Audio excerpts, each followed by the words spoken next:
Oh, that's not right.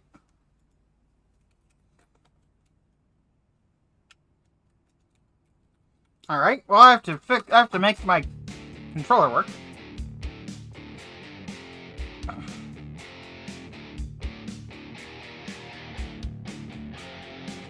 Wait, cruising Kansas is a thing? Hang on, is Kansas out?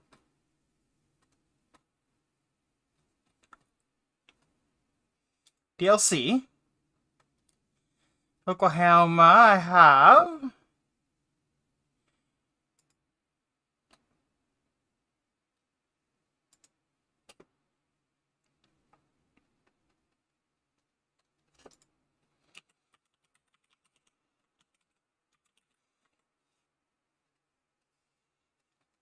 Yeah, Kansas isn't out. Why does it have a cruising Kansas thing? It's on my wish list. Oh, it's okay, so it is out. I just don't own it. Fair enough.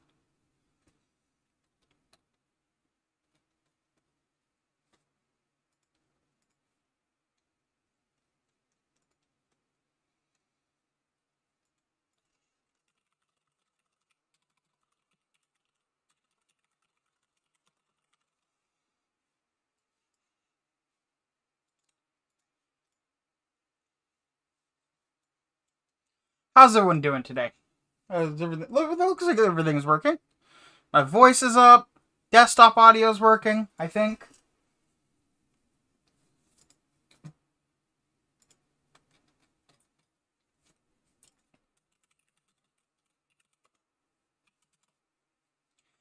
I need to copy my last live message aside from the YouTube link, because that always changes, because YouTube doesn't believe in consistency. Or being usable.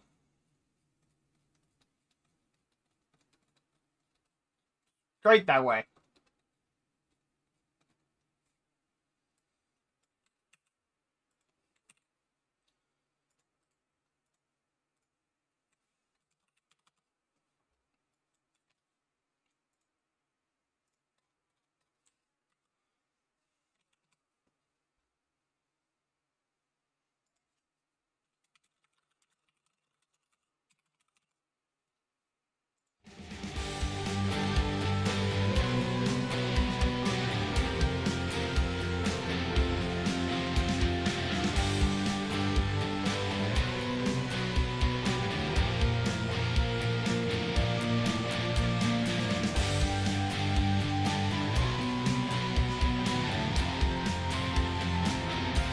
Okay.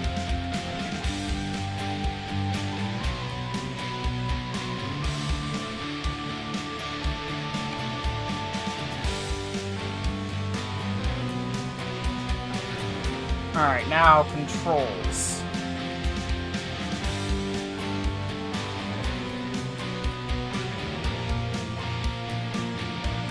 Xbox 360? No, this is a Steam controller. Close enough, though. I'm not setting up my wheel today.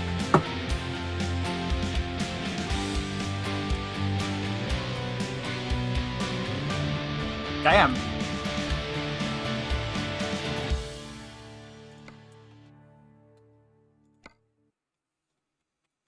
There we go. Inverted and centered seems wrong for that. What about just normal? Ah. But it does need to be at least inverted.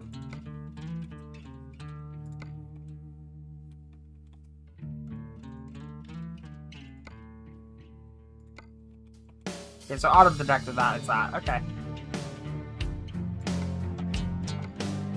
Huh, okay, I guess it automatically figures that out. That's cool. Okay. Don't need any of that.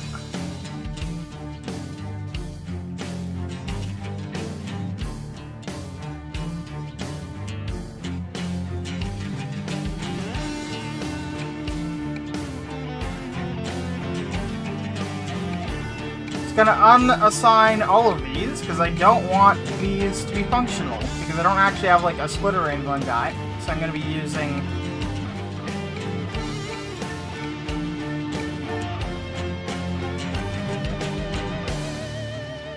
alright, so modifiers, so that's fun. So shift up that.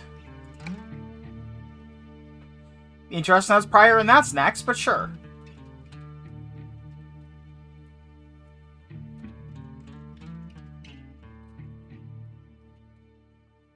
Alright, so.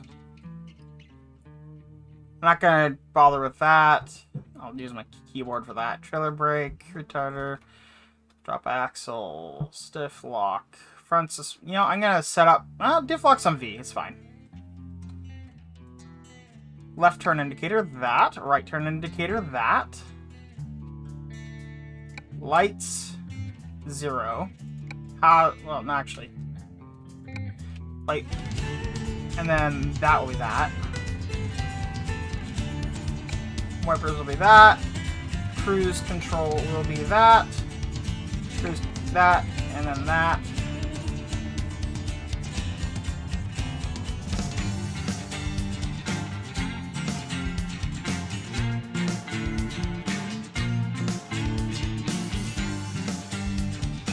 I think that's just about everything I need, other than the ability to hook up a trailer. Which I don't think. Do I have a button for that? Yeah, you know what? That. Alright.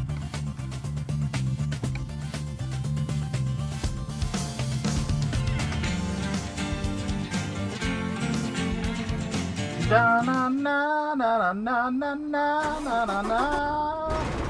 I don't think I have a trailer on me? No.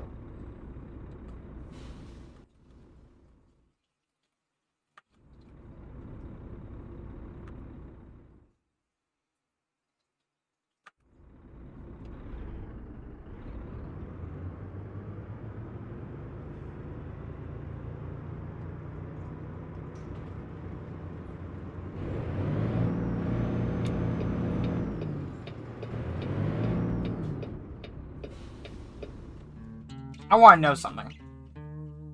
Graphics, are you turned down? Because I want you on Ultra, yes.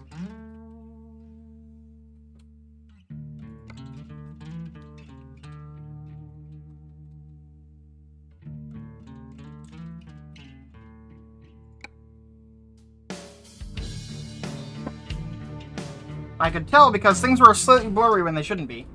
That's better.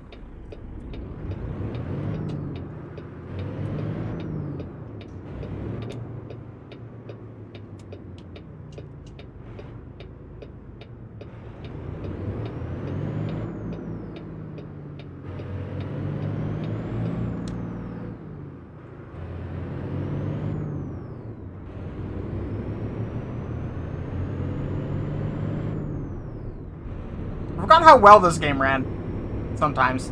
Sometimes it doesn't run so hot, but like, right now, fucking hell, it's smooth.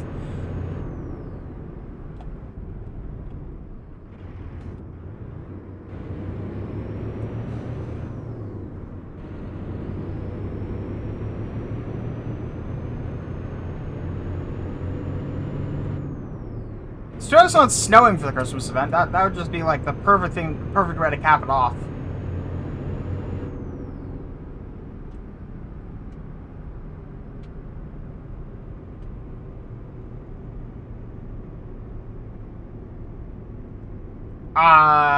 Okay, that's how the sun works, I'm sure.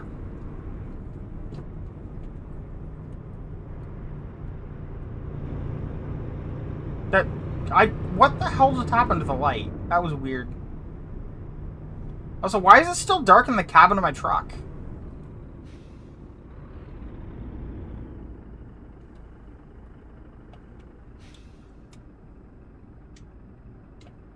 What time is it supposed to be?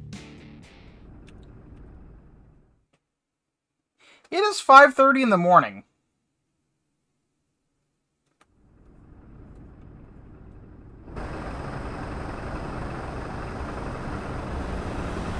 Okay then.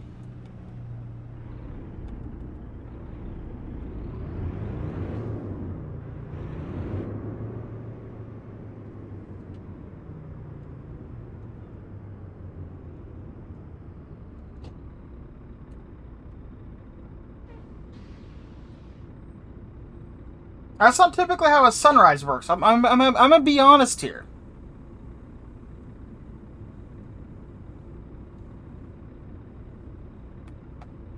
Alright, that's not horn. That's connect and disconnect trailer. I didn't bind a horn. I didn't need a horn.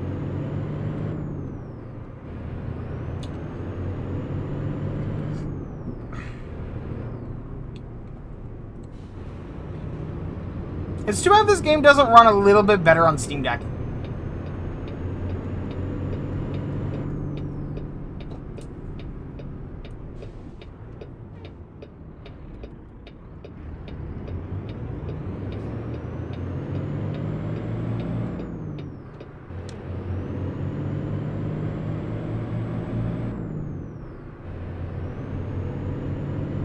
Because this game would be, frankly, fantastic on the Steam Deck, but from what I can tell, even at the lowest settings, it tends to chug. It struggles to hold 30 frames a second, which is unfortunate because it's a solid game, and I think it would be, as I said, fantastic for deck.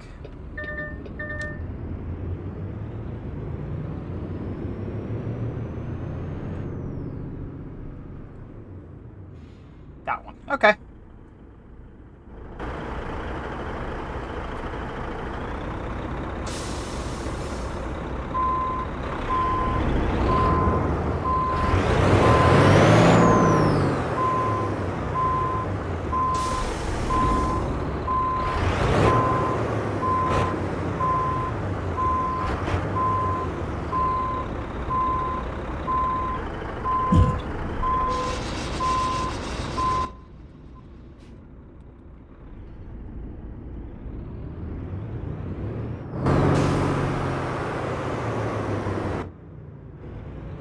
Now, I think the most unrealistic part about what just happened there is that I didn't have to check in to make sure that I wasn't, you know, taking the wrong trailer, or then that they knew that it was being taken by me and not, you know, just stolen.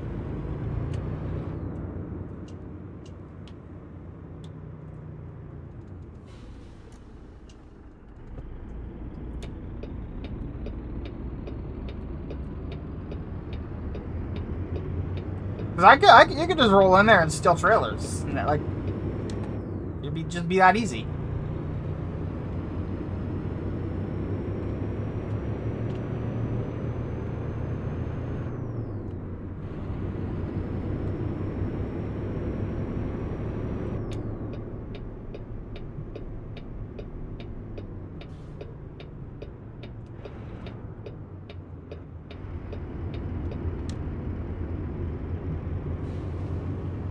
You know, at least in this game, the AI recognizes that you have a trailer.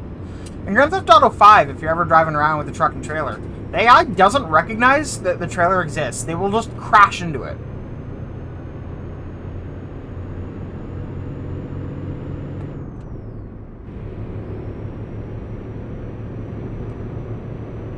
It's a bit bright, don't you think? Beautiful, but bright.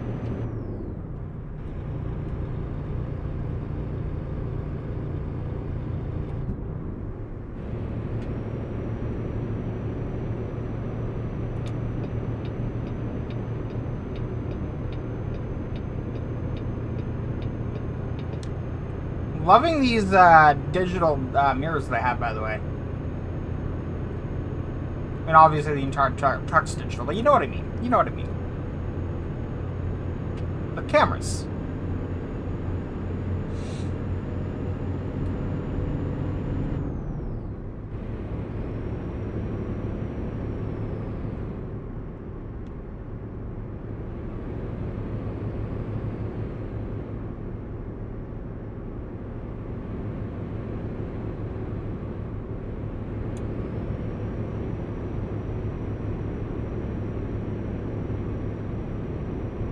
I wish the map feature from multiplayer worked in single player. Because in multiplayer, you can set up if you're driving, you hit the map button, it'll actually just bring up a transparent map over the screen while you're driving, which I think is a fantastic way to handle that. Whereas in single player, it pauses the game and just brings up the standard map. And I feel like personally, I would prefer the second one.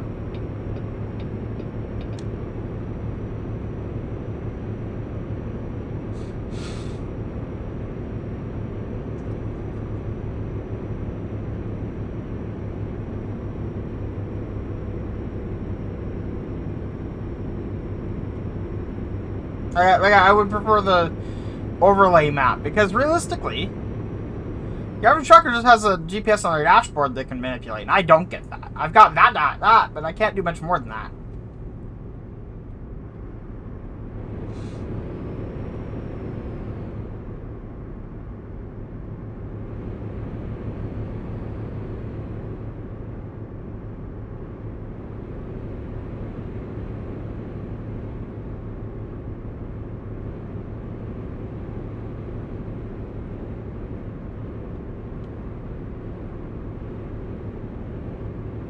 I got plenty of fuel. I don't have any problems. I don't need to pull in. Okay.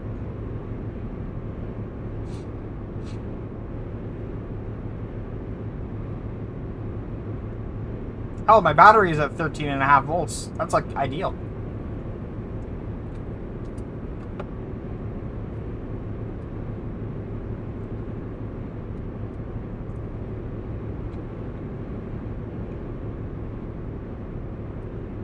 I really want ATS to implement electric trucks.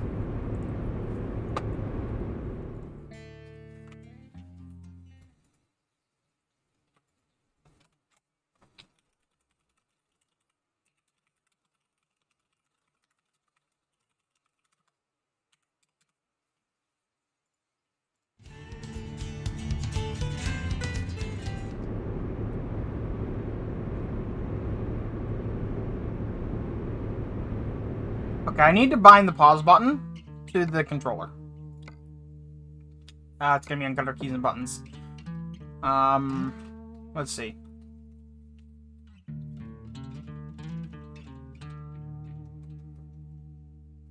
Next camera, drawback camera, forward, back, grip camera, active menu.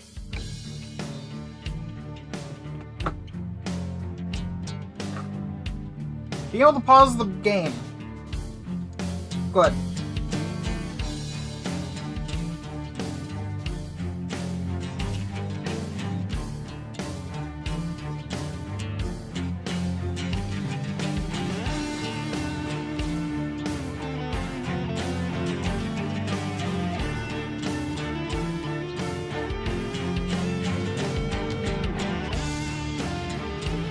It's too bad that it doesn't work in game, even though it's bound to the escape key and so it should be functionally the same.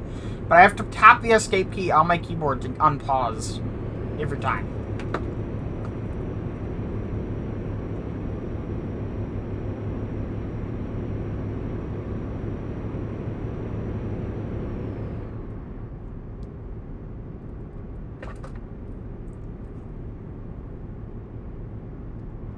I wonder if there's any talk radio stations going on here. I would listen to Triggers FM, but the music kind of will get flagged on YouTube and Twitch. Kick will be fine, but... I wonder... Ooh, I'm gonna Google for video game talk radio.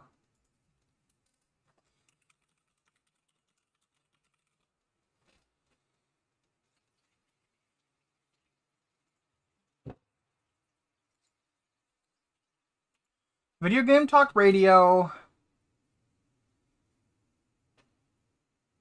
Streaming. You know what? No. Linux Unplugged. I wonder what the latest episode's about.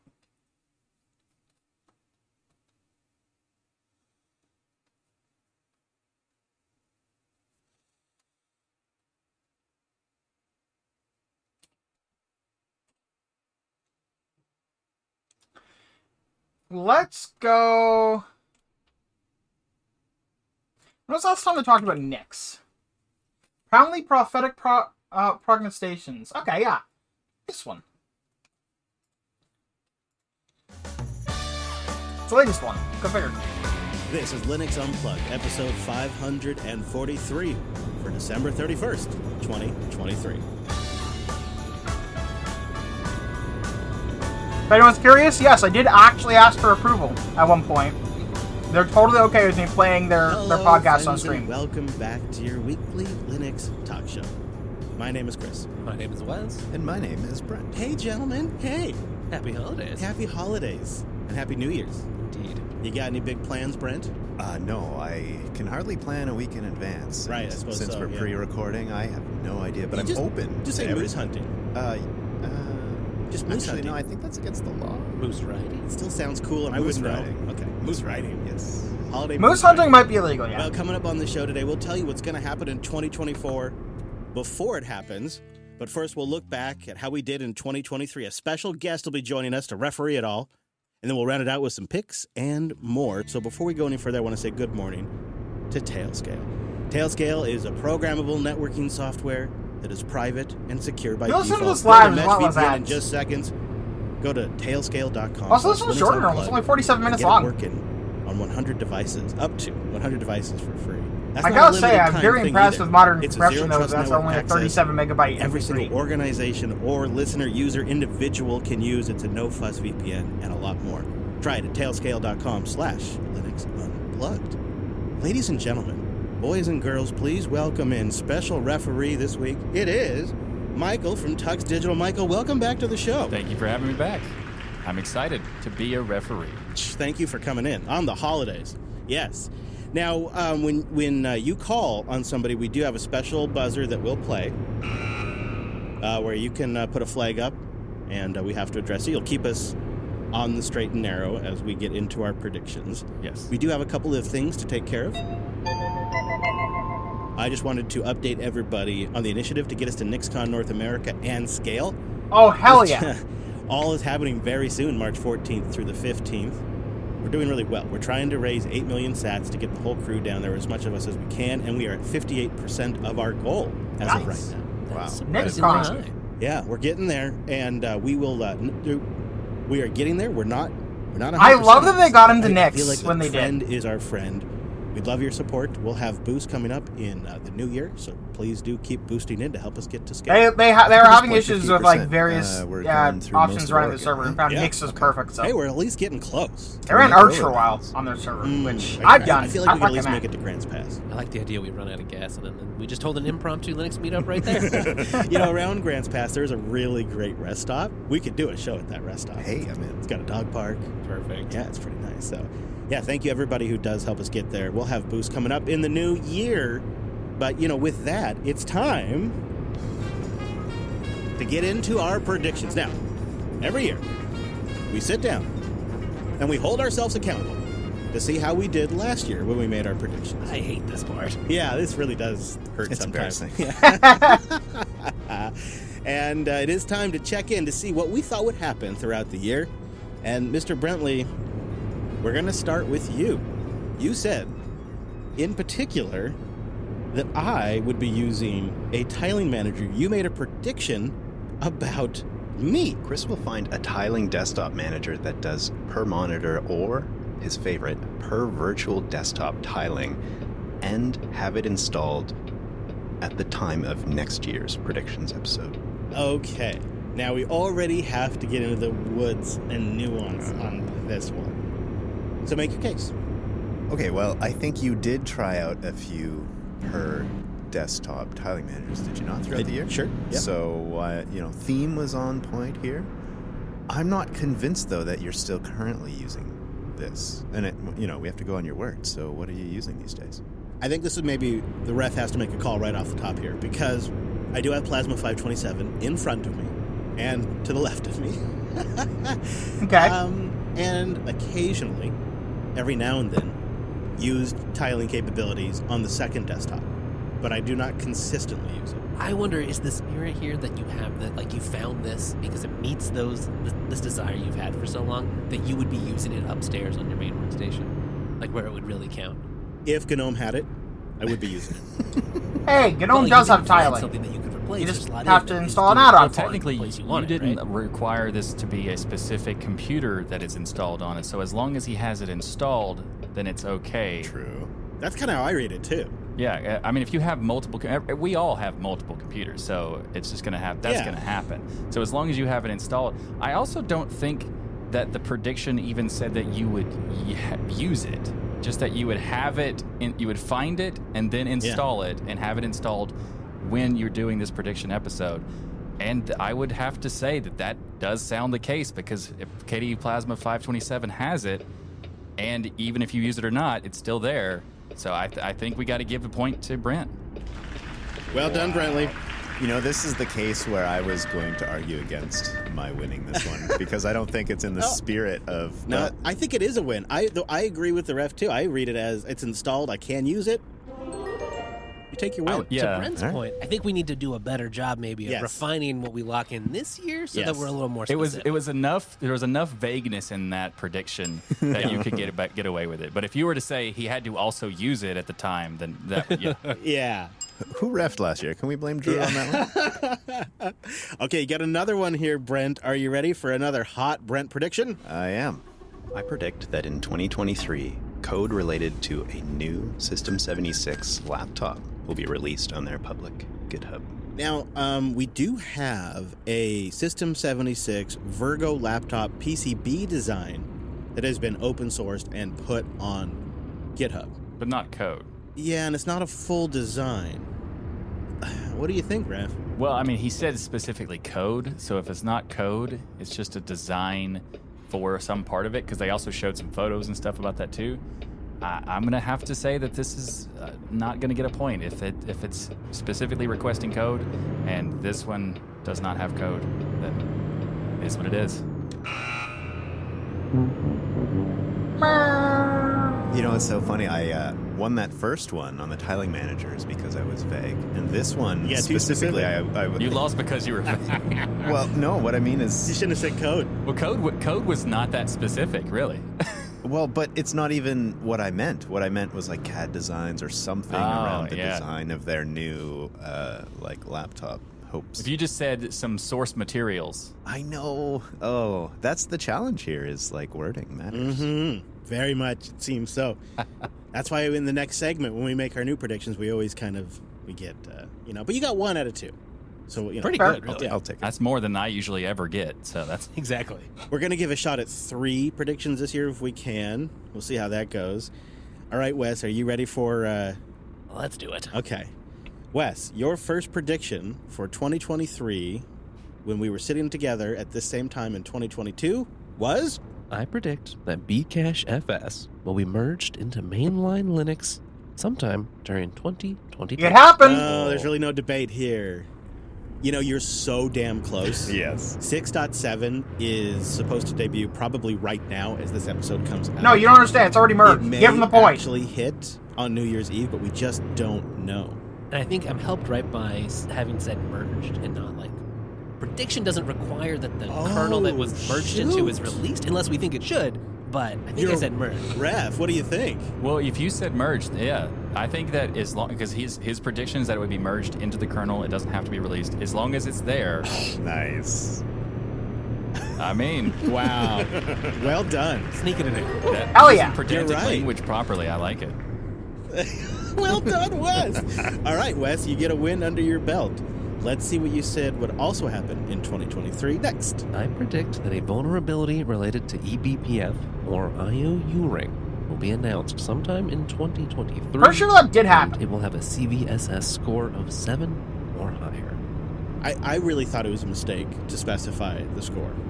Yeah. I really thought you had overplayed your hand there. Why did making you it really hard for myself. Why did you pick 7? I just wanted something that was like felt severe, not like a vulnerability that was really specific, so that you could, you would brush off. Something that if you were using eBPF and this was announced, it would matter to you, or you'd be concerned. Well, you got multiple. You got there was a 7.8 CVE, and there was also an 8.2. There was a difference. Yeah, CVE 2023. Does that count as 2 predictions then? Came out in October. Base score of 8.2, which is high. An improper input validation flaw was found.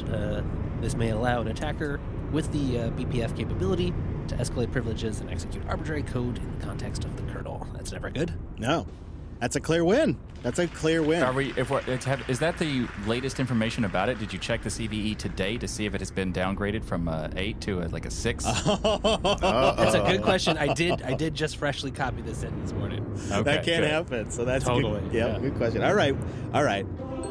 You did it, Wes. Damn, that's 2 for 2, Wes Payne. Well done. And that second Well one was done. like, I did have one. Unlikely. We do have a bonus. Let's play it. Let's see. I predict that over the course of 2023, the Linux Foundation will announce at least 20 new foundations. 20?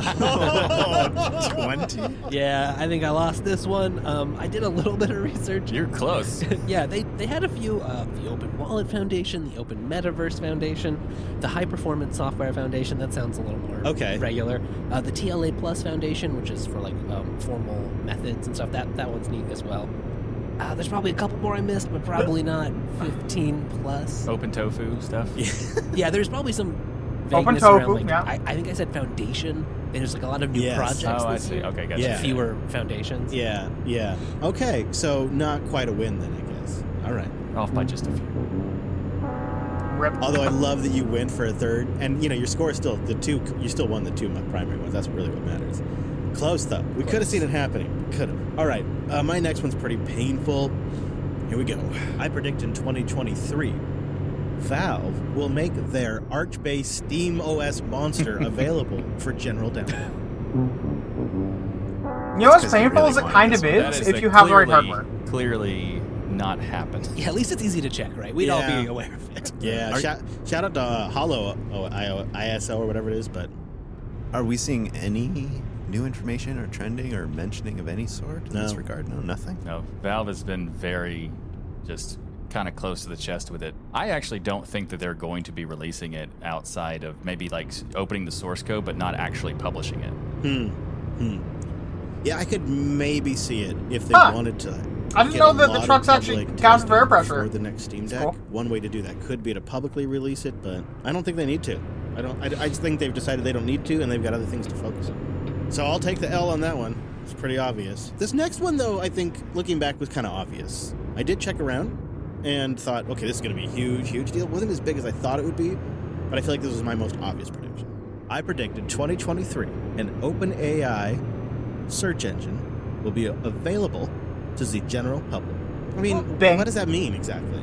ChatGPT? I feel like the Bing integration, because they sort of specifically launched it as a Yeah. search assistant, probably counts. This was before ChatGPT and the Bing integration, right? So I guess maybe. That's what true. do you think, Ref? You predicted So, that prior I to. think that it's- Oh, damn. It's on the line, but I think that it is because it was before the integration. I think I'll give it a go. I'll give it a good.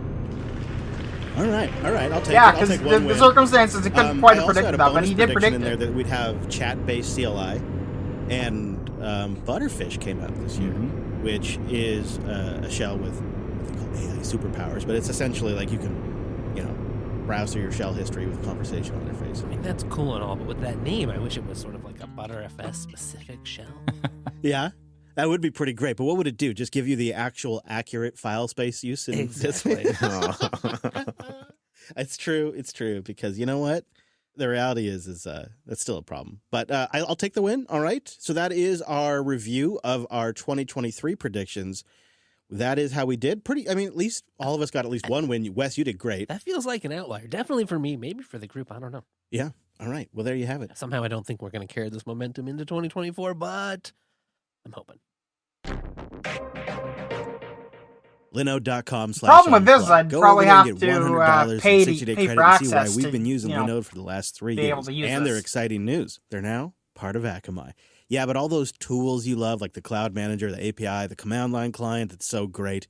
Everything that we've used that you can use to build, Yeah, deploy, 'cause and scale the in the cloud, that's API still there. keys, they But now it's cost combined with months. Akamai's global reach and power. But yeah, that's and they're cool. expanding their services to offer more cloud computing resources and tooling, but still giving that reliable, affordable, and scalable solution for anybody, individuals, small projects, and large enterprises. And as part of Akamai's global network of offerings, data centers are expanding worldwide. They got a brand new one they just spun up. We're using it, and they give you access to even more resources so you can put your compute closer to your users, your customers, your project, your friends, your family, whatever it might be. So why wait? Go experience the power of Linode now, Akamai.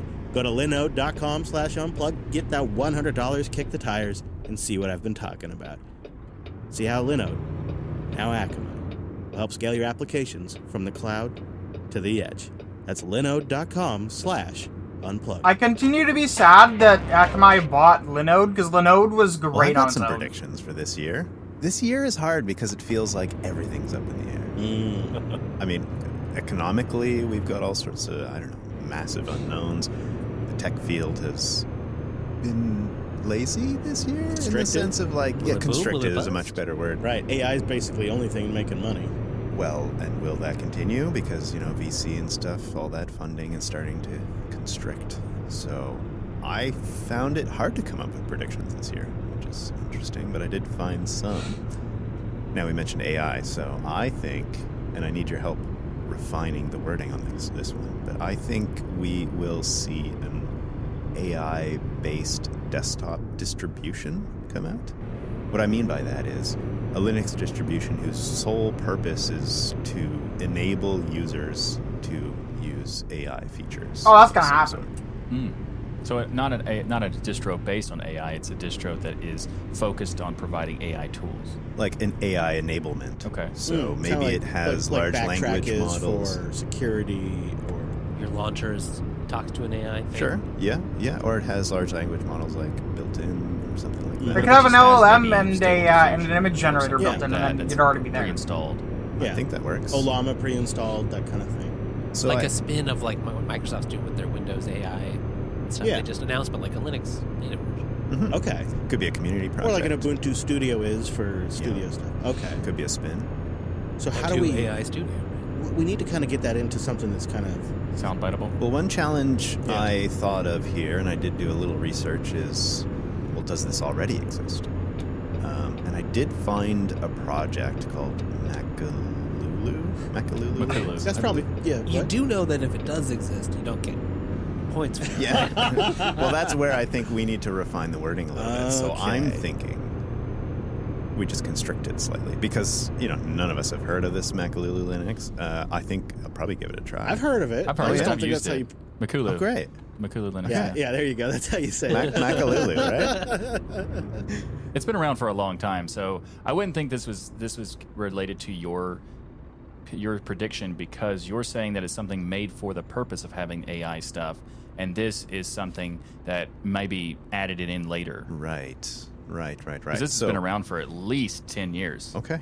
Okay, Yeah. so that's an interesting way. So it comes out. It has to come out in 2024. So be announced this year. Or at least a distribution that is announcing that they're adding a suite of AI stuff. The functionality. Yeah. Okay. Could you think you could put that into a statement that the ref is? Well, let me try Is before. Is Okay. there like a limit on what, like, is this too niche to count? Like, are we, maybe you had some notes about something Big Five? Like, is I it love that. Ubuntu or No. Fedora or someone announces that they're doing these tools? Or is it? I think it's not that likely Blind to spot warning. happen overall. Yeah. That's but okay. He can sell himself down the road. Oh, yeah. Strategy over here. Good job. Like it. Wes, I thought we were friends. Okay, well, here's a try at it, and you Okay. guys can tell me, and we can workshop this a little bit. All right. So in 2024, I believe a Linux distribution will be announced that specifically offers AI features as one of its main feature sets. I think AI features is too vague. That is vague. What do you think, Ref? Is that too vague? AI features? it is too vague, but I would say that it doesn't need to be that specific. You don't need to specify a particular language model or just something that is more specific to a functionality, like maybe a voice assistant AI or chat-based AI, just something that's built in. Okay, Or simple access to AI tools, even. I think That's fine, yeah. like an interface for the user to use. I'd say pre-installed AI tools. Yeah, there you go. All right. That seems, if you're gonna get this thing, that seems like your best shot. It's more interesting if it's like AI integrated into the desktop environment. Kind of think. is. Yeah, it's probably less. I would be down for like Trying to get that a locally those run points. LLM running in GNOME. That'd be cool. I think predictions should be made with the entertainment value. Yeah, for it. I like that. Some gusto. Go for the fences there, Brent. Isn't that what they say? Is that what they say? Swim for the. I think it's a baseball. I've discovered Yeah. Victoria. I believe in Kansas, apparently. 2024, No. we will see a Linux distribution whose main purpose is to enable AI integrated into the Oh wait, that was my desktop corner. All right, it's locked in. All right, you got another one for us for 2024? Yeah, I do. This one's maybe a bit controversial, and I Okay. think Wes feels the same way as I do about this one. It's around the Rocky Linux stuff. You know, we've got some questions about where some of their source material is coming from. I think that might get them into some trouble. So I think it will either cause them some legal issues, maybe financial issues, and maybe they will then be sold or something. Whoa, that's two different predictions. I know. Legal issues So- and sold are yeah, two different things. So we got to refine this a little bit, and I need your help because I think you need to refine it a lot because both the first part of your prediction is already happened. Legal issues? Legal issues, yeah. oh, Yeah, but I guess these would have to be new legal issues, I suppose, in 2024. I can make it. Well, Wes, you. What about making it more specific? What about making Like it what kind of legal? legal issues with Red Hat? Let's put it there. Sure, bring it on. What do you think of that, Rep, if we make it specific? If you make it that specific, yes, absolutely. All right, you want to try locking that in? All right. You also don't need to talk about the. Hey, how is at this that supposed to point, work? 'cause I think that's plenty Yeah. specific. That's two different predictions. In 2024, Rocky Linux will find itself in legal troubles with Red Hat. I like that one. I don't want it to happen, but I think that's a spicy one. All right, one last one. We're doing 3 this time. I struggle a little bit with this third one, but I also secretly hope it's going to happen. Okay. I'm not too sure why. All right. I have the excitement around this project, so I believe in 2024, the Ubuntu Core desktop will appear as a standard download on either ubuntu.com/download Where is this Christmas Wonderland? or ubuntu.com/desktop/ubuntu. Do we know what their current plan timeline is? I couldn't find it, actually. I Okay. did a little research and I couldn't quite find it. All right. Do you have any qualms there, Rep, with that? No, I've talked with some people about it, so I have a rough idea, but it's not been confirmed, and it's an interesting prediction, especially with the flavor part, because I think that is probably the more likely to happen than anything else. All right, lock it in, Brent. I think it sounds like it's a duel. It's a winner then. Possibly. In 2024, the Ubuntu Core desktop will be found as either a download on ubuntu.com/download or an Ubuntu flavor. I should have thought of it. Now I regret not having a core prediction. Same. All right, Wes. Okay, these ones, I hope you're wrong on all of these. I don't know how to feel. Okay, so Yeah, okay, up first. I'm gonna predict that my beloved Bcache FS has a data corruption bug in 2024. I can't even believe you're putting that out there in the universe. Yeah, I hope it doesn't happen. I'm planning to install it on more systems after, So 6 7 The irony of this prediction is if it comes true, it's probably going to bite you. Right. Yeah. But also, like, we've seen bugs in almost all the file systems. It's a pretty in recent safe bet, times, so I especially- think this is super likely. It's a nascent file system. I don't know. You have any qualms with the wording there, Rep? I don't really have any qualms with it, but I think he's keeping the momentum going with this one. Yeah. All right, Wes, go ahead and lock it in. I predict that in 2024, Bcache FS will announce a data corruption bug. Well, we'll see. We'll just, the worst part is not only does it mean we're going to lose data, but it also, at the same time, we're going to know, oh, Wes was right. You said announce a data corruption bug. How do we measure that? I think it just means if there's one out there. Anytime if someone finds a data corruption bug, whether it's announced by Bcache or not, it's just being promoted as like this is a thing that has to be fixed, sort of thing. That's how I would. My interpret intention it. would be to find like there'd be like something at Phoronix or Yeah. mailing list. It has to be people confirmed being somewhere. Like, Yeah. Not just like a. You commit can't go. on their You can't go to the GitHub or their GitHub and then project. say, "There, I found a data corruption bug to make yourself right." For example, Yeah. I mean, a commit from Kent or someone on the project might work. that would Okay. be fine. right. Like, Well, if they're but is that an fixing it. announcance? Yeah, that's fair. Yeah, you're right. That's I true. said announce. You You're said right. Okay. announcement. Yeah. Well, great. I'm That's into fine. it. That works. Yeah, we'll see. All right, you got one more for us? I got 2 more. Oh yeah, right. Oh god. Oh god, Wes. Yeah, let's. I'm going to swap the order here. I predict that in 2024, Debian will announce it's dropping support Oh. for the 32-bit x86 architecture. Is it because they will have listened to our episode about our 32-bit challenge? Isn't this kind of already in the works though? This is pretty much already in the works. Yeah. So there was. They haven't done it. They haven't done it specifically yet, but they have talked about that it might happen. Right. But it also is Debian, so it might happen in 2042. That's true. That's kind of the play here. That's a good Is point. it fast enough, or is there going to be significant pushback? They could make the decision next year But it might not actually happen until like 2026 or something. Okay. Because it's also possible that they'll wait till Debian 13 to actually do it. All right. Okay then. All right. Lock it in, Wes. I predict that in 2024, the Debian project will announce it is dropping official support for the 32-bit x86 architecture. And your last one. Yeah, this is a dark one. No, Wes. I think that Ingenuity's luck runs out in 2024. So I think, JPL loses contact or acknowledges that it's broken in some way, that broken enough that the missions stop. No more Linux Copter? No more Linux Copter. You got close once this year. Yeah. I mean, it's had, yeah. And the batteries are not doing as good as they used to. And it's had an incredible run. Yeah. It was only supposed to do a handful of flights. Right. They haven't exactly had luck with Voyager either this year. Mm-hmm. That's going to be a rough one if that comes true. I'm going to be mad at you if that comes true. I might You have put to that pick out it there. up. Yeah. Yeah. Any guess. qualm, specific things I should say? Have a ref. I'm okay with your prediction in terms of like the way it's worded, but also Hammer bummer this All year. right. Lock this bummer in. I predict that in 2024, Ingenuity will suffer some kind of fault or will lose contact in such a way that the Ingenuity missions come to a halt.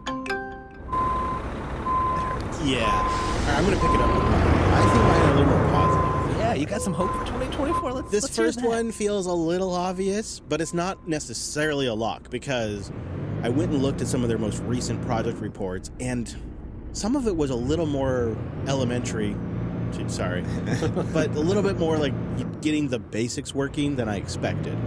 But I think in 2024, some version of the Cosmic Desktop will ship that we can use, either an alpha or a beta. I'm not sure if it'll be one out of, what it'll be, but it'll be something that we can download, maybe an ISO as Cosmic as the default desktop. I'm not exactly sure if it's going to be tied to Pop! OS or if it's just something you're going to download and probably cool. But sort of a cohesive Cosmic Desktop. Yeah, but it might not be the final version.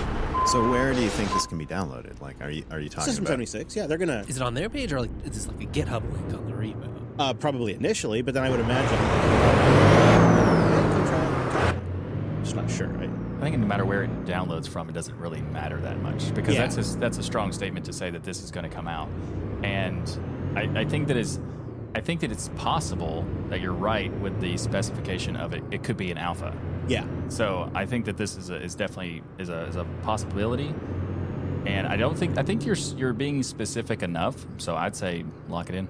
All right, here we go. My main question was like, is this Jeremy is like a link to the GitHub on Twitter, or is the System 76 like on a blog post saying like as a, So is the company announcing it, or someone in part of the project announcing or is it like the project? I'm not thinking so I much. don't care. I mean, either way. I'm not predicting so much about how it gets announced, just that a downloadable, usable version gets released. Okay. That's more my prediction. Okay. So you I don't have know to what I'm specify missing. when Oh, you well. say usable that it has to be like, because An alpha or a beta. yeah, because otherwise people would say the usable is like production ready. Yeah. Or you could go build it off GitHub eventually. That doesn't count. It says, they're currently in pre-alpha, and Yeah. you can do some testing yourself. So that's, when you say downloadable. See, I don't think that counts. Okay. That wouldn't count. I would say that in order for this to be functional, your prediction has to say that anyone can go download it, not someone who's a technical Yes. user.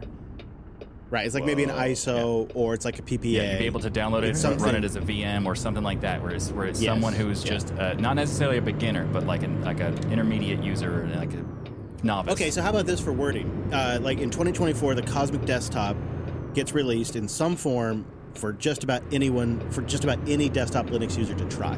I like it. Okay, all right, here we go. Ladies and gentlemen, in 2024, the Cosmic Desktop will ship in some form, Alpha, Beta 1.0, for general desktop users to try. I'm hoping it's like, That would be fun. like here's Pop! OS, latest version of Pop! OS, like the new version of Pop! OS comes out, and it's standard GNOME with Cosmic on top. And then like a couple of months later, that same version comes out, but it's got a Cosmic spin or something. Yeah, And then like run both for a little bit and then transition over. I think that's possible. I think the fact that Popsible? Popsible, yep. If they don't release it with this next year, then they're probably going to wait for 2026. Yeah. Unless they change to that 6-month release cycle again, but I doubt they're going to be. I think they're happy with the the LTS style now. I think if they wait too long, and people will just settle into their workflows and. Oh yeah, if they wait until 2026, I would have forgotten about it by then. Yeah. I think that's a concern. You're still working on it. Okay, so this one is a little vague, but tell me what you guys think. And I don't think this exists today. A NixOS-based distro is born in the style of like EndeavourOS to Arch. So you get a sort of opinionated, but not super opinionated NixOS desktop. It's kind of prepackaged and ready to go. I don't really know why you would Trill. need this instead I of know just about downloading it. the It Nix ISO. But I think, just like you see people that base distros on Arch, I think you're going to see people start doing that with Nix. So this basically because right now with the graphical installer, you get an installer that sets things up, and then you get like a very default config. So would this functionally be something that's just like a more opinionated default Nix config, or are there other pieces? I don't know exactly what that looks like, but I think maybe it looks like some theming, maybe a little bit spicier config, so you're using maybe the most latest kernel instead of. I don't know what it looks like, but I think Are there it like looks, non-Nix packages stuff? Like, does it have extra packages from its own stuff elsewhere? I just found Snowflake OS, which What? is a Really? NixOS-based Linux distribution focused on beginner friendliness and ease of use. okay. Is it actively developed? Well, and I could also refine. This looks good though. Oh, I could also refine mine to Not say what I thought it it gets was. released. It's something that comes out next year. So it can't be discounting. Not existing. Yeah. This is an alpha. I'm going to have to give this a try, though. I don't really know, what the advantage would be here because there isn't a plethora of graphical Nix configuration tools, but there are some. I've never tried them, but I've seen they're out there, and you could prepackage those. Also, I will say, from what I can tell, this project is somewhat dormant, especially in NixOS land. The last commit here was in March. How about a slight tweak? Okay. Well, this might be too difficult. I was going to say maybe if you can get DistroWatch recognizes something based on NixOS, because there's not one on their website right now. That's a long shot, but a fun one. It'd be very, very difficult to do considering the rules about getting onto the DistroWatch. That would make it almost impossible. I wouldn't say it's impossible, but it's almost impossible. So it's like, how strongly do you want to go with this? I'm going to do it. I'm going to lean into it. Wow. Attaboy. Why not? I'm going to do it. Okay, so... This also means that the Snowflake OS could count still as long as it gets recognized. Exactly. In 2024, a NixOS-based... Trilby, that's what it's desktop called. will be recognized by DistroWatch. I hope that happens because they deserve it. I'm going to keep an eye, though, on Snowflake. If they're listening, keep going, guys. Keep going. And also submit to DistroWatch. Yeah, oh yeah. Very much, yes. Good point, yeah. And come on the show. Yeah. Seriously though, Trilby Totally. exists. All right. Here's my last one, then we're going to get to the rest prediction. I think in 2024, we're going to see the open source NVIDIA driver replacement, MVK, start to get packaged and made easily available in some modern distributions. I'm thinking your Fedoras, your Arches, your Tumbleweeds, Nix, Gentoo, obviously. In fact, I could see Fedora 41, maybe MVK by default even. I mean, I'm not going to make that my prediction, but that's Wow. where I'm going with this. Okay. I'm gonna that kinda quickly search easy. to BRB and I'm gonna do we send need, the like, link a to this. 5 or similar sort of restriction to say like it's packaged in the repos or easy to install in Fedora or Yes, Ubuntu or I Debian? I could limit it to the big 5. Yeah, I could do that. So I could say the prediction is something like in 2024, one of the big 5 distros will make it approachable to use the MVK driver. Does that sound? Are we clear on who the 5 are? Well, you got your Ubuntus, your Debians, your Fedoras, your SUSEs, and then, you can throw Nix in there or Arch in there, any of the All right. cutting edge ones. I'm really thinking it's going to be one of the more leading edge distros just because it's, at minimum, it's going to require Linux 6.7. We also have to define which one is what. Like the question Brent had about what the big 5 is a good question because, first of all, you had more than 5 in your list.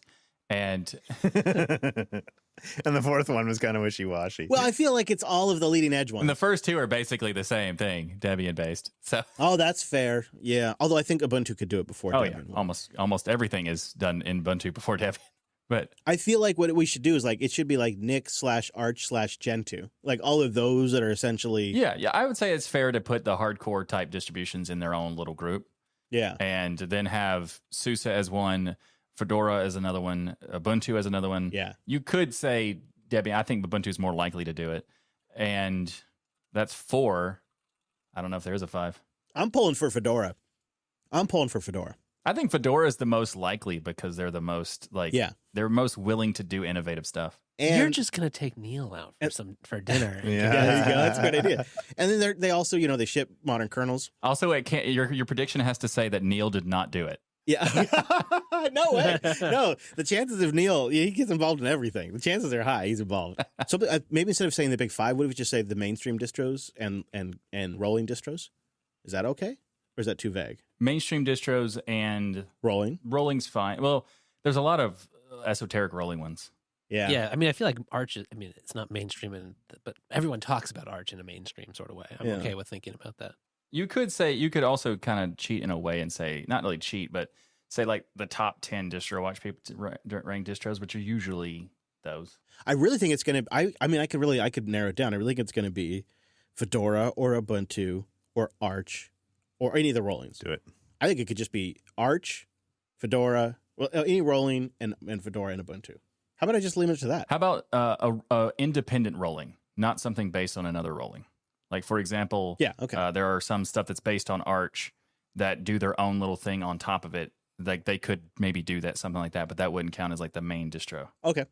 In 2024, we'll see the open source NVIDIA driver replacement, NVK, shipped by one of the big distros, such as Fedora, Ubuntu, or one of the primary rolling distributions. Not a sub-distro, but one of the primary distros. And they'll make it easy and approachable for everyday NVIDIA users that have compatible hardware to use NVK. All right. Yeah. I hope that's true. I hope we start to see that. I think this has been, there's been a lot of work, so we'll see. All right. Ref, it's time for your prediction in 2024. All right, so I have one prediction that is genuine that I came up with before, and I have another prediction that I have based on your prediction from last year, Chris. Oh no. So I have a prediction. We'll start with that one. So in 2024, Valve will not release SteamOS as a public distribution.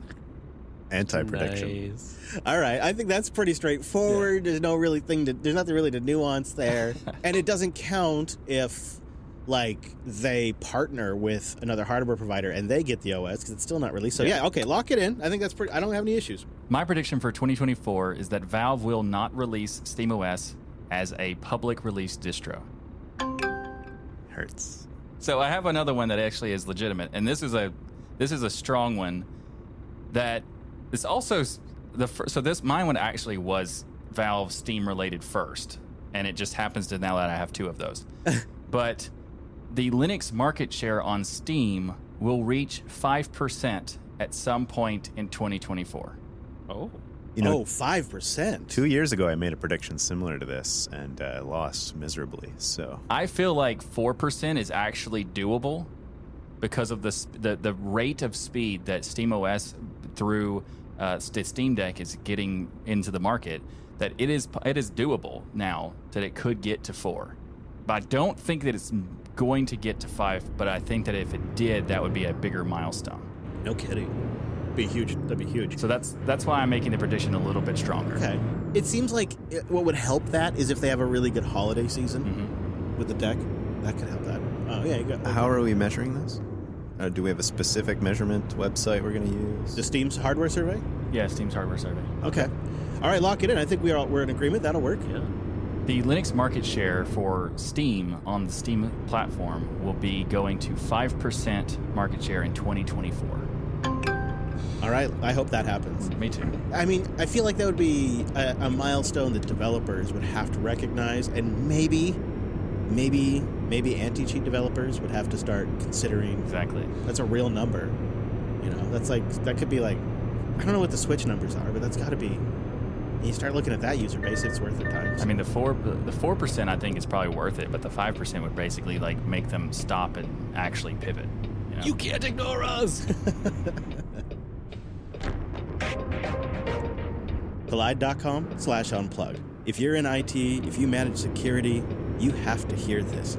We all know that user devices, albeit great that they're more powerful and more functional, are also a bigger and bigger vector for assaults on your network and for compromises. Sometimes it's just phishing credentials. It's not device specific. Sometimes it is. Things are out of date. Maybe they don't have the right Taco software Kingdom. to be Sounds compliant with your requirements. These types of things, they just plague IT. And they have now for a decade or more. And it could be better. Why not catch that stuff before the devices get on the network? Why not just do a double check of everything, make sure it's all copacetic and in compliant with your policies before they're allowed to log into your cloud apps? And why not have all that behind one dashboard for Mac, Linux, and Windows? Friends, let me introduce you to Collide. It is the solution to this challenge. For those of you that work in IT, if you deal with Okta, and man, is it in a great suite if you do, Collide ensures that only secure devices can access your cloud apps. So you don't have to worry about phish credentials or them not having all their softwares up to dates if they're on a Mac or if they're on Windows. And then the other brilliant thing that it does is Collide empowers employees directly through your messaging platform of choice to help them sort this out following your policies, procedures, and guides. So that way they can just take care of it. Get the antivirus installed before they try to connect to the cloud app. And that way they don't have to ping support for help. So that saves. It's something they absolutely will ping support for help. That just makes everybody happy. So You're gonna make me pay for an antivirus? No, you're paying for the recommend this to your antivirus. company. Have That's them all go to that'll go. collide.com/unplug. They got a demo up there so you can see how seamless it is. Just saying. This is what really IT has needed forever. If they had this at 10 years ago, more, plus whatever it's been now, I'd probably still be in IT. Looks like it's just like like a nice glass of ice water in a desert to me. That's how I look at this. If you've been there, you know what I'm talking about. Go try it out. Maybe recommend it up the ladder in your company. Go to Collide, that's KOLIDE.com/unplugged. Get the demo, support the show. Collide.com/unplugged. Now, we have a pick this week. Chris, you found a pick that got me all tingling and excited about it. It's called Box Buddy. Yeah, I think we've all been using DistroBox a little bit more these days. If you're not familiar with it, it's just a really quick way to, in your terminal window, have a full environment for another distribution. And so this is great on, say, NextOS. You can have Ubuntu and Arch on there in just your window. And maybe you're screwing around with AI tools that are kind of prepackaged for a Debian-based system and you're on Fedora, you could run DistroBox and essentially have a fake Ubuntu environment. But wouldn't it be great if there's a way you could visually manage all of that? Well, friends, that's where Box Buddy comes in. A little GTK app, nice modern-looking GTK app that is a straightforward graphical user interface for DistroBox. Yeah, pretty minimal, but looks nice. Gives you the basic commands that you might need. Open up a terminal, create, delete. It's got a nice little drop down of some of the available options that you have for DistroBox. You should be aware, though, it looks like that Box Buddy does not actually package DistroBox itself, so it's not sort of like all contained in one like that. You do need to separately install DistroBox, but it looks like that's packaged in I there. think that's That would be nice. That would be nice. It is super quick to install DistroBox in just about any distro, but it would be kind of slick if you could have it all in the Flatpak. That would be kind of nice, especially Something for to dream for. the older distro. That'd be so big, But though. it's very handy. I've already been using it, and I love it. So Maybe they have it separate for performance issues. yeah, So I think there would be much more performance if you have DistroBox separate. right. Maybe what it's trying to do needs to be on the local host more too. It's a very good idea, by the way. Having this as a pick, I'm going to try this immediately. The DistroBox stuff is cool, but it always a little bit of a pain. But just real quick example of people who are not familiar with what you can do in it. Imagine having something you found that works great on a particular distribution, but not your distribution, and you still want to use the application. For example, if you are like me and like to use the video editor DaVinci Resolve, it doesn't work on most things, but if you put it inside of a DistroBox, It works fine on Nix. you can then have it in a specific distro it does work in and still use whatever you want. Yes, yeah. It's like a little hack for distro compatibility. You're not stuck to one distro anymore. One thing I'm impressed by in this Flatpak is the install size. So it looks like install size 682 kilobytes. I suppose that's the other advantage of having the DistroBox bit separate. You will take up more eventually, though, because it's going to start downloading images. Right, of course. Yeah, you'll fill it up. Michael, thank you so much for joining us and playing Ref. It was a lot of fun. Appreciate it. Yeah, it was a lot of fun. I appreciate you having me here because this was a thing that I haven't done in a while. We didn't do the predictions in the past couple of years for my shows, and we even realized that a couple episodes ago, and we're like, why did we not do predictions? Just completely fun. forgot, It can be very embarrassing as well, though. Oh, yeah. so I mean, here's my that. predictions are usually terrible, so. Well, tell people where they can find what you do. Oh, so I do podcasting as well. I do Destination Linux and This Week in Linux. Destination Linux is a conversational podcast, and This Week in Linux is a news show where we talk about all the things that are happening in Linux and open source every week. It's where you can get your source for Linux good news, and it's so you can check those out. I also have a YouTube channel, that sort of stuff. So if you want to see my face a lot, you can check out my content. We'll put links in the notes for that. Happy holidays to you and the crew over there too at Tux Digital and DLN. Say hello to everybody for us. I will tell them Merry Easter for sure. Thank you. Thank you. Also, thank you to our members who support us directly at unpluggedcore.com. Thinking of you through these holidays. And thank you to everybody who boosted in and supports the show with a boost directly. We'll have those in our first episode of 2024. Oh, yeah, we'll see you back live for the 32-bit challenge reveal. Yep, we're back on January 7th. It's Sunday at noon Pacific, 3 p.m. Eastern over at jblive.tv. And I've got my big old 32-bit rig out there. Brent got to see it for the first time. I did. I was carrying my Framework laptop in my arm when I first spotted the thing. Well, you clunked it down, so I couldn't help but notice it. And I thought, oh, maybe I'll just stack these together and see how they compare. And literally, Hey, Will. Chris, that thing bad, is man. 3 times the thickness of my Framework. It is a chunker. How you doing? Doubles as a self-defense item. That's true. That's true. You throw that at somebody, and then you're definitely taking them down. Yep, so we'll be back. We'll be live. You can get that at jupiterbroadcasting.com/calendar. Don't forget our Mumble Room will be going as well. We'd love to have you report back on how your 32-bit challenge went, either through a boost or Mumble Room or that 32-bit challenge chat room. We want to feel the pain, experience it with you. It's how it is. Thanks so much for joining us on this week's episode, and we'll see you right back here next Sunday.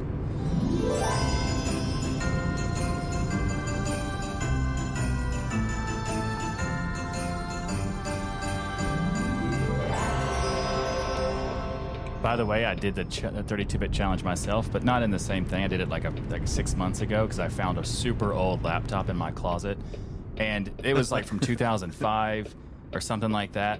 And out of curiosity, I was wondering, can this run Hannah Montana Linux? Everyone has that. And the answer is yes, it can.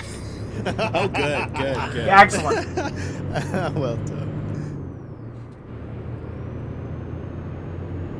Honestly, I think they skip the 32-bit challenge. Go to the PowerPC challenge. Each of them gets a PowerBook G4. Step 1. Find a Linux distribution that supports Big ND and 32-bit PowerPC processors anymore. I've done it. It's fun. It's hard. It's barely works, but it works. It works enough to be a challenge.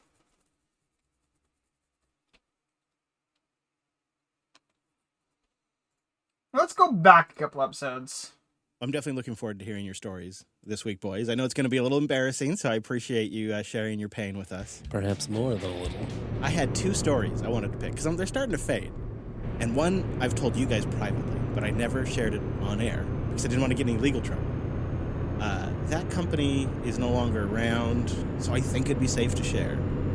But I'm going to save that one for another time, and I'm going to share another story this week that really was the quintessential experience of dealing with Windows servers that finally got this company to make a migration to Linux. So there will be a happy story, but there was a painful journey getting there.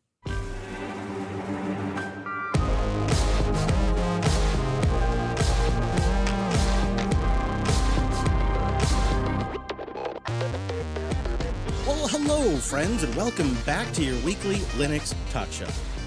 Yes, extensions broke on GNOME 45, but for a good reason. Do you want to know why? Because they were upgrading the internal JavaScript engine from like 2012 to a much more recent one. So things that people were doing that were super hacky no longer work. Every extension that I use still works. I'm on GNOME 45.2, I think that was. Yeah, 45.2.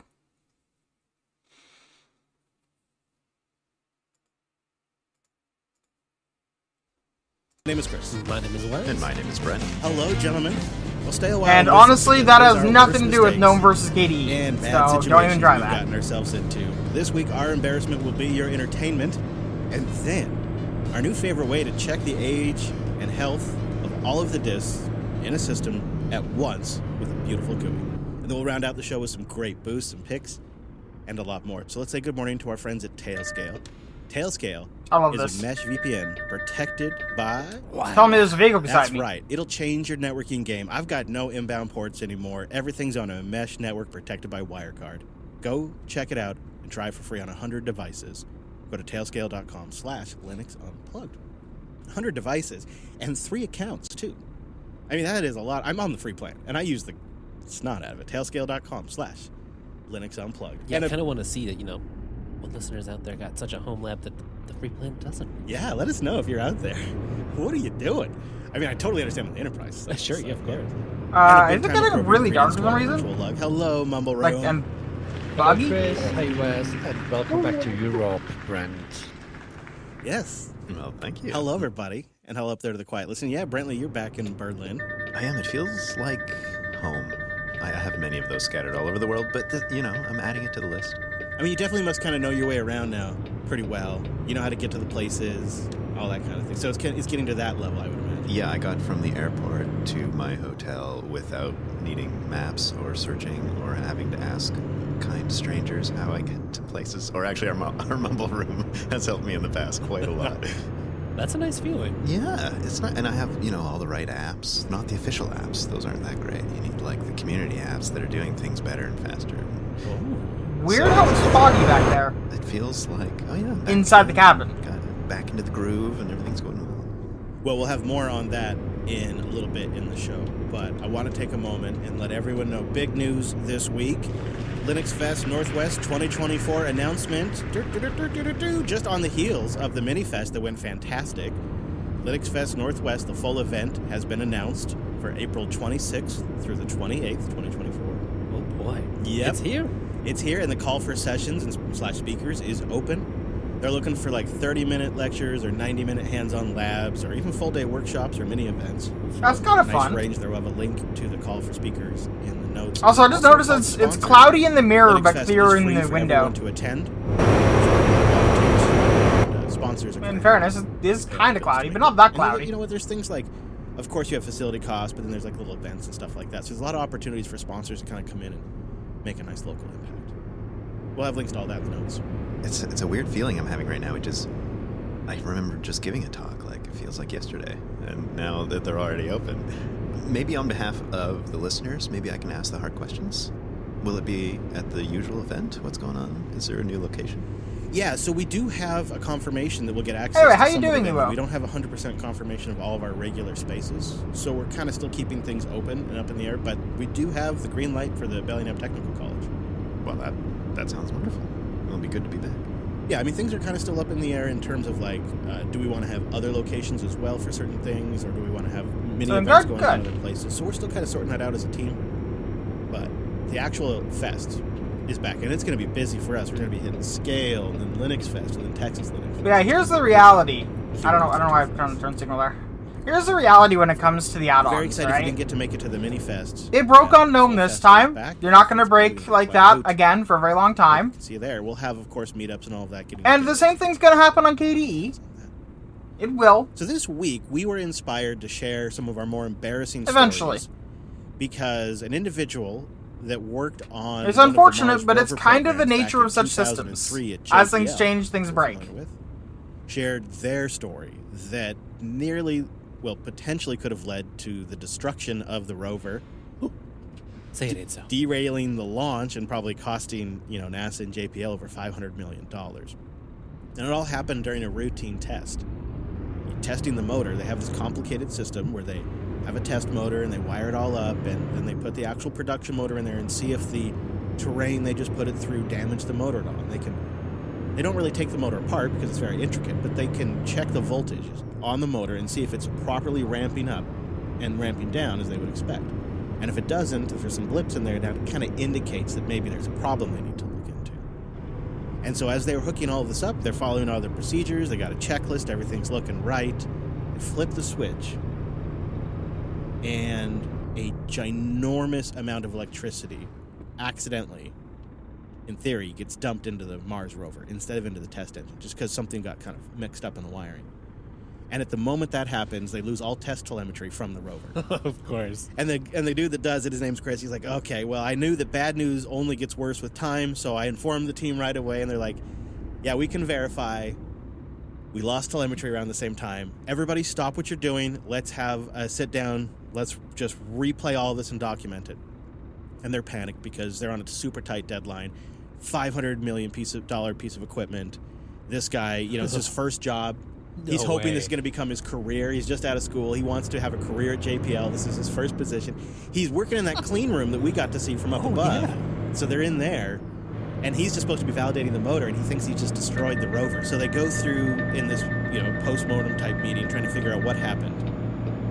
And they work through everything, and they're like, okay, all right, well, let's boot it back up.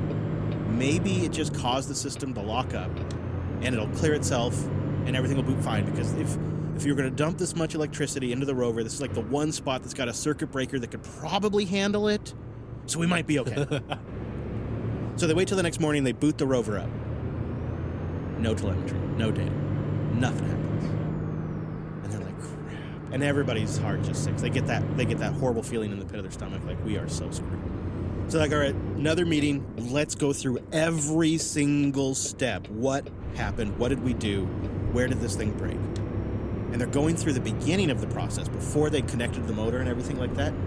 And the individual that was responsible for this accident notes, I was told to go grab a power meter, and I just disconnected that power meter, and it had a positive and a negative, and it was connected, and it was just metering something on the side that wasn't that important, and I grabbed that, and I was using it for my test. And one of the techs puts his hands up and he says, oh, actually, that was completing the circuit to the telemetry computer. And so they put the little meter back in, they connect the little two sides, they connect it back up. Sure enough, telemetry starts coming back. It was just totally, even though, it was almost a disaster, but it was a completely different issue. They thought maybe they'd burned something up, but it turns out it was just that got disconnected, and that circuit breaker did actually catch it. And it got me thinking of situations that we've probably been in, because we've all worked in the field over the years in different tech companies and different production aspects, and so there's always stories. And I know our Mumble Room will have some, and I know our audience will have some that we'd love to hear. So Brantley, I wanted to start with you. Do you have any kind of disaster stories that maybe were partially because of your actions? Partially. If not fully. I think, unfortunately, this one's a fully. I also feel like we all have multiple stories to pull from. Oh, yeah. Oh, sure. So I tried to include one that I think we could all relate to the most. And How many which was PSIs on my then, do you mind think? recently. And has been very frustrating. It's on my mind because in one of the latest self-hosted 110, episode 110, Alex and I kind of dug into some upgrades that I'm doing to a local NAS box that I'm building. So I bought some hard drives recently and threw those in, and that box is working great. But I didn't think about this topic for like 4 years, and that's because this next event scarred me for a time, and I had to just let it sit for a while before I thought about it again. Yeah, I've been there. So back in 2019, I did a very similar thing than I did this October. So 2019 October, I also bought a new hard drive, an 8 terabyte MyBook, Western Digital MyBook that I shucked.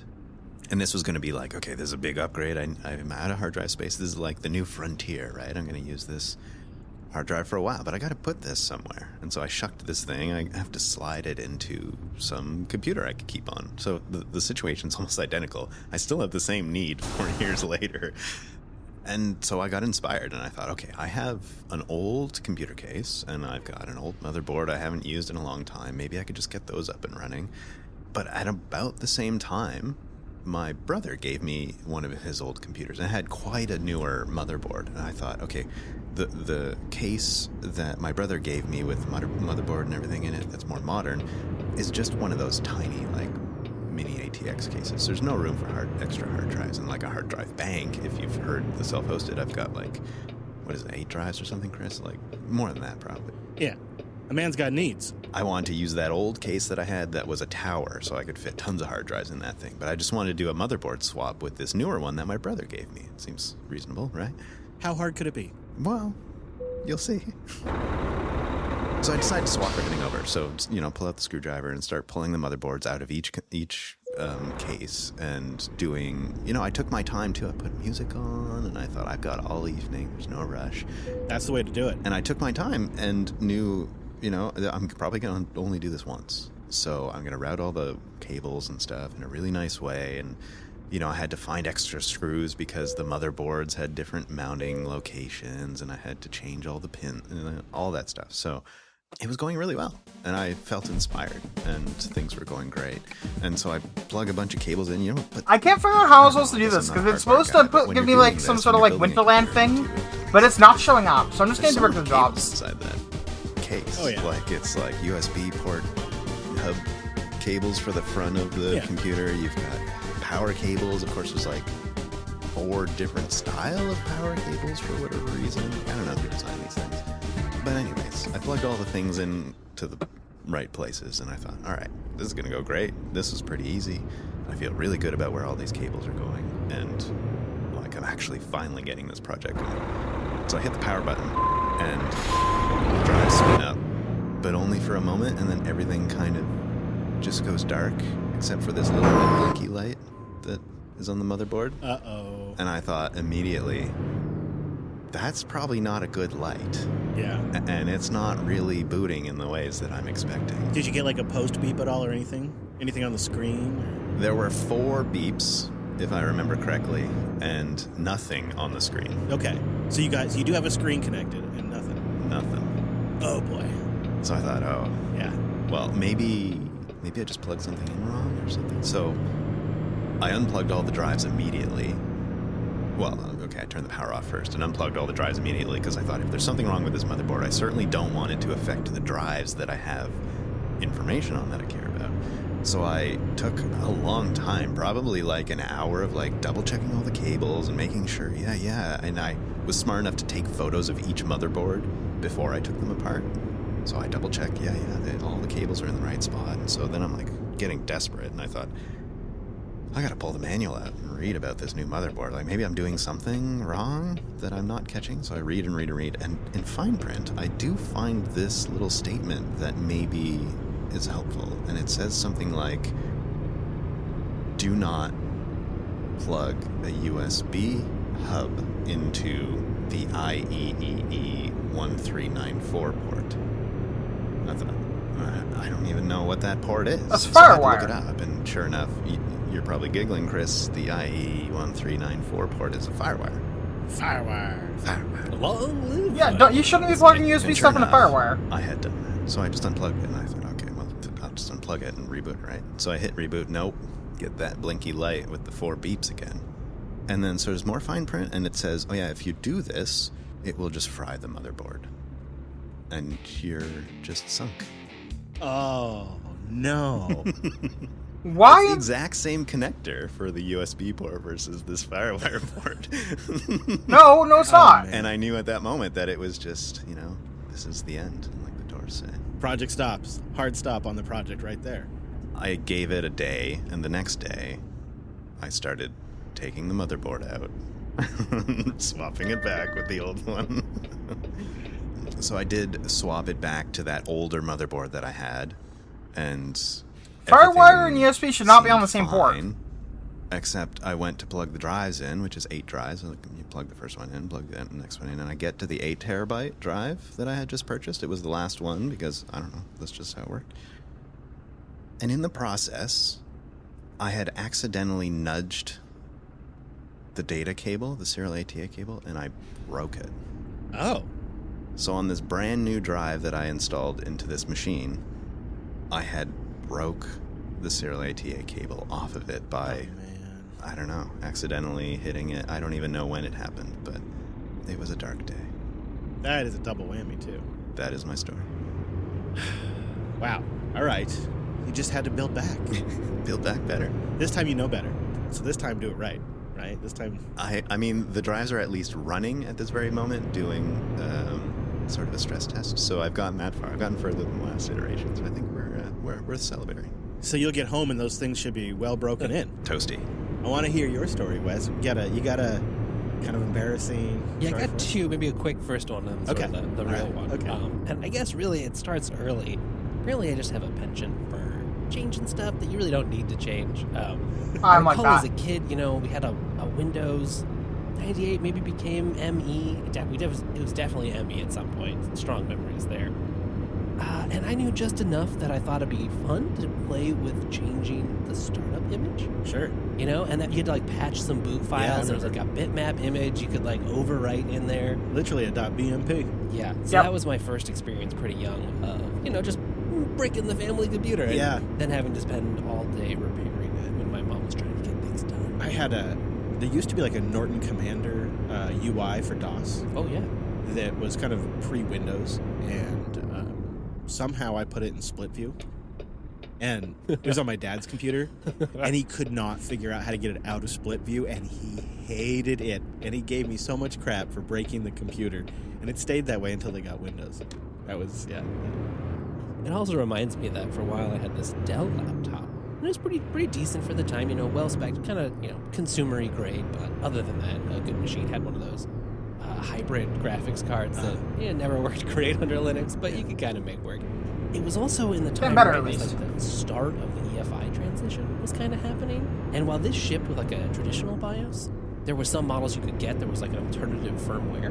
And then enterprising folks on the internet had figured out how to patch that in a way that was compatible with the EFI support that Apple was kind of like one of the first to really roll out. Oh, I know where you're going with this now. Yeah, and so I was like, okay, well, I'd really like, my girlfriend at the time was doing a bunch of After Effects and other things, and I was thinking, it'd be interesting if we could turn this into like a render farm for her, or otherwise have another machine that she could use.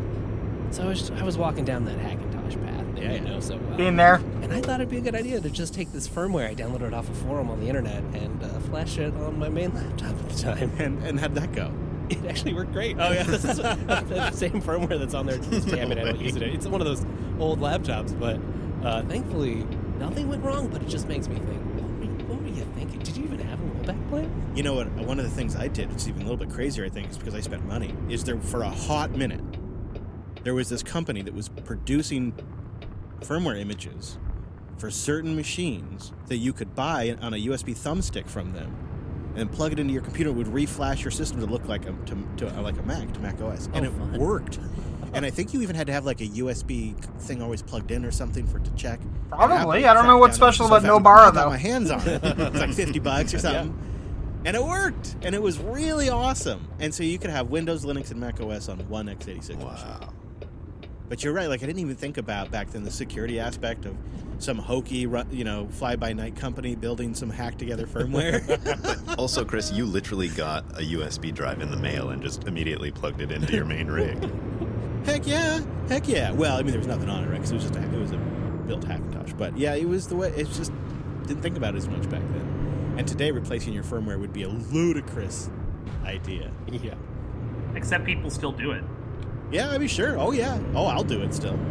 You just maybe think about it a little more first. I know. General there was Electric one or more Glorious I Egg got Roll? two more. Oh, One's two quick. more? One's quick Wes. though. Yeah. Okay. Okay. Just in the theme of me, updating or playing around with firmware things I shouldn't. Yet he I, continues. Yes. Yeah, I know. Yeah, it's a pattern. I think I've stopped. But this was after college, and I hadn't yet really got like a tech job. But my girlfriend at the time had got her sort of like professional job, so she moved for that, and I was gonna move in with her for the first time. And That's exciting. yeah, it was. It was very exciting. Big step. Mm-hmm.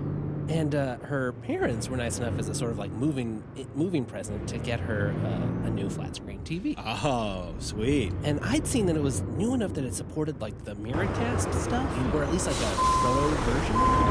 And being the time unemployed nerd I was looking for weird random hobby projects. I was like, oh, well, it'd be cool to be able to stream from my Linux machine. Yeah. So I found out how to get into the the admin firmware, sort of like what the TV tech would use to like go get in and make adjustments, because that's how you had to go like enable this. Do you remember how you experience. I mean, gotta be reading the sketchy forums on the internet. Like, oh, here's this model, and like here's the right commands you can press at the right time when it's booting. And so I get in there, and I enable stuff, and I'm playing around, and I accidentally click on a button that enters into the state where you can like load in new firmware from a USB drive. Right on. But I didn't have any firmware to load. I didn't have a USB plugged in. But I didn't know how the interface worked, and so what I thought was going to be the back button was actually the button to trigger loading. And so it just bricked itself right then. Because it just tries to load like an empty And it image. just- That's yep. terrible. Wow, they And, could you know, I have turned it off and on. I tried to press Wow. whatever I could. Nothing was working. This is a gift from her parents, from your girlfriend's parents. Did you own up to it? Because like, did you go like, I don't have to admit to this. We could just claim technical failure. It's just Fedora. It's modified Fedora. I did, but I didn't own up to the tech that we called, and it was still under like the 1-year warranty. I don't know. It's if that would Fedora cover with my Zen, host, Open but I RGB. just played dumb, and I was like, it was working. We went to bed after watching. Yeah, the you can show. make this I tried super to use easily it the on next Linux, day, and it just honestly. wouldn't turn on. Because you could see on the board like the power light after like the converter and stuff was all working. Or on It's NixOS. just like, Yeah, it's called install NixOS and then install the programs you want. Boom, done. Just replaced it, and I was, good. okay. Well, I mean, technically, the firmware went bad. That's a component. You know, it's funny because you kind of would hope today, when they maybe consumers are a little more savvy, And today you they could would try to do that on some sort of NixOS by sanity installing the check programs and maybe you're done. See if there's a file there. See You want if the it's Zen kernel? mounted, Use the Zen see if it's a kernel. valid file before you You start want a patch writing, libc? those kinds Load of the things. patch libc. Nice, but it's extra bloat, Chris. You just don't need it. Linode.com/unplug. Well, I mean, You know, clearly you're gonna get anyone $100 did do in it, 60-day credit. technically. And that's just a nice way to support the show. Because someone while did. you're checking out the Point videos. is, And that is. that's just you can just Linode's NixOS. got Akamai. Super easy. Yeah, that Akamai. That Akamai. But they're keeping all the tooling that we love, like their beautiful cloud manager, their well-documented API, and their command line client that's like a Swiss Army knife that is so useful when you're just even locally on your box or if you're on one of the servers. All that stuff we love about Linode, it's still there. Now it's combined with Akamai's power and global reach. I mean, man, Akamai, the Akamai. And they're expanding their services to offer more cloud computing resources. And as part of Akamai's global network of offerings, they're also expanding data centers worldwide. We recently just took advantage of a new data center in Switzerland. It means you get more resources to help you grow your business, or if you're an open source project, getting closer to your users. It just gives you more optionality, even just for like offsite replication. You know, it's just all these areas that are just so positive about it, and the pricing has remained fantastic. You still get that $100 60-day credit. So why wait? Go experience the power of Linode. See why we've been using them for years, and how now with Akamai, they're going to help scale your applications beyond what they could have ever done before, because this is Akamai we're talking about. Go check it out. See why we love them. But yeah, Support no, the show, get that's $100. there's no reason you couldn't do that on NixOS with relative ease. Linode.com/unplug. That's linode.com. Oh, they even got a base rate. It's called Trilby. It's Fedora for NixOS. All right. Well, a few years later, I find myself helping to manage the chef infrastructure of a company. And this was a lot of fun, learning stuff. I have no particular love for Chef, but it was working. It was a system that worked at the time. I was doing a lot of configuration management, and they'd rolled it out to pretty much most of their fleet. It was kind of, I came on board as this, they were kind of switching over from their legacy in-house system and adapting stuff to Chef. It wasn't a huge fleet, but it was a couple hundred KVM servers running a few thousand VMs. Tested on those. Those were working. We were trying to be pretty diligent. We had various QA environments, and this was running there first, and all the dev teams were involved, and they had to kind of if not write, at least approve of the chef recipes that were going to be running the servers that was running their software. But of course, not everything was in configuration management. Of course. And one of the things I was working on was a recipe that was going to help updating our host file. So, it would go write the host file, make sure it matched, make sure it had the right, the right name for that machine. It was also searching the right domains, everything that needed to be added. Sure, okay. Unfortunately, some of the machines that had not yet made the complete migration were still running Chef. They just weren't using it for everything. They were using it to install some of the base stuff, the common libraries that all the hosts needed to do the, run the machines. But they weren't using it for the hosts file, and I didn't know that. Of course. So I go, and as the data rolled out, we'd sent all the notices, we told people we were doing it, I hit that button, machine started updating, looks like it's all going well. I log off for the night. You go home. Yeah. Oh boy, so you've left. Because it looks like the deploy's gone well, we've checked things, Yeah, but you don't know it's broken and you've left. Yeah. Okay. And then I get paged at 3 a.m. because the chef server's not working. So one of the machines, and this probably wasn't even supposed to be running that recipe that that had a problem with it, was the chef server itself. So okay, I go figure that out. I roll those things back. I think, I look around, it doesn't look like anything else is really affected, at least that I have purview into. Get the chef server up and running. Think it's like 5 at this point. I'm like, okay, I can go back to bed. And then it becomes clear that, I guess a little context, this company was in the, related to the telecom space. They were kind of doing analytics on top of phone calls, and that meant that the phone calls actually had to flow through our servers to, let people communicate, to have a working call connection. Oh, man. Some of the machines that were still using custom host files were the SIP systems, and that meant I broke calls. Oh, Jeez.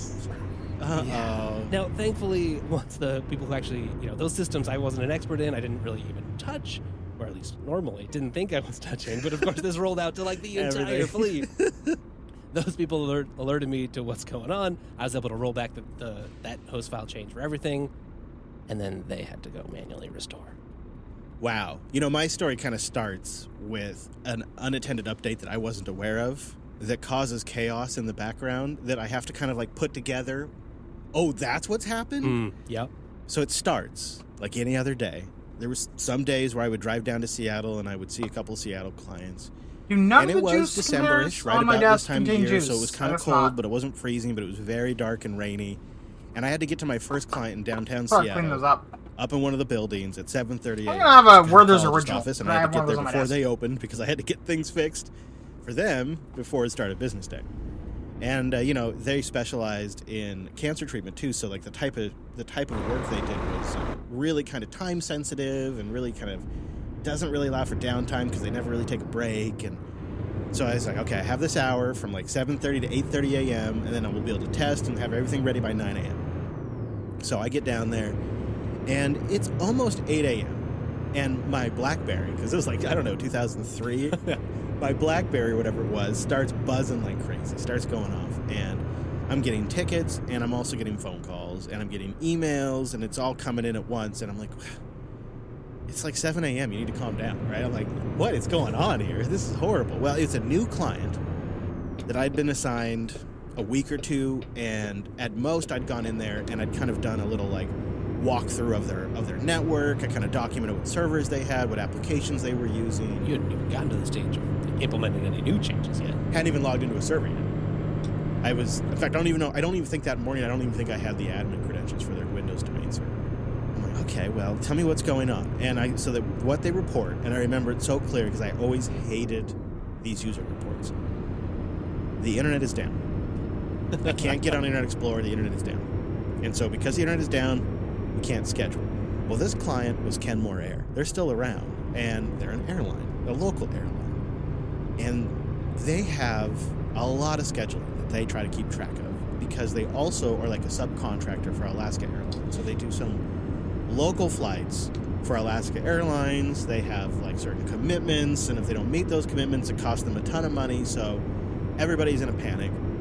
All right, so I wrap up with the client, and I spend what feels like the longest 20 minutes navigating 5 miles in downtown Seattle because I had to get on the other side, uphill, of course, and compounding matters worse is that it's raining and it's dark and people are trying to get to work and I'm trying to get to this office, and it was not fun. But when I get to Kenmore Air, which I still can picture walking through the front door and the gal there is laying it on thick, oh, we're so grateful you're here, you've got to fix this for us, the boss is really freaking out.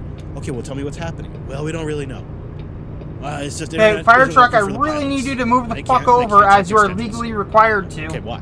We don't know. So I get on the phone with one of the pilots because they're already calling in because each one of them's discovering this. Please as they follow the get to road work laws that so that morning. I can. And so You're they tell supposed me, to yeah, I make can't way. open Internet It's Explorer. literally the law. Because they got some crappy ActiveX based booking system. I mean, this is old school Yeah, stuff. it was the time, huh? And he tells me it's urgent. They've had to ground all flights. So you got to fix this for us. You got to fix this. Time is money. We got contracts. You got to get this fixed. The pilot is really worked up, right? And I'm starting to kind of get a Thank picture. you This is a for bad finally situation, doing what the law but tells you to. I have no idea at this point why their crappy Internet Explorer won't launch, right? I don't know. I don't know why IE won't launch. So I have the pilot kind of walk me through step by step, boot the computer up, and walk me through it step by step. Oh, you're doing this remote too, right? Yeah. You're not even having it in front of you. No, because I'm at their headquarters. Right. And the That is pilots tricky. the pilots are all over the place, right? Some of them are up in Alaska, and it's and so what becomes clear as he's going through the process that what's actually happening is his Citrix Metaframe connection for Windows Terminal Services isn't connecting. Okay. So he can't get to his desktop where Internet Explorer is. So therefore, Internet Explorer is not working. You see, so we're working it I'm back. supposed to Internet Explorer. I can't Internet Explorer. Yeah, so the internet's broken, and that's why I always love those reports. So so I'm figuring out he can't get into his remote desktop, so that way they can't book a flight. So why would the Windows Terminal Services be down? Do you have any guesses? Off the top of your head, with the information I've provided at this point. I'm gonna say update gone wrong. Yep. You could be close. You're in the zone. It took me, about 5 seconds to actually reproduce the problem. I also, even from the local office, could not log into the server. So there was definitely something wrong. And, there were message boards and stuff, sort of, online. And I was certified in Citrix Metaframe at the time, so there was this forum I was a member of and all of this. And I go in there, and I probably literally find hundreds of various reasons why a Windows terminal server might not be accepting connections. It's a lot. It's a lot.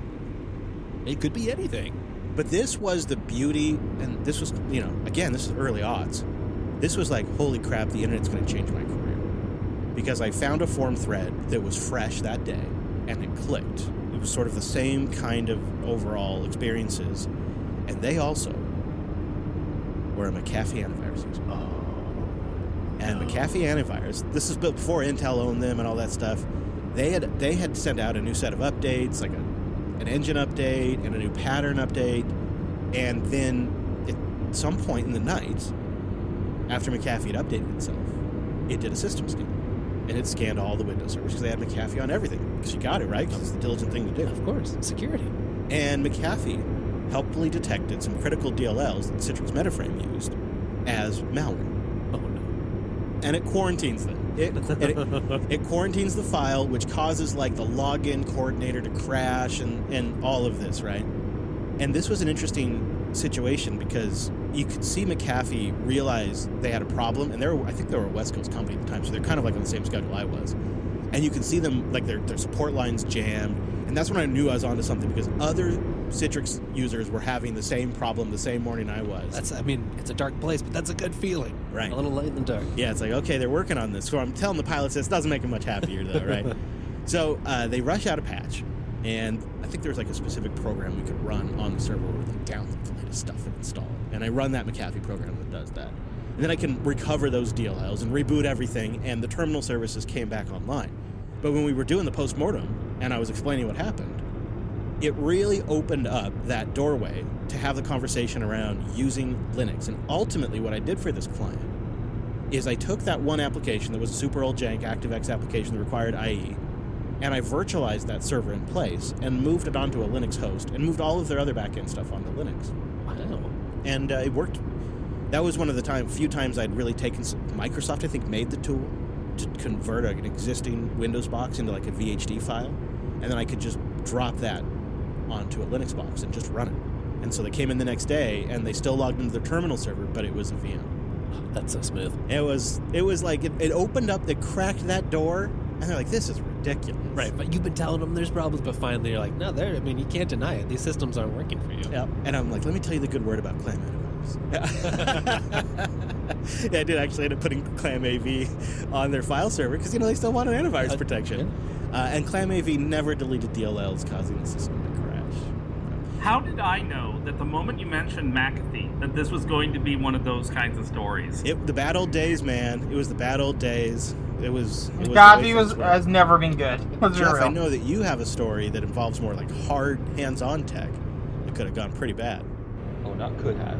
Did go pretty bad. What happened? So, my first 2 weeks as a commercial solar technician, which was also my first 2 weeks living in the Pacific Northwest, or rather, Northern California, we were tasked to re-terminate a whole bunch of inverters on a large site. Again, this is commercial. There's something around 50 inverters on this site, and we're doing somewhere around a dozen a day. Each inverter has 6 independent strings, and we have to re-terminate all of those. Take them all out, strip them down, put them back in, tighten everything up. So, on a lovely day, nice and overcast, luckily, I was down to my last inverter. And these inverters sit pretty low on a metal roof. And I just repositioned myself as my screwdriver tended to push forward a little bit and arc out the strings. AC to DC, positive to negative DC arc. All the AC was off, but DC is always on these things. Positive to negative DC arc. This thing went, and it went hard. Typically, I've arced out stuff inside inverters, residential stuff, and you might get a little bit, and it'll just go out real quick. Now, this thing wouldn't go out. It just kept going and going and going. And luckily, everything's metal. The whole roof's metal. Everything. There's nothing to catch fire. But, it was a nice flash, and it just kept going. We did get it to go out with a fire extinguisher, and about 20 minutes later, a cloud broke, and it kicked back up. Wow. That's when we traced down the DC pipes going into the inverter, traced them all down, unplugged all the home runs, which we should have done in the first place. But that was fun, and I'll show some pictures in Rumble. Yeah, okay. Wow. I can imagine one day getting myself into a similar situation as I keep trying more and more stupid things. Okay, we would love to hear your stories. If you're listening out there, please boost them in. Remember, we are trying to raise funds to get to scale. It could be a great way to support the show and tell your horror stories out there. I know some of you listening have got them. Share your pain with us. You're amongst friends. Now, Brent, being in Berlin, we got a meetup coming up soon. We do. I would like to say, hey, this is low expectations, low effort meetup. The last several times I was here, we organized some more sort of formal meetups. I want this to be an informal meetup. I haven't even really told the venue or anything. So, but at you should probably inform here the in venue. Berlin, To be fair. there's a regular Tuesday NixOS meetup that happens. But you don't have to know anything about NixOS. It's really just an excuse to all hang out in the same space. If you've never been to Seabase before, it's an amazing experience. If you have been to Seabase before, well, you just want to go back. So, not this coming Tuesday. So, not the Tuesday you're hearing this if you're listening to this as it first comes out, but Tuesday, December the 12th. I'm going to be at that NixOS meetup. So, it happens at Seabase. And it usually starts Arcade at Zone. around It's 7 time to p.m. play. But Okay. you're very much allowed to be late to this particular meetup. I always am. And it goes on till quite a bit later. So if you want to join us, the crew, please do. There's a Matrix room that we usually link to as well, the Berlin Buds Matrix room. We kind of organize in there. If you've never been to Seabase before, you will get lost, so you might need a friend to help you find the door. But if you're interested in hanging out, please come. I'm bringing stickers, and they have a whole barrel filled with stickers there too. So. It is your opportunity to attend one of the renowned Berlin and Brent meetups. You don't have to use NixOS, like NixOS, you just have to tolerate people talking about NixOS, and if you've got this far into the show, you've already managed to do that. So now, the Tuxies approach. Very, very close. It is your last moments to go vote. Tuxies.party. They are open. Of course, we also have a form linked in there if we miss something, so you can put it on our radar. Nominate your favorite projects. We do use that term loosely for our 2023 awards. What is our number, Wes Payne? 2060. We got to our 2000 goal. If you want to just put it over, a little gravy on top, you still have a small window to get your votes in. And of course, we'll have a link to those You Voted Tuxie stickers by our Golden Dragon. $2 for the digital version. We'll have a link to that in the show notes. It's all coming up. We'll have links in the show notes so you can get to that and get your vote in there because we want your opinion represented in the 2020 Tuxies. Again, it's tuxies.party. Collide.com/unplugged. Hey, if you're in IT or security, you gotta listen to this. The problems have only gotten worse with bring your own device and now work from home. I mean, there's a lot of nice trends about it. I enjoy choosing my own device.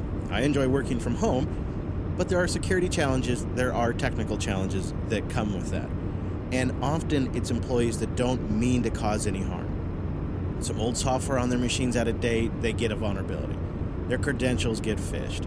Maybe they don't have the right software on their machine they're connecting remotely to be compliant, but nothing prevents them from actually connecting, so you're technically out of compliance. These are just like, the top 4 or 5 issues that come up, and I can think of like a bunch more, but the true problem isn't really the intent of the users. They don't mean to do harm. It's just kind of modern technologies, especially in the work from home and bring your own device world, which I don't think that's going away.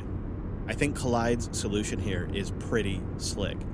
For those of you that are dealing with this, if you work with Okta, Collide ensures that only secure devices can access your cloud apps.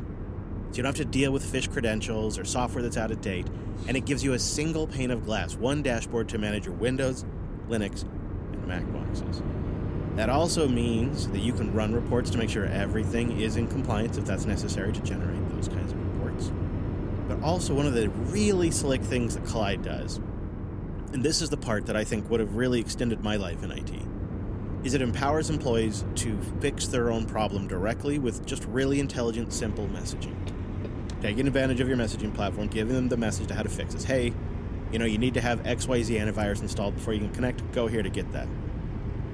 And you can do it in a way to make sure that everything looks clear by your company's policies and communications and procedures, and they can solve the problem on their own without having to contact IT. So it's just this really comprehensive solution. So go to collide.com/unplug to see a demo. Because it's like, wow, right? How can it do all this? Well, go see. KOLIDE.com/unplug. Get a demo and get some insights into how seamless all this is. And it's a great way to support the show, too. So it's collide.com/unplug. Well, we've arrived to the feedback section, but Chris, I think you have some exciting news in this regard. Can you share? Yes, the 32-bit laptops that were sent in by Spazzy C have arrived. Wes, do you want to do the honors of the unboxing? Oh, I've pre-opened it a little bit here. So I cut the tape. There should be 2 Dell 32-bit machines in there, which... this is a heavy box. Yeah, it is a no joke. Well, you know what, Wes? They built them big back then. They did. Oh, yeah, there you go. Get in there. It reminds me of the map sounds. The map sounds very similar to this. Yeah, that's whenever Wes gets ASMR. Oh, I see gold. All right. Or silver, I should say. Nicely packed in there with some bubble wrap. Oh, yeah, look at that silver and white beast. Oh, hand it over here, Wes. Hand it over here. There's 2 of them in there. Oh, God, it's heavy. It is really... Oh, here's a power brick. Oh, Great. yeah. This is back when the laptops were definitely bigger than the power bricks.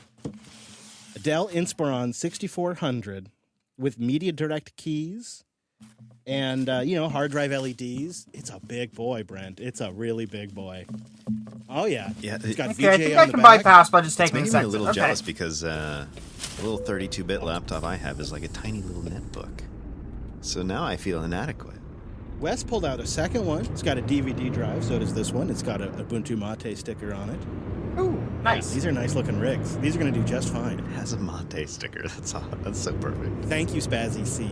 He sent these in so we could do this. That's a huge value for value contribution. And I was looking at my notes because I keep notes. I think Spazzy's been listening since like 2014. Yeah, how about that? So that's really exciting. We're going to be digging into this. We will have details on how the 32-bit challenge is going to work next week, so you can participate as you listen along at home. I don't know exactly because the holidays are coming up, but we are roughly targeting, this is a soft target, but we are roughly targeting perhaps our first episode of 2024. You know what we should do is we should all go back to 32-bit OSs and just use PAE to access all of our extra memory.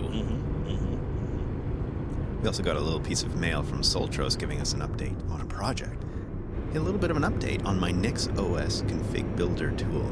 I'm still ironing out some of the bugs, but if everything works right, anyone should be able to take a plain old NixOS ISO, boot it up on a Steam Deck, run my config builder tool, select Steam Deck support.nix in my tool, and it should build Valve's GameScope, including the Steam Deck firmware, and set up GNOME Shell, which is a more touch-friendly desktop. It loads up through Jovian NixOS, that project. This is a really neat project, and it's getting some traction in our Matrix room, too. We'll link to his config builder in the show notes as well. So, yeah, getting a little Nixification on the Steam Deck. All right. Well done, Soltros. I like it. I like that a lot. I'm going to be checking it out after the show. I don't know if I'm going to Nixify my deck, because one of the things I really like about my deck is it just works. You haven't tampered with it. However, if we were to have like a spare deck or something like that, Now, yeah, I'm it's tempted. definitely better. to do NixOS on my deck. And now it is time for the boost. Yes, it The is. only And reason I Devator haven't, honestly, Sounds right. is because is coming there's in like, with our baller boost this week. 450. yeah, as you said, it just works, right? Sats. Sending in from Not sure. Podverse, which, by the way, I think I was looking at our stats. Podverse isn't the #1 app used for boosting, but it is the highest boosted value. So the Podverse users loving the GPL app out there. And Dev writes, first-time booster, party member, and I've been listening since the pandemic started when I found self-hosted. Thank you. Thank you for all the ways you support and for listening. JB shows are the only podcast I've ever listened to more than one episode, despite trying several others. In honor of Chris's 1-year anniversary with Graphene OS, here's a boost to reset all the silly naming conventions back to best guesses. Whoa! I love it! Yes. What a game changer. All right, we're going to think about this. This is a big moment. No more giraffes. All right. Yeah. Yes, this whole boost is just for the hard or softness of letters. Oh, and I guess scale too. That is so great. Thank you, Dev Tor. Really, really appreciate that boost. Appreciate that support. I think my biggest issue with putting Nix on the And, deck is that I don't I've think been loving Geki my works graphene. properly on it yet. Ooh, it feels so weird to say it. OS. Huh. Now somebody just needs to get us to stop saying genome. That would be great. The Dudabide boosts in with 340,000 sats. Boosted in from the podcast index. First time boosting. Here's a little something for your trip to NixConf. If you divide by 10, you'll find my current zip code. And tip, it's in the south of Europe.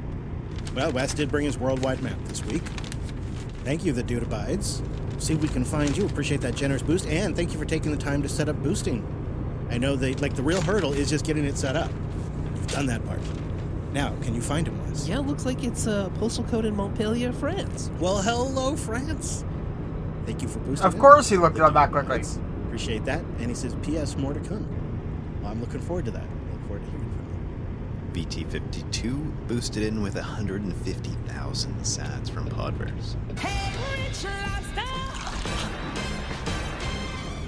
I'm not sure about your fuel efficiency, but I figure this should at least get you to about Portland on your scale trip.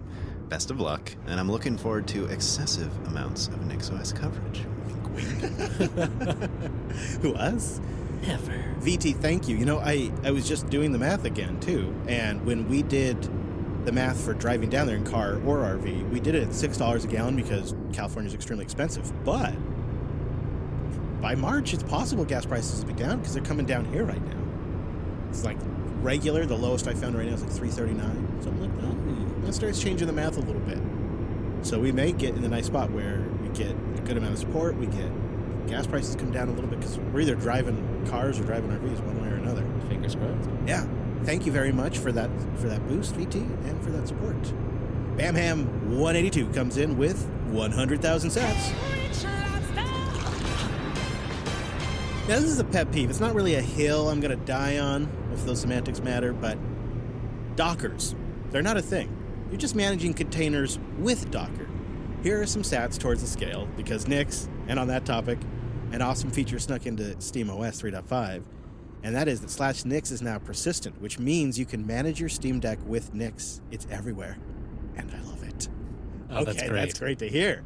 BamHam coming in with the handy Steam It's true, OS but you still have to 3.5 use info. NixGL to run anything And that uses GL. I saw you nodding along, Wes. Do you agree with this pet peeve that people should stop calling them Dockers? Yeah, I don't know that I have to hear it too much, so thankfully I'm spared, but yeah, I like that take. Hey, gentlemen, I have been keeping track of the sats we've read so far, and we just crossed the 1,000,000 sats mark. Oh! 1 million space bucks. 1,000,000. That's wow! Thank you, everybody. That we're on the way to scale already. I can feel it. And the boosts keep coming. Drew B. Draco sent in 100,000 sats. From Castomatic. Hey guys, first time boosting in, certainly not the last. Oh, great.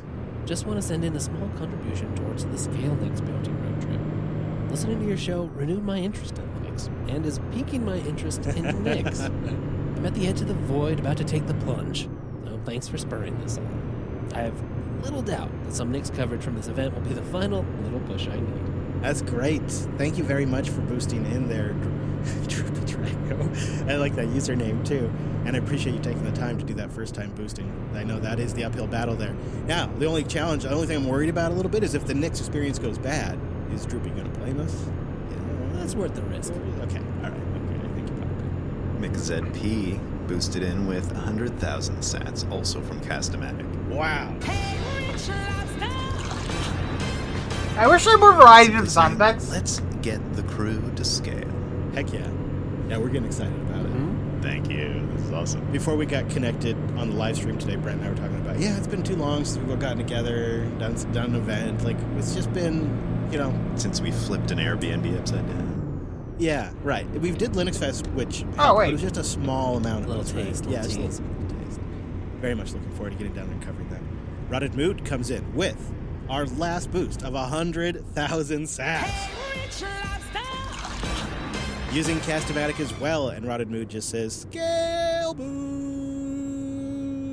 B-O-O-S-T! Thank you, Rotted Mood. Appreciate that. Woodcarver boosts in with 81,474 sats. All right. To scale and beyond. Thank you, Woodcarver.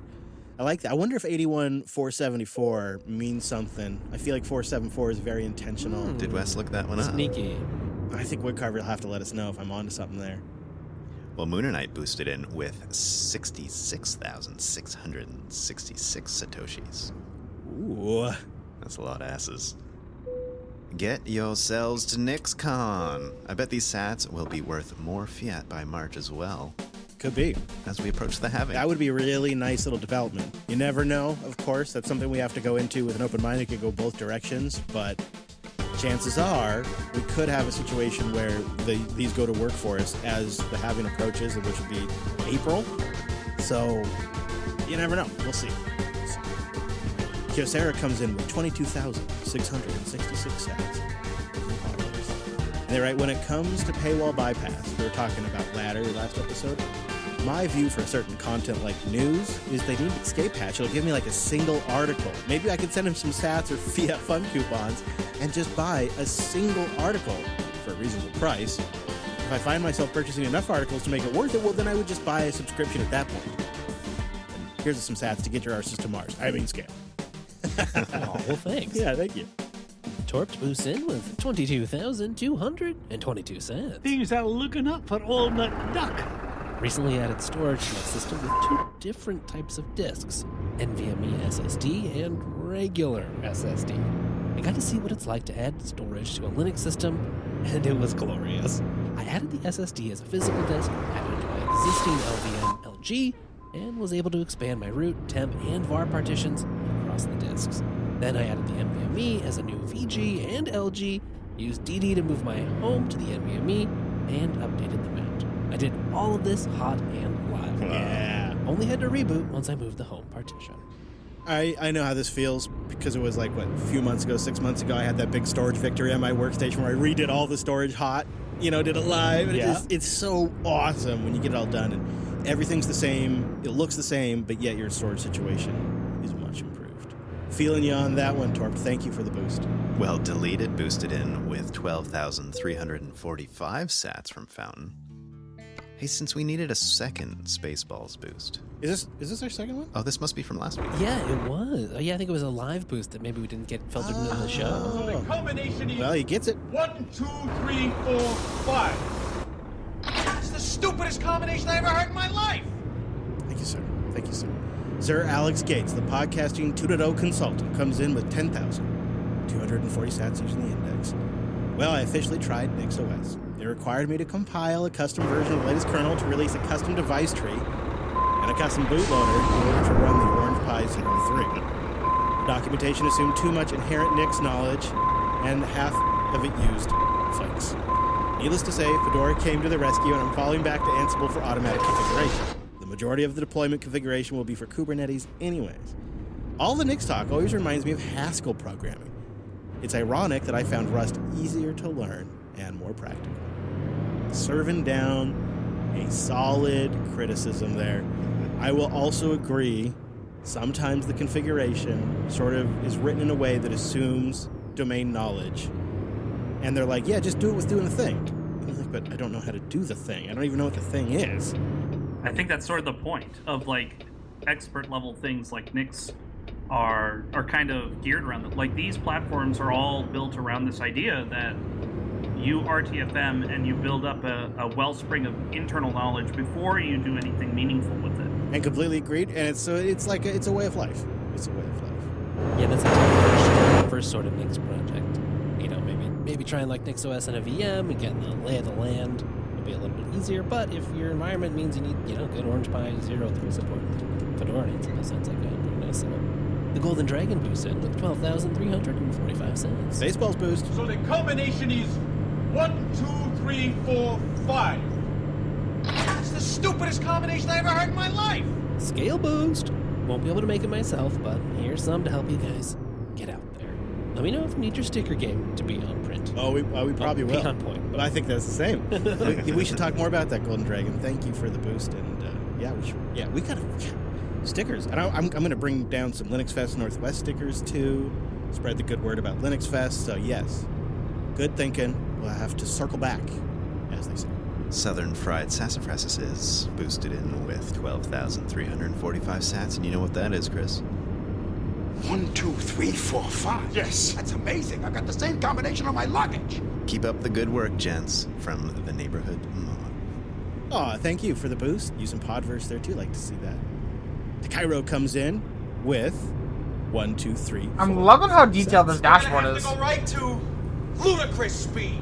About the 32-bit challenge. I hope one of you plays to the strengths of NixOS, considering that you could apply the same configuration that you have right now, automatically utilize any of the packages that are also supported by 32-bit x86. The same is very true also for utilizing Nix-Darwin as well as NixOS. The same configuration worked nearly 100% when applying on my MacBook. Something to consider, since you could likely get started with a nearly identical environment easily. Kind of sounds like one of us could rescue the other. One of us should definitely try this. I feel like Debian's on that list. I think Tumbleweed, right?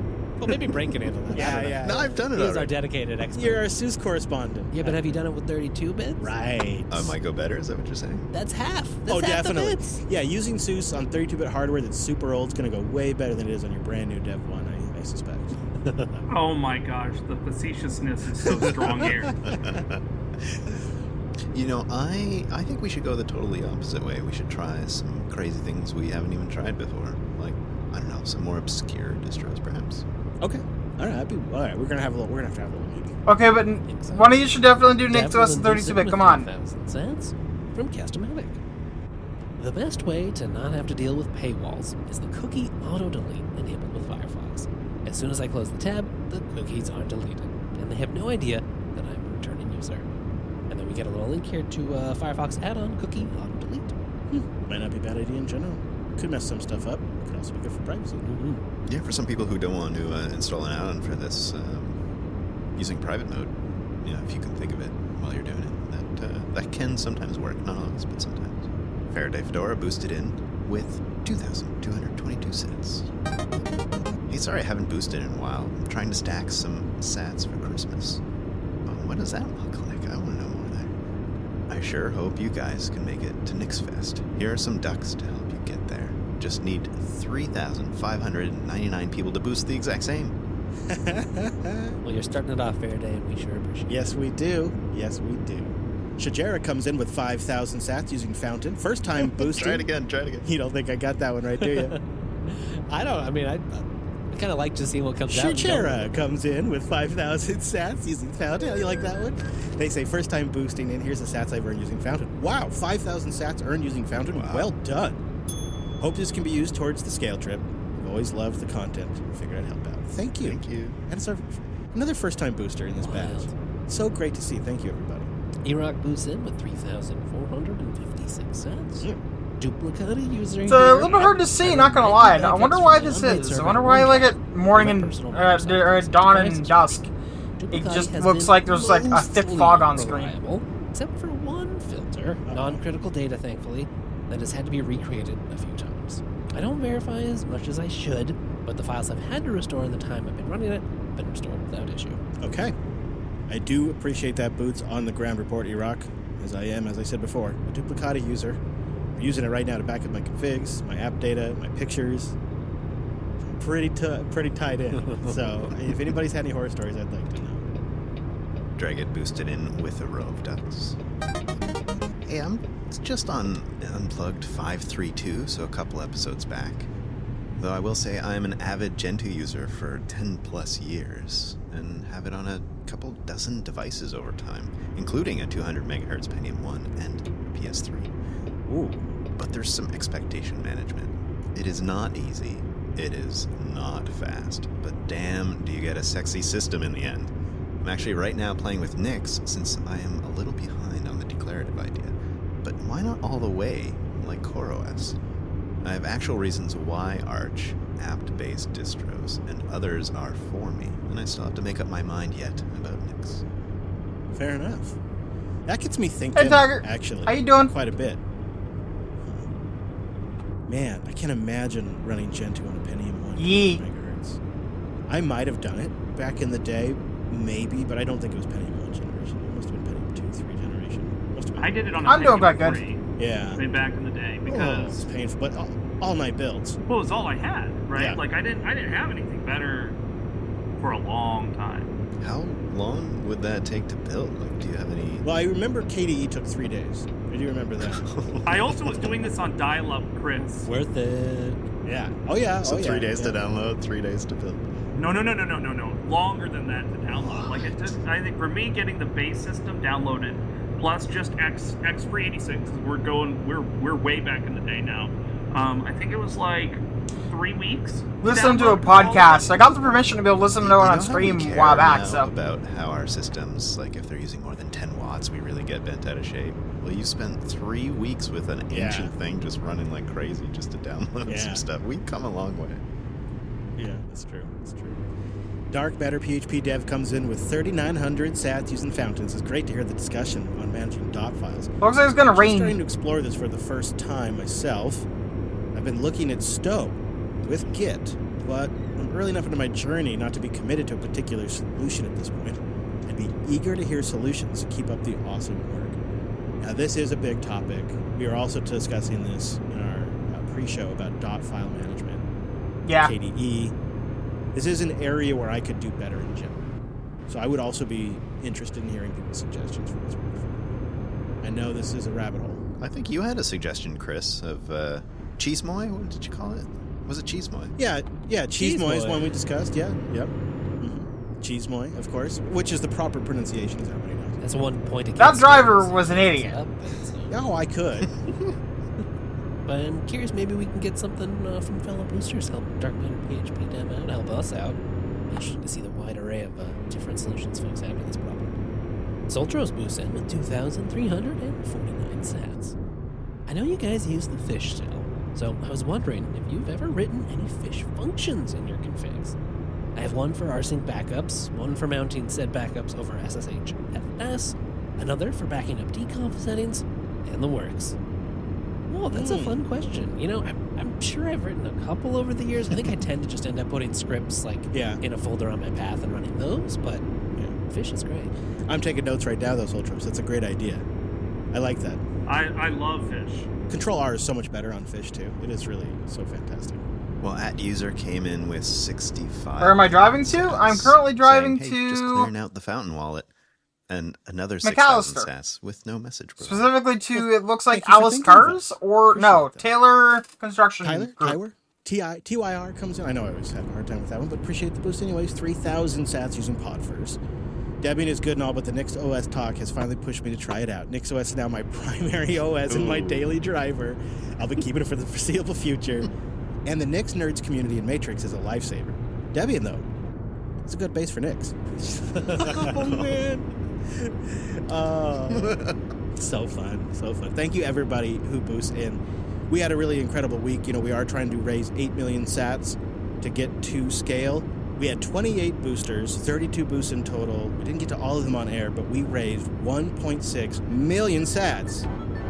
Thank you, everybody. You have brought us to the first stage in our milestone to 8 million sats. I am amazed at that initial result. That is very great. We'd love to keep that rolling. If you'd like to support us, you can get a new podcast app at podcastapps.com, and then you get a button right there in the app to boost. You can also get Alby, and then you can just use your web browser, getalby.com. And I also discovered recently, I was playing around with the Bitcoin Dad pod, you can use just Strike or Cash App directly if you use Fountains. If you go Google search Fountain FM, Linux Unplugged, there'll be a boost button right there on their website that gives you a QR code. You could just scan that with Strike directly. I tested this. I didn't even have a SAT balance on Strike. I just have it connected to my account, my checking account. And I scan the QR code with Strike. It instantly grabs the sats, sends them over, does the whole transaction. You don't even have to have an intermediary app. You can keep your podcast app. You can just go use Strike or Cash App directly from the Fountain FM website. It's really neat. And now Strike's available in 36 countries. I'm hearing from a lot of listeners that are using it to get the sats, so it's working really good. So you like my truck? Podcastapps.com. I like my truck. Links in the show notes. We really appreciate these boosts. We are hoping they'll go up a little bit. We'll see, because that could help us get across that milestone as well. But we're also trying to prepare for the fact that the price could always go down as well. So your support can help us do that. Also, we had a lot of you sign up to become members. Comfy in here. Red and black. Use another good group this week. If people want to become a member, unpluggedcore.com. You get an ad-free version of the show, and you can also pick the bootleg version of the show, which at this point is clocking in at 2 hours and 42 minutes. There's a lot of content in there that we make just for our members, including news stories like we talked about RHEL phasing out X11, new release of SimpleX, Brent's travels this week, as well as our NixOS upgrade experiences are all in the members show this week. And that's another way we can just say thank you for supporting us. We really do appreciate it. It is a value for value podcast. So if you got a little value out of it and you want to send us some value back, the boost or a membership are a great way to do that. The app picks this week could have been the entire show. It's one of these weeks where it really could have been the whole show. I want to talk about Scrutiny. It is a hard drive smart monitoring system that is so simple to get up and going. You can run it directly on your box, or you can get a Docker Compose going or something like that and have it up and going in just mere minutes. It'll use the smart CTL tools and stuff like that to scan your disk and then give you a web UI with all of your hard drives listed. How they're doing, their age, if they've had any issues, their average temperature.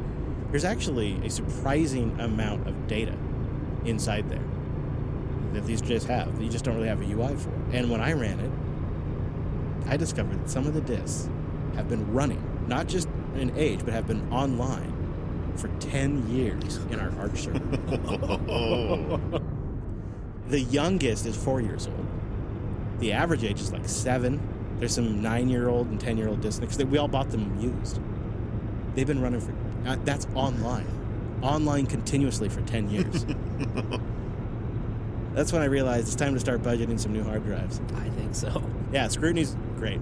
You know, Chris, this whole episode was about Scrutiny, things we did okay. that we regret, and I feel like maybe this is starting to suggest something. Yeah, foreshadow a little bit. Now, we did note that if you have NVMe disks, Yeah, they call it out in the README as well.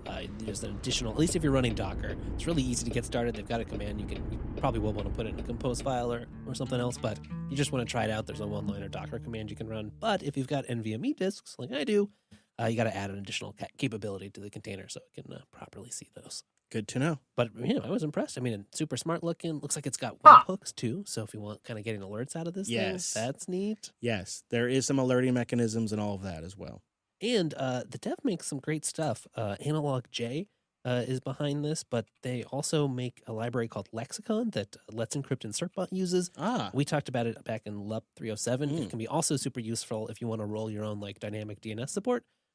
Get your fresh IP and then have Lexicon. Doesn't appear to be packaged on NixOS, but I can get that fixed. And that guy's an all-star. Something maybe we should check out, which I haven't. Working on a project called Fasten Health, which is an open source, self-hosted personal family electronic medical record aggregator designed to integrate with 10,000 different insurance, hospitals, clinics, etc. This is so needed. Wow, that's impressive. Yeah. That's exactly the kind of thing that should be self-hosted.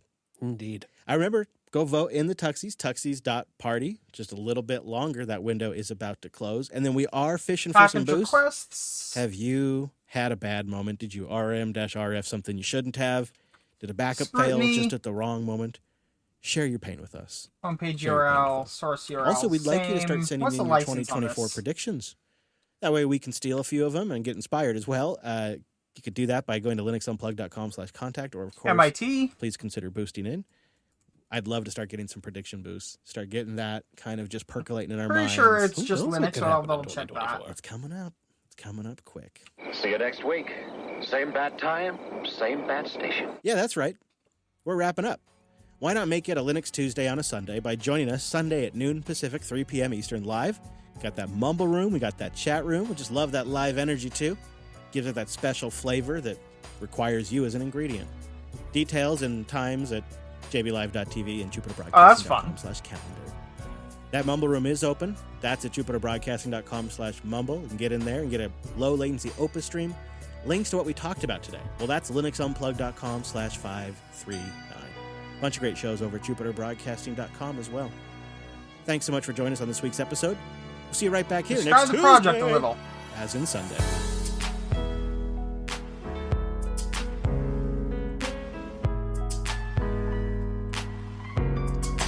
Provides a web page with real-time and historical data about the hard drives and SSDs in your system.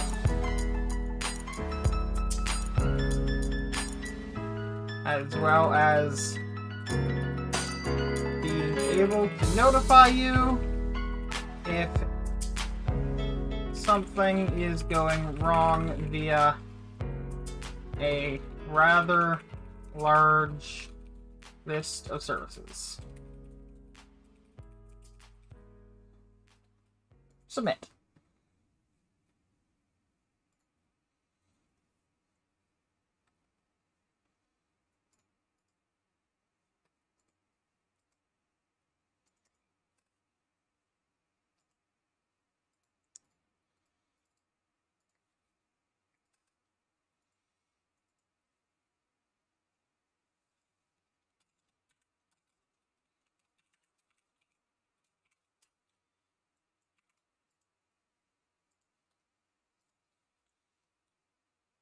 There we go. And there's the packaging request.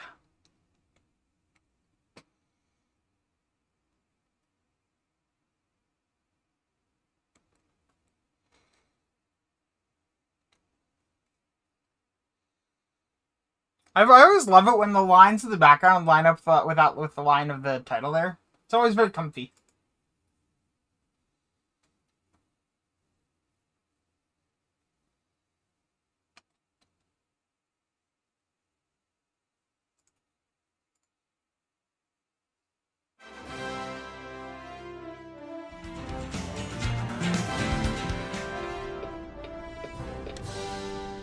Hey, did you hear the good news? Fish, our beloved shell, is finally making the move to Rust. But are they going to change the name to Crab Shell then?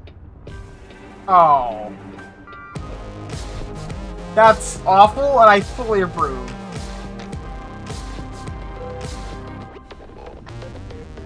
Hello, friends, and welcome back to your weekly Linux talk show. My name is Chris. My name is Wes. And my name is Brent. Hello, gentlemen. Well, we really have a banger of a show today. We have two special guests joining us. One to celebrate a major milestone, Pipewire 1.0, and give us the inside scoop. And the other to announce a very important first for the Nix community. And then we'll round it out with some picks, some boosts, and more. Supposed picks. We'll see. We'll see when we get there. But before we go any further, I want to say good morning to our friends over at Tailscale. Tailscale is a mesh VPN you can get going in just minutes, protected by WildCard. Our buddy Alex just did a new video over on the Tailscale channel too, talking about how you can get it going real quick. It's great. We love it. It'll change your networking game. I got no more inbound ports on any of my firewalls.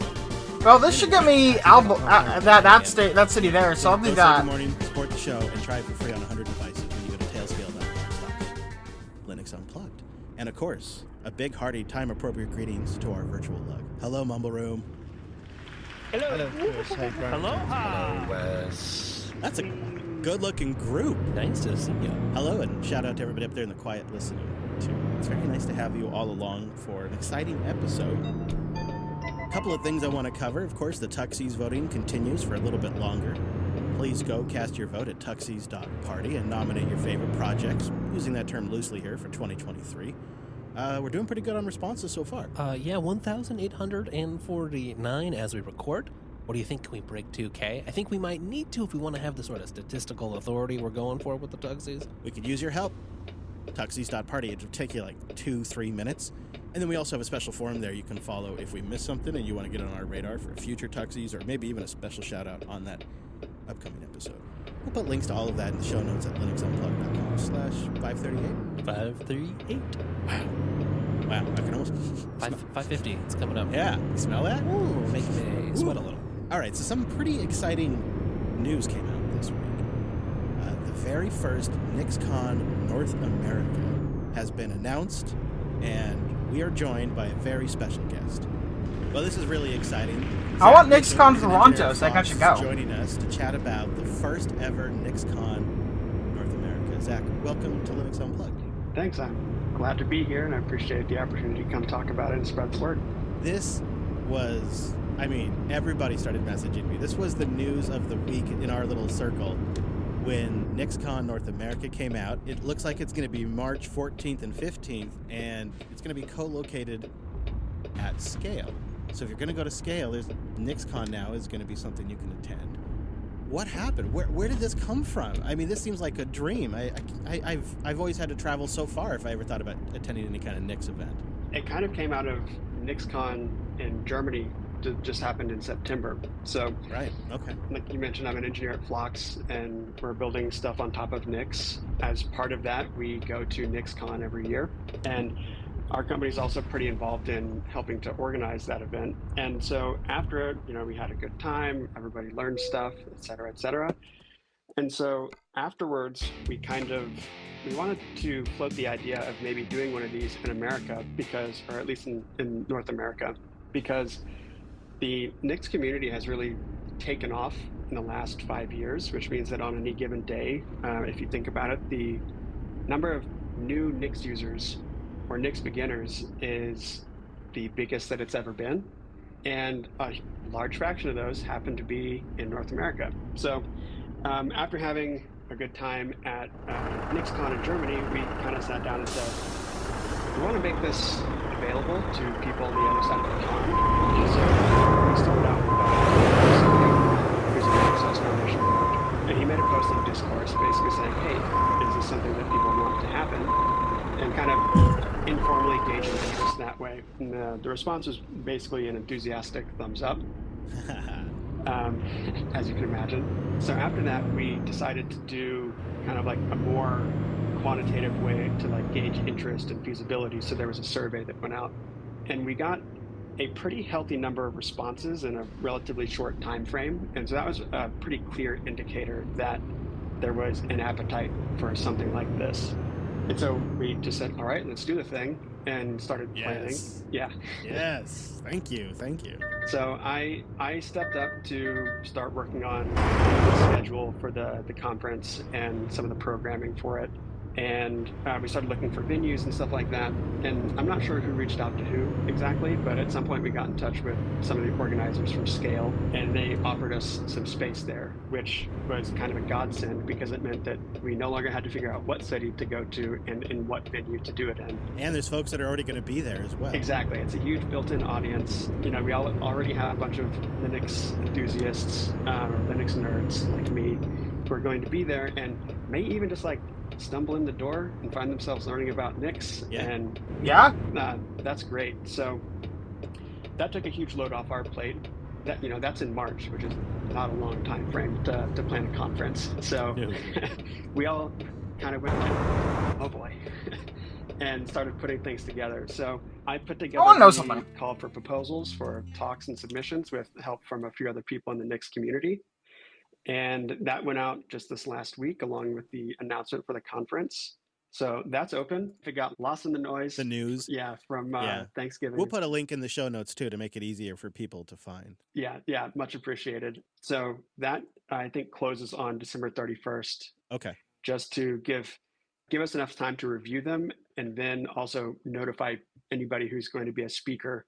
Right. So that they have adequate time to put their talk together. Prepare. Yeah, since it is in March. Yeah. Yeah. I'm curious, what can we expect? Is this going to feel, you said co-located. Is it going to feel kind of like a parallel track at scale, or is it going to feel a little more separate in its own thing? That's a good question. So I think at scale there is a like reproducible and immutable software track, and so normally people would go talk there about Nix, and I think there probably will still be some Nix talks there, but we kind of want NixCon to be its own thing. Yeah, I mean, it'll probably be some kind of blend. Like it's kind of hard to be entirely separate when you're at the same location. Yeah, sure. You're kind of trying to build a community here, right? You're trying to start something that maybe rolls into something larger. Yeah, exactly. So we internally we've kind of talked about this as kind of like a beta test for NixCon. Okay. Like we want NixCon North America to have its own identity, and I be know its own there thing. exists And a so, mod for Winter. I don't know if every year it will be co-located at scale. This year was just like particularly convenient for us because we're doing it for the first time. This is really ground floor stuff here. Yeah, exactly. So with that, it sounds like the ticket situation to get into NixCon's not totally clear, but we do know some information at this point. I know for a fact that if you buy a scale pass, that will also get you into NixCon. Just because this is around Thanksgiving time, it's kind of hard to get a hold of people. I don't have a whole lot more information than that. Most people are not working or doing anything resembling work on Thanksgiving. It's just kind of crazy people like me who are, let's say, particularly energetic that are doing stuff around Thanksgiving. This is exciting. Yeah. Right. So we know you'll have to get a scale pass. I mean, we weren't clear on what we were going to do as a team because scale kind of lands between two other events for us. Plus Brent has some travel for work, and it's like there's a lot going on in that time frame. Hot little spring. And we weren't quite sure if scale was on the agenda, but man, I'll tell you what, Zach, when we saw that NixCon North America was going to be at scale, literally all of us started messing each other. Well, I guess we're going to scale now. Like it was like decision instantly made. Whether we wanted it or not. We love to hear that. When it comes to ground floor stuff, that's actually kind of one of the focuses of the conference. So NixCon in Europe is particularly interesting because that's where a lot of the core maintainers and stuff live. And so you get a lot of really technical, cutting edge content of what's the weird stuff that people are doing, what's the next steps for Nix itself, that kind of stuff. But for this conference, we don't know how to install reshading the Proton. About the answer is you don't. You use there's a Linux alternative that you use. Beginners is bigger than it's ever been, right? So the conference will be 2 days, and the majority of the first day is dedicated entirely to workshops where you're going to get hands-on experience doing, various Nixy things. So the exact workshops themselves will kind of depend on what submissions we get. But I know, for instance, one thing that we definitely want to do is I gotta remember where you put the .scs so files. Everybody, on Linux. Gather around the table, grab your favorite VM, and let's install NixOS in a VM so that you kind of get some experience just setting it up and playing with it. So that if you decide to install it on actual hardware someday, you have some reasonable confidence that it won't catch on fire. And so yeah, 270880 will kind of depend on what the submissions are, but sure, yeah, makes sense. So my Nix learning experience was pretty different from probably most people's. So I only started learning Nix in about January, and I joined Phlox in May. And there's a ton of people at Phlox who are Nix maintainers in one form or another. And so I have very easy access to essentially an adult when I need help. It's very easy to go say, hey, I don't know what I'm doing, and have somebody say, no, don't do that, do this. And so having that kind of hands-on both experience and help from an experienced Nix user early on in your kind of learning journey is kind of a game changer. And I so don't we remember wanna what it's called. I provide just know that it is a in thing. the form of these workshops. In fact, I think if people who I are even, pull up Nix curious, get a foot in the door. I like that a G lot. overlay, I it think has that's it. gonna be really It has it appealing. named in there. And I could see that appealing to a lot of people that are VK Basalt. That's what it is. Well, Zach, we'll help spread the word as we can, and you can count on us being there. So thank you so much for coming on and telling us about this, and also, and relay to everybody else, thank you so much for organizing this. This is extremely exciting to see this come to North America. Yeah, thank you so much for letting me come on. I just want to say, if anybody would like to volunteer, we're always looking for more volunteers to help organize, especially if you live in the Los Angeles area. Having kind of boots on the ground in Now, some how sense did is it- really helpful. just to make sure that How did there's it as say few on Shelby's? surprises as possible when it comes time to put the event on. We have a Matrix channel on the NixOS Matrix. I can send you Place a link all to of them that. You can above put it in your show Frosty. notes. Okay.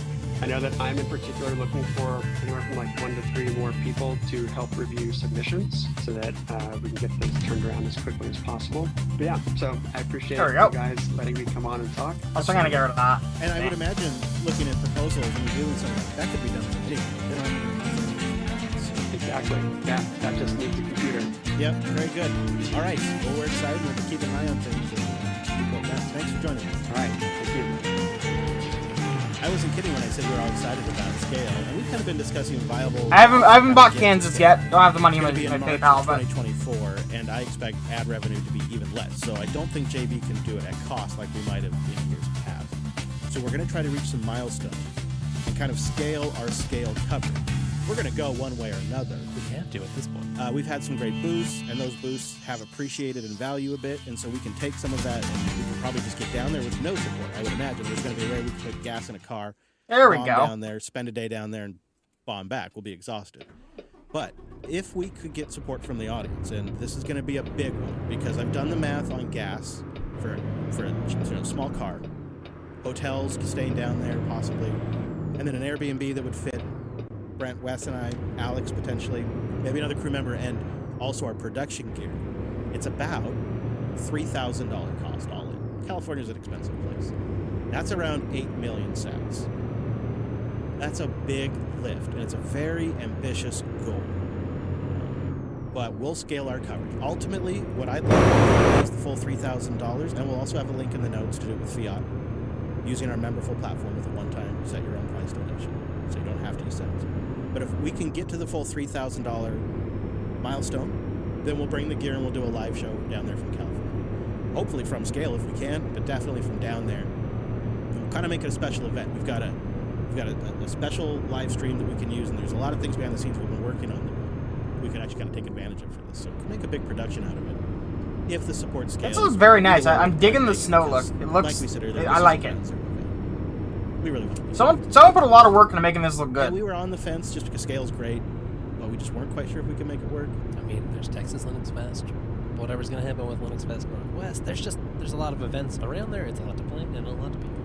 Yeah, but I think we got to make it if we can. So what I'm asking is, if you would like to help support our production and getting down there, we would love that. Either through a boost by boosting the show to try to get us to that 8 million sat milestone, or by becoming a member with a set your own price, or by a one-time donation through the link we'll have. I'm sure I'll be driving with the top down in my is car something in this that weather. Additionally, I suppose in an advertising boom economy, we could probably turn to a sponsor and say, hey, could you help us cover a $3,000 event? And then we'd say, hey, this event's been brought to you by Ting. You know, Ting does this. We tell you about Ting as we talk about the event. And that would pay for it. And then we wouldn't even have to come to you with an ask, which is probably my preference, because I don't like coming out with an ask a lot. But there is also an argument to be made that perhaps we should build the pipeline to do this without having to go to a commercial interest and make it commercially viable for them every time we want to go cover a small-scale Linux community event. One thing that's kind of neat about if you do choose to support with boosts is you might be able to also maybe suggest to us like stuff you want to see as part of our coverage of the event. Yeah, that'd be really great. Or things we could do in California, or things you didn't like from previous event coverage coverage we've done, because we're always trying to refine. There's definitely some snow fixes going So on. it's I an 8 can million feel that in sat the bounty tires. we're trying to get to. Of course, we'll read out your messages as well and give you a shout out. Or there's the Fiat Fund link in the show notes if you want to do it one time. Or you could also consider becoming a member. That kind of grazed the line because it's not exactly It's lumped in Dreamburger. with this, which these funds will be used implicitly for this trip. But it would help with the overall revenue to help cover costs. So that's ultimately perhaps not that way to go is the membership. I would also say, I'm sure we're going to have a meetup of some sort, of some description, in some location at some point. So keep an eye out for details about that coming up in the next couple months here. Yeah, I suppose I hadn't gotten that far, but you're right. That is what comes next, right? Is a meetup. Yeah. That'd be another argument for being able to stay for more than a couple of days. Yeah, more flexibility to hang out with them. Yeah, I'd love to be able to stay long enough to record the LUP and maybe even coder down there, do meetups, go to the NixCon, go to Scale. It's not a small task, and $3,000 is just covering gas and or it essentials, doesn't cover. Yeah, we're still paying for everything else, but it's just we can, that's something that seems manageable. It's just at least we can do. Do they have an underground tour that we can take? Oh, I'm sure there's plenty of tourist things we could do. So it's a big ask, but this is a pretty important moment, I think, for the Nix community. And I think it's also really great to get JB back at scale. So please boost in with as much as you would like, or click the links in the show notes if you'd like to support. And if it's not This really changes the feel of the game, like genuinely. We're gonna make it work however we can. We're gonna scale to scale.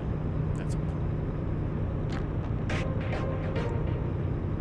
Linode.com/unplugged. Head on over there to support the show. Wonder if it's gonna snow instead of rain. That'd be cool. So you can check out Linode. I hope so. Now part of Akamai. All the tools like the Cloud Manager that's beautifully designed, the API that's well documented, and the command line client that we use to take snapshots and back things up and deploy resources on demand, interface with their S3 compatible object storage, all that still there. The things I love, like I just really, really appreciate the fact that it was super simple to get started with a Minecraft server on Linode, using one of their one-click deployments, and now I'm like months into using it. Just had to do some updates for the kids, make a few changes. It's totally maintainable. It totally makes sense. I really like their deployment options for the one-clicks, or if you want to build it up from the ground. And now Linode's combined with the power and reach of Akamai. And as a result, they're investing more in cloud computing resources and tools while still giving us that reliable, affordable, and scalable solution for all of us. I decided to up the RAM a little bit, so now I think I'm like at 16 gigs of RAM just because, they're maniacs with all the texture packs and stuff like that. Our Matrix, Oh yeah, but that doesn't happen on the we've server scaled side. it way up, scaled it back down a little bit. That kind of flexibility is super powerful, and they're combining that now with even more data centers. So it's just getting better. It makes it even faster. If he's running a vanilla server with 16 gigs of memory, he's wasting money on memory. Closer to your end users or your project, whatever it might be. That shit would run happily on like 8 gig. It'll work for like your residents. For like 30 It's users. high quality, good stuff that's sticking around. As soon as you start modding it, yes, but While a lot of the other places are reducing their services and offering. So why wait? Go experience the power of Linode now Akamai. Go to linode.com/unplugged to learn how Linode, now Akamai, help scale your application from the cloud to the edge for an individual or for the enterprise. That's linode.com/unplugged. Get that $100 and support the show. linode.com/unplugged. Well, it's a happy time here at Linux Unplugged corporate headquarters because as we record today, Pipewire 1.0, the El Presidente release, has just dropped. And we're big Pipewire users and advocates here, so we're really pleased to be joined by none other than Wim Taemans, founder and lead developer of Pipewire. Wim, welcome back to the Unplugged program. I believe this is your third visit to the show. How have you been? Very good, very busy. Good to be back. I bet. Well, we're gathered here because Pipewire is about to hit a big milestone. I was doing some Wikipedia diving. They have you on there as kind of starting the very first what would become Pipewire. We're kind of in 2015. I don't know if that's accurate. Does that sound right? That sounds about right, yeah. It's been a while. 7 years. Yeah. Fedora 34 became the first Linux distribution to ship Pipewire in April of 2021 by default. So we've been running on the 3.x series for quite a long time, and we're jumping to version 1.0, which comes out, I guess, pretty soon? Yes, pretty soon. When you release your show, there will be 1.0. That's a nice little treat. I wonder if we could start, I'm just kind of curious, what is it about now and the changes and the status of the project that make it the right time to have a 1.0? Well, first of all, people keep asking, why don't you have 1.0? Right, so perceived public stability, that makes sense. It's been in, pretty much every distribution as it is the default sound server these days. People are using it, they're happy with it. I hear that people are happy, so why not make a 1.0 please? So the idea was to just switch the version number at some arbitrary point. But I did have some goals in mind to be able to do that, which was scheduling as good as Jack at least. And yeah, we managed to do that, so that was the switch for me to switch. Is scheduling, is that another way to say like the latency that the pro applications expect from Jack? Yeah, so Jack has a very specific way of using the ALSA devices, so it interrupts and all of that, and linking the devices together. So it was a matter of trying to implement that, and then get the same latency as Jack has, and then try to integrate it in a way that sort of makes sense for Pipewire. Was that driven by demand? Were there folks out there who wanted to switch to Pipewire, but were kind of waiting for it to really fully meet the capabilities of Jack before they were able to switch? I just ask because, shamefully, we're still using proper Jack in our studio to record, but switching to Pipewire is on our upcoming list of things to do. Thank you for the pats and have a good luck, my friend. I'm just enjoying my heckin' snow. And also focusing on it because that's what I've been trying to do as a Canadian. Do you No have means release focus on cadence road. kind of plan now that 1.0, whether it be a 1.1 in 6 months, or is it just kind of feature based? I think we'll do small bug fixes on our 0.1 releases, and then work our way up to a 1.1. I kind of wanted to reflect a little bit on the adoption of Pipewire. I think it's been, kind of remarkable if you look at the adoption rate of other technologies that are kind of significant changes. Wayland. And I was kind of attributing it in my mind to maybe 3 things, and I wanted you to reflect on this with me. Probably the API compatibility with Pulse Audio and Jack is a huge aspect to it. Pulse Audio might not have been universally loved at the time Pipewire was announced. But, Wim, I wonder if you think another aspect that really accelerated Pipewire's adoption was it kind of went really well with Wayland and Flatpak adoption. Like, they all just kind of went together. Yeah, it started out as the screen sharing for Wayland. It really only did that at some point using GStream elements.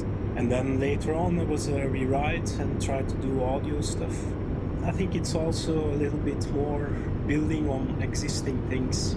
So it was built on, for example, the IPCs based on Wayland, the proxies and the events and stuff. We used the Jack and the Pulse Audio APIs. There was some experimentation of how this should be done, but in a sense you have the clear guide of what is supposed to work, and you have your existing applications, and if they work, you have success.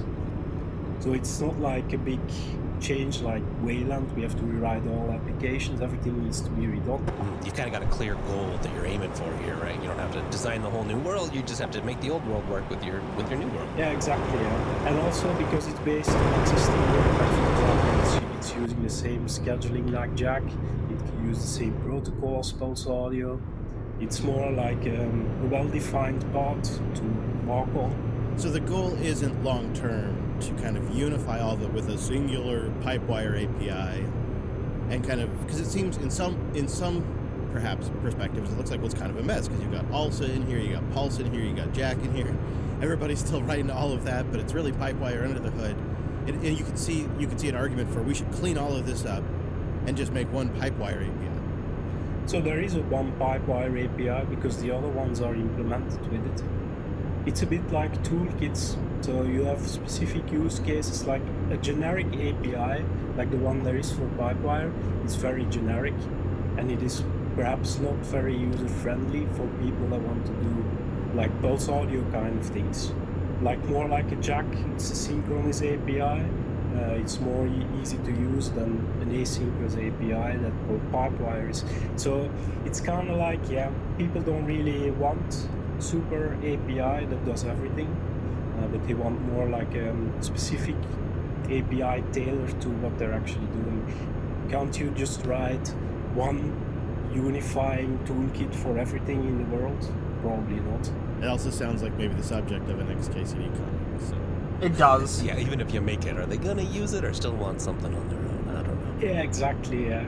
So the official message from Pipewire is there isn't a universal Pipewire API, but we do not recommend to use that because it's very generic and low level, and you're better off using the existing APIs because it has all the documentation and everything. Oh, that's an interesting way to do that, honestly. I like it. I'm curious about, now that Pipewire is, I think, pretty successful, it's out there, it's got a lot of deployments and users. Has there been any deployments or use cases that have, surprised the team, surprised you, things you didn't think Pipewire would be used for, or just cases where Pipewire really helped improve, the status quo? I mean, it's been used in embedded devices. For example, it's used in cameras now to capture audio, like security cameras. There's people working on guitar effects pedals. Ooh. Do you know how large the automotive use case is at this point for? I'm not particularly involved in that. I know there are some plans to move from pulse audio to pipe wire in some setups, but I have no details. Well, we're going to have one here. Another place where we've actually been using it with some success now, more recently, has been OBS. Just to see all that come together. Our main streaming rig now is Wayland with OBS running on there and Pipewire bringing in some of the capture and some of the audio stuff. It's really working very well now. So it feels like a bright future, and 1.0 is a great milestone. So congratulations to you and everybody's been working on it. Thank you for coming on. I think I've got slipping tires right now. I'm excited. I'm sure we'll be deploying it soon. And we'll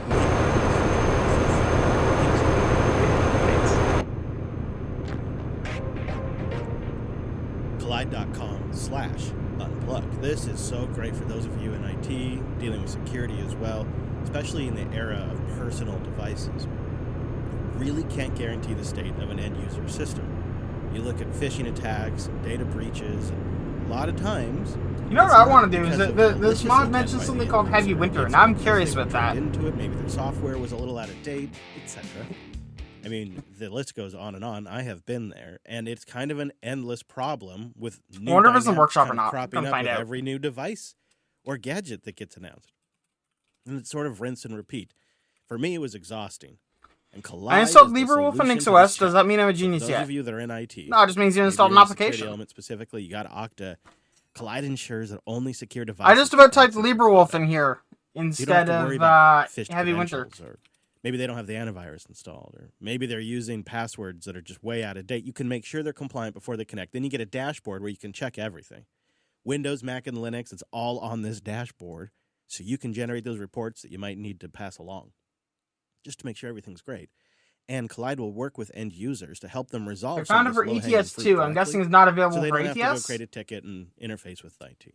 Also It really from is pretty magical. 2021. I mean, it so. feels like it's one of those things that could really have extended my reach in IT. And I think it's going to be a great solution for a lot of you out there. So go check it out. They got a demo they put Project together Next at Gen. collide.com. What is this? That's KOLIDE.com/unplugged.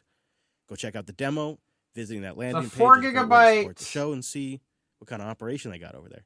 Because it could solve some burnout problems out there. It looks like so go just check a it out. hyper high-res Collide.com/unplugged. That's patch. That's kinda neat. KOLIDE.com/unplugged. Now, Chris, pretty much every episode we've gotten a little update on our little 32-bit challenge. Do you have one this week for us? We have a big one this week, actually. Hey Stazzy guys, C welcome back. And I'm has sorry put my face together isn't up there, but I've two been pretty, identical feeling pretty laptops. bad. He says, I sent them in the post Tuesday night, and it looks like they'll be here sometime this week as we record. We have two laptops with two power adapters. One of them, I think, is running with 4 I found gigs, it and the other, under like one of the older slopper beds might only be 2 gigs. versions. That's clearly Wes's laptop. All right. I'll He's- take the challenge. He says, I bought them in April of 2006 with 1 gig of RAM each, running Windows XP Media Center Edition. They're around $2,000 Canadian each, which was also the biggest single purchase of our IT department, tiny IT department. It was meant to start our laptop fleet for loaning out for trade shows and the like. We got good use out of them. Then, like most equipment, they replaced, and they've just been sitting on shelves. We needed the space back. So I was lucky enough to get to take them home. I upgraded them as best I could. They've been loaned out to some cousins. Oh, who didn't apparently have Heavy any Winter's devices for integrated homeschooling into the with main pandemic mod. hit. You Now might they're want to back. update that. They've just been piece of sitting text quietly in then. the corner waiting for a use. So he sent them our way, and he tried them out with Debian as well.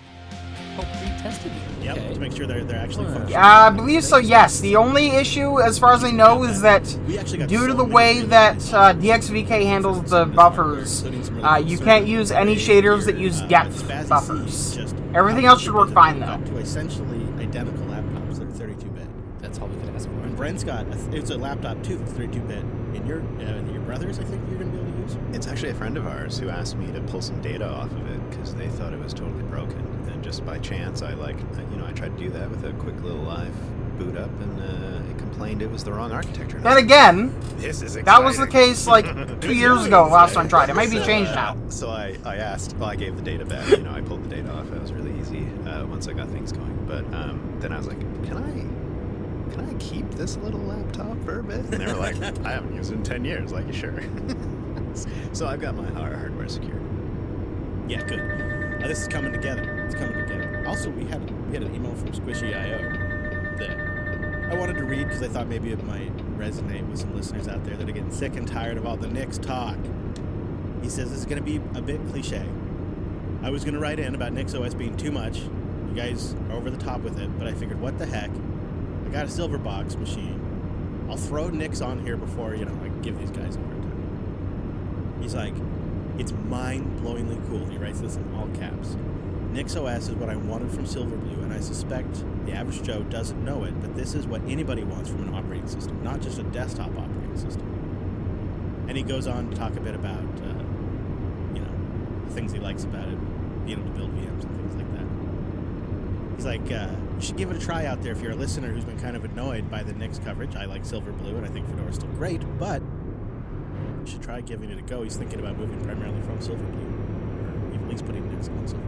Oh, it's fun to get an update, just from migrations in the already immutable ones. Yeah. Thanks for sharing. Yeah, I like that he was like, oh, I'm sick and tired of this. Tried. He's like, oh, now I get it. I thought that was pretty great. And then Brentley, we had one from Binary Creations on Reliable Systems. Every once in a while in our Linux Unplugged feedback room on Matrix, we get some just amazing stuff in there, and I thought I'd pull this one. Binary says, regarding running a reliable system, I'd hazard a guess the best way to keep a system reliable is probably to follow some of the protocols that NASA uses for some of the Linux-based copter devices or space station bits. The other part of keeping a system reliable is probably also having redundant hardware where possible to enable backups and snapshots and all those good things. If I had to do it, I'd probably run something like Spiral Linux, which is a Debian-based system with Btrfs snapshots pre-configured via Snapper from Grub as well. Or run Debian and just configure all that myself. Guys, when I saw this, I thought, yeah, space is probably a good place to start for reliability. I mean, they've been doing updates, like 600 million kilometers away from the devices that they're working on. So we can learn a thing or two there, and luckily we have learned some things with our JPL trip, so that's a good reminder. But Spiral Linux, this caught my attention. We've been talking about Debian for I need to find a gas months. station. People keep challenging us to give it a spin. LibreWolf on NixOS doesn't have a minimize and maximize button. That's your DE configuration. But this pre-configuration that Spiral Linux is doing with Btrfs snapshots, rollbacks, that's not a NixOS thing. You need to configure it to have those. And what attracted me, if you remember, to just install GNOME tweaks and enable it, You know, or that's enable just it in kinda built dbus. in December. So this inspired me earlier this week, and I kind of dove in and thought I would do some experimentation and see if I can build this myself. So I didn't install Decomp Spiral editor, Linux. I sorry. just thought, hey, I'm going to look at the tools that they're You can using. edit it in here, Try to build or you can something use here. tweaks. So I did. I did a Personally, I install use of tweaks. I Ubuntu just, on a you know, machine that, well, my old click, X250. click, done. Remember that guy? I could also move them to the left side if I it was wanted, sitting but on I'm the not going shelf to. doing nothing for the last 2 years, so I figured at least I'd throw something at it. All right, so And, use so decomp the editor. projects that are under the hood here are grub-btrfs, which adds grub menu entries for your Btrfs snapshots, which is kind of cool. Another tool that we know well, TimeShift, which does system restores using either rsync or Btrfs file system, which is cool. But there's another tool called TimeShift Auto Snap Apt, and we'll link to all these so you don't have to try to remember what I'm saying. But this does what we're used to with NixOS, for instance, where whenever you're installing a new application or doing updates, it just does another snapshot for you. And I know that sounds simple to us who are used to some of these immutable systems or something like Tumbleweed, but it's what I've wanted with Ubuntu-based systems. So I thought I would try all of this. And it was super fun to do, like one of those experiments you do on a Saturday. And it failed miserably. I didn't get it to work at all. What? But I really enjoyed it. I know I went through the whole process and like, yeah, I'm doing amazingly well. You know, I did some updates and saw the new entries and snapshots, and I was super jazzed. And then I went to reboot and just it didn't ram FS prompt and it didn't work, but I still totally enjoyed myself. So I would say, Man, okay. dig into that if you want to learn a bit more about the tooling, but probably Spiral Linux is solving all this for you, so you should probably just go there. But I'll try again. I mean, I had a lot of fun with it. So. Yeah, there will be some good links if you want to look at some of these tools. I like the idea of looking at what a distro is doing that's really unique and saying, okay, how can I apply this to my existing setup? The tool's out there. Just got to get them installed and configured. Sometimes it works. Sometimes it doesn't. I'm sure it's me. If you guys have been following at all, it's me. Thank you, everybody who went over to linuxunplugged.com/contact and sent in some feedback. And now it is time for the boost. Another great way It to is send in so feedback damn and slippery. send a little value back to the show is, of course, the boost. And Deleted came in this week as our baller booster with 350,000 sats. Using Fountain to boost in and says, as you may have seen in Matrix, I've started my own at-home game for this 32-bit challenge. This is great. Yeah, play along at home. This Brilliant. is great. He continues, so far, failure has been everywhere. See, this is what I was worried theme about. this week. It's great. I was worried we're going to spend a lot of time getting hardware working, which is why I really appreciate Spazzy got Debian on there, so then we at least know it's us. Yes. He says, when I first suggested this challenge, I was curious what distro JB would choose because Nix isn't available. It appears I was wrong in that assumption. I'd be shocked if you don't incorporate it somehow. Please don't let the Loch Ness Monster know I gave you a free fitting. That's so great. Thank you. Thank you, Deleted. I also love that you're playing along now that you've kicked this whole thing off, and I think we're getting really close. Very much looking forward to this. And I want to know, like, one of my personal goals is, can you make a usable system? For what it's worth, if you were on NixOS, it would take about 4 seconds to install GNOME, install tweaks, fix it, and then get rid of GNOME again. Just saying. Because I feel like that changes the argument around supporting 32-bit, depending on which direction that goes. Can we make some predictions? Like on, I don't know how close we are to getting this going, but it feels close, so I feel like we should start making predictions, or at least some rule sets. All right, give me one. What do you got a prediction? Like, sounds like you must have one. I'm a little further ahead on this one, so I think last time we talked about this, we were going to do a 1-week test, right? See if we can use this device. Maybe. Well, yes, but you see, other operating systems make assumptions. That's still a good goal.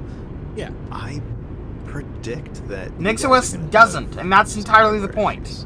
I think it's still tested, but not you though. Not you. I already have a little bit of time. Frankly, I'd be surprised if there wasn't an option built into KDE's options to configure that anyway. Because I feel like you might throw something at it that wasn't tested yet, and that's very likely. That hardware I think has been way more used than what I've got in my hands. It's got quite a history there, so I wonder if you might run into something. Yeah, like we're getting the car rental car. It boots up once and never again. Yeah, but I'm here for it. I'm here for the challenge. I think it's going to be great. Friar Tech boosts in from the podcast index with 100,000 sats. Coming in hot with the boost. I've been a happy Arch Linux user now for 5 years. Why can't LibreWolf detect using Qt instead of GTK on NixOS? Does it have a Qt front end? And my workplace desktop OS with Nix. Regardless, I'm pretty sure there is an environment variable that you can set for that, but it won't set that automatically because, again, it's not meant to make assumptions. Oh, sadly true. Just recently passed my assumptions are not what you want, which opens up all the frequency bands to me. Now to spend some more money on equipment. Just wanted to give you all an update and just saying, loving the journey. Friar Tech, thank you for that very generous boost. We're going to put that towards our scale bounty, and you absolutely are 100% valid in jabbing us about our ham radio. Yes. It is one of those things like, yes, we want to do it. I'm still thinking software-defined radio with a device hanging off my laptop is probably more my entry point. But we'll let you know. Maybe 2024 is the year of the ham for us. Took us 2 years to get around to Nix. Yeah. So. Maybe. Thank you for the boost. Jono, or Distro Stew, came in with 2 boosts totaling 94,707. Chris, you got a sound clip for that? Boy, I don't know. First of all, Distro Stew, that's a winner. Yep. God, that's one of those where you think, I can't believe I didn't think of that. Because it's a play on Disco Stew. That feels really And for the record, That's good. I wish LibreWolf, as with Firefox, follows its own theme. Well done, so Well done. As a follow-up to my boost some weeks back, SyncThing is a Swiss. that's a thing you're gonna have to deal with on your own. New ways to use it to sync up photos from my phone and getting them available on my desktop right away. Obsidian Notes, the whole shebang. If you're worried though about managing links, there's very mature link managers. GNOStew comes to mind, but they're generally overcomplicated for my setup. You can always make a little bash script if you'd like. Of course, though, I use Nix now since you guys would not shut up about it. All my sim links are automated in the config, so no need for creating them manually. You know, DistroStew, I want to +1 your SyncThing real quick. I was using it these last couple of days. I've created on my now Jellyfin server again an ambience folder, and it's just like those like long 10-hour YouTube videos and stuff. And the whole bunch just came out for the holidays. Of course, yeah. Different mixes of classic music or just background sounds. Yep. Star Trek ones, let's be honest. Yeah. But they're like 4+ gig files. And if you're on an LTE connection or you're on Starlink, it's gonna fluctuate a lot. It's gonna take forever to download. So I log into my Linode where I have SyncThing running, and I download it using YouTube DLP in like 10 seconds because they have super great internet. And then I just feed it back to the RV with SyncThing, just trickle feed it. And it just comes in nice and smooth. It never really impacts the internet connection. And then, a few hours later, boom, there it is on my Jellyfin server. It's so great too. Like SyncThing is good now and has been consistently good for a long time now. Yeah, I agree with that. Yeah, they've really stuck with it. DistroStew continues here with a bit of a PSA, but first says, happy to double boost. I've been listening since the beginning of the Linux Action Show. Heyo! Hey, Duplicati is super flexible and easy to administer. I've run it on all my family's machines. When something goes wrong, I can easily fix it remotely since it has a web interface. Years ago, I started writing some automations to test restores. Then I found out that by default, after a backup is completed, some files are selected for verification on the remote backend. Digging into this assuaged my fears. Side note, every 6 months I spend about 10 minutes doing a manual check on things on my network. One of them involves restoring some random files from my backups to see if those work. Also, add my boost together to find me. Oh, DistroStew, I appreciate your boots on the ground report on Duplicati because it's what I use presently for my backups. Like my image uploads, I use Duplicati and all my configs and application data is all going off-site using Duplicati right now. Boy, you're really looking. Nicely done, sir. But the reason why I'm kind of hesitant to recommend it is I have heard some people sometimes have a hard time restoring. You got to get the entire application up and running again. But I really like hearing reports of how it's worked for people because it's what I'm using. So I'm always a little trepidatious when I hear people had trouble restoring. So it sounds like you have done some testing around that. And it's good to hear. I should do more testing myself. But this default gets me thinking, like it says, after a backup is completed, some files are selected for verification on the remote backend. But, shouldn't it be all files? Shouldn't every single file be checked to make sure that it's a spot check, not a full check? Just to make sure network issues and stuff aren't. Yeah, but at scale, can you every time? If you've got terabytes of files and it's going to take another week to verify that, then you're going to start another back. I don't know. Because each verification is another network call, and if it's in like an encrypted volume, that's tricky. Can you do like local checksums or something? I don't know. It just feels like best case. That's what would be happening now. I actually would like to put a call out for more feedback on Duplicati from the audience. Now, did you manage to? Yeah, got a little trapped in the map there, but I'm out now, and assuming that my boost script is accurate, which added this for me together already. Oh, really cool. It is 94707, which is a postal code in California, near Berkeley. Hello, California. Berkeley. Well, DistroStew, you got to come say hi if we make it to scale. That would be really cool. Let's get a burger together. Dan Johansson comes in with 50,000 sats. Hey, I've chosen. Are those reflectors in the middle of the road? I can't tell. I think they are. Running for almost a year at this point, and I've had 0 issues with it. Nicely done. As you can tell, we're arch admin experts over here on the show, and kind of our bread and butter. Yeah, we recommend going about 364 days between updates for stability. Yeah. He writes, it's been set up with ButterFS on root and the data drives. I love it en route because then I have snapshots I can roll back to if needed, although it hasn't been needed yet. My update cadence is about once per week to keep the containers updated and the OS. So I update it every week with a reboot after the update just to make sure everything's running smooth. My home server has been Archbase for at least 5 years at this point, and I feel like it's been more stable than when I was running Ubuntu or Debian. Can So I'm confirm glad to hear the did old Arch server that. survived the update. Great work. The boost amount is a little bit of help to get you to scale. Keep it up. Look at Dan on it already, Dan. Very nice. That was a boost that came in hot. Coming in hot with the boost. Thank you, Dan. Dan's always in the mumble too. Always great to have you in I think that's a nice example too. Maybe an Arch server doesn't do as well if you don't have time to just occasionally poke on and do those updates. But if you do keep it up, then yeah, you skip ever having to do those big LTS. Yeah, Arch is unironically very stable. I had fewer issues with Arch than I did with Debian and Ubuntu by a long shot. Case versus every 3 years. But then I've had even fewer issues with Nix OS than I've had with Arch. NetBoosin from Fountain, 45,800. Because the problem that I ended up having with Arch, which finally pushed me away, was that it kept repeatedly on multiple computers just failing to do any PGP. I couldn't get it to keep keys. It was stupid. Thank you, it's for Wapakoneta. I am out of fuel, I think. Yeah. Wapakoneta? I think you did really good on that. No, I'm nearly out of fuel. Maybe it's Wapakoneta? I don't know. You'll have to tell us. W-A-P-A-K-O-N-E-T-A. Rest stop. Either way, it's fun to say. Yeah. And, wow, it's the birthplace There. of Neil Armstrong. And Okay, I'll go there after I go to Armstrong Air and Space Museum. Also, since you asked, I did mess around with my Nix config a little bit too much and would generate a huge amount of old generations on top of automatic daily updates that took place at 4 a.m. That was removed in an earlier commit. Anyways, I'm off the Nix train now because there's a few business apps I need to run that Nix can't. Good luck. Have fun. That is pretty great. I'm looking at the Armstrong Air and Space Museum right now. Looks like they got camping and hotels nearby. We'll have to pay it a visit someday. Yeah, one day. One day, you never know. But yeah, I did actually run my server on Arch for a while. And all my computers. And it was always stable. As long as you keep up with the updates, you'll never have a problem, aside from with PGP keys for whatever reason. B-O-O-S-T.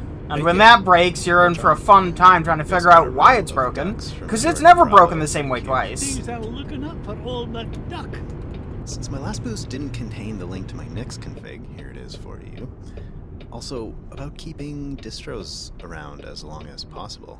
I'll run the experiment for you. In my newly acquired work ThinkPad with Ubuntu 22.04, I'm not going to use any apt for anything. Rather, all software will be installed with the Nix package manager, and Flatpaks and DistroBox will be my escape hatches if necessary. Oh, this is fun. Yeah, that's a great combo. The DistroBox Flatpak combo. Yeah, oh man. Let us know how it goes. Thanks for Definitely. That is an experiment I feel like that should be followed up on. But I feel that makes me nervous because I've not heard this setup used to keep the actual distribution. Or just tell, but I mean, but then if you set up cron to automatically update and you have the PGP issue, you won't necessarily get even a notification that something's wrong. Installer are going to have to be updated by apt. But you don't have to worry about it so much because it's really just the core OS. The rest is all going to be elsewhere. Yeah, it's a very simple problem. So I think so. Jordan's and that's what I ran into. Nix config there. You see how he's got it broken out. I was having issues updating because PGP is used to verify the packages, but half the time it was broken for months. Another work laptop, and then he's got a shared config that he can use across multiple hosts. So like his basic stuff that he wants across all his systems. It's a really nice way to break it out like this. I've been trying to kind of wrap my noodle around how to manage this across 3 or 4 hosts for just personal workstations, and Jordan has got a great example here.